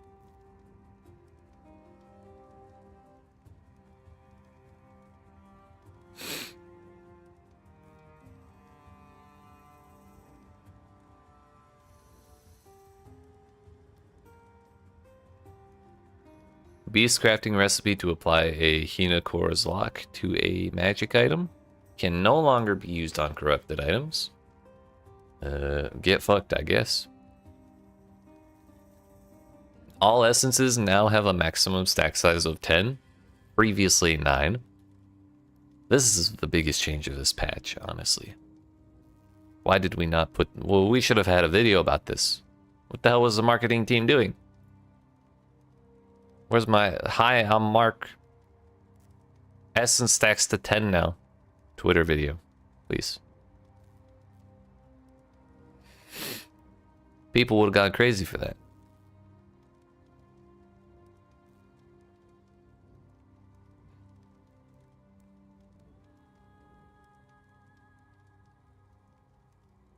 Reduce the damage dealt by Rusty Crusher's shock rifle ability by 50%. I don't even know what the hell that is, but sure. New gems from their new quests. Not new quests, from different places.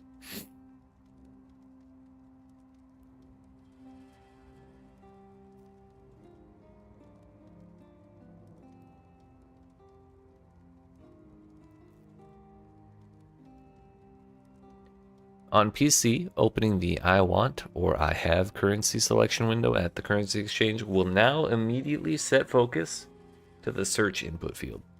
So you click the button and you type, and you get what you want without having to do Control F or click on the button or on the field yourself. Kind of huge, honestly.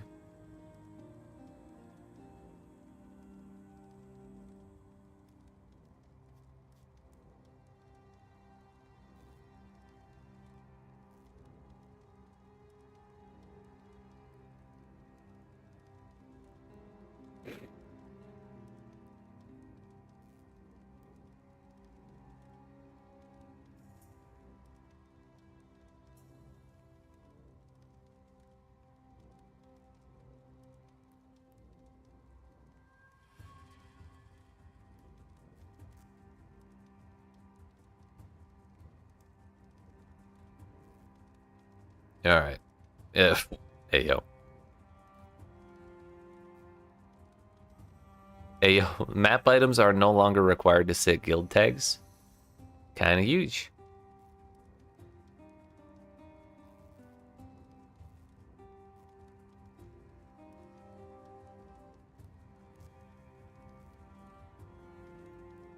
Alright, overall, pretty solid. There's a lot of good shit in there. There's probably some, you know, balance changes that some people are going to be upset about. I don't even know. I didn't read that part that closely because I'm just going to pick something that sounds cool to me and we'll run it. But, yeah, tomorrow we're going to start at our normal time of 5 p.m. Eastern Standard Time, or Eastern US time. And we're going to do a practice run through the campaign. Not real sure what build I'm going to do, but I'll think of something. Hopefully it's not Peaconk again, even though that's very, very easy for me to do. Maybe we do a melee build of some kind. I don't know. We'll find out. But this is where we're going to go ahead and end the stream today. Hope you enjoyed. If you did and you've not already, make sure you smack the follow button if you're watching on Twitch, the like and subscribe if you're watching on YouTube. And come see me again tomorrow at 5 p.m. Eastern Standard Time, or Eastern US Time, whatever you want to call it. And we'll do a campaign run. See how things go. Get acclimated, you know. And yeah.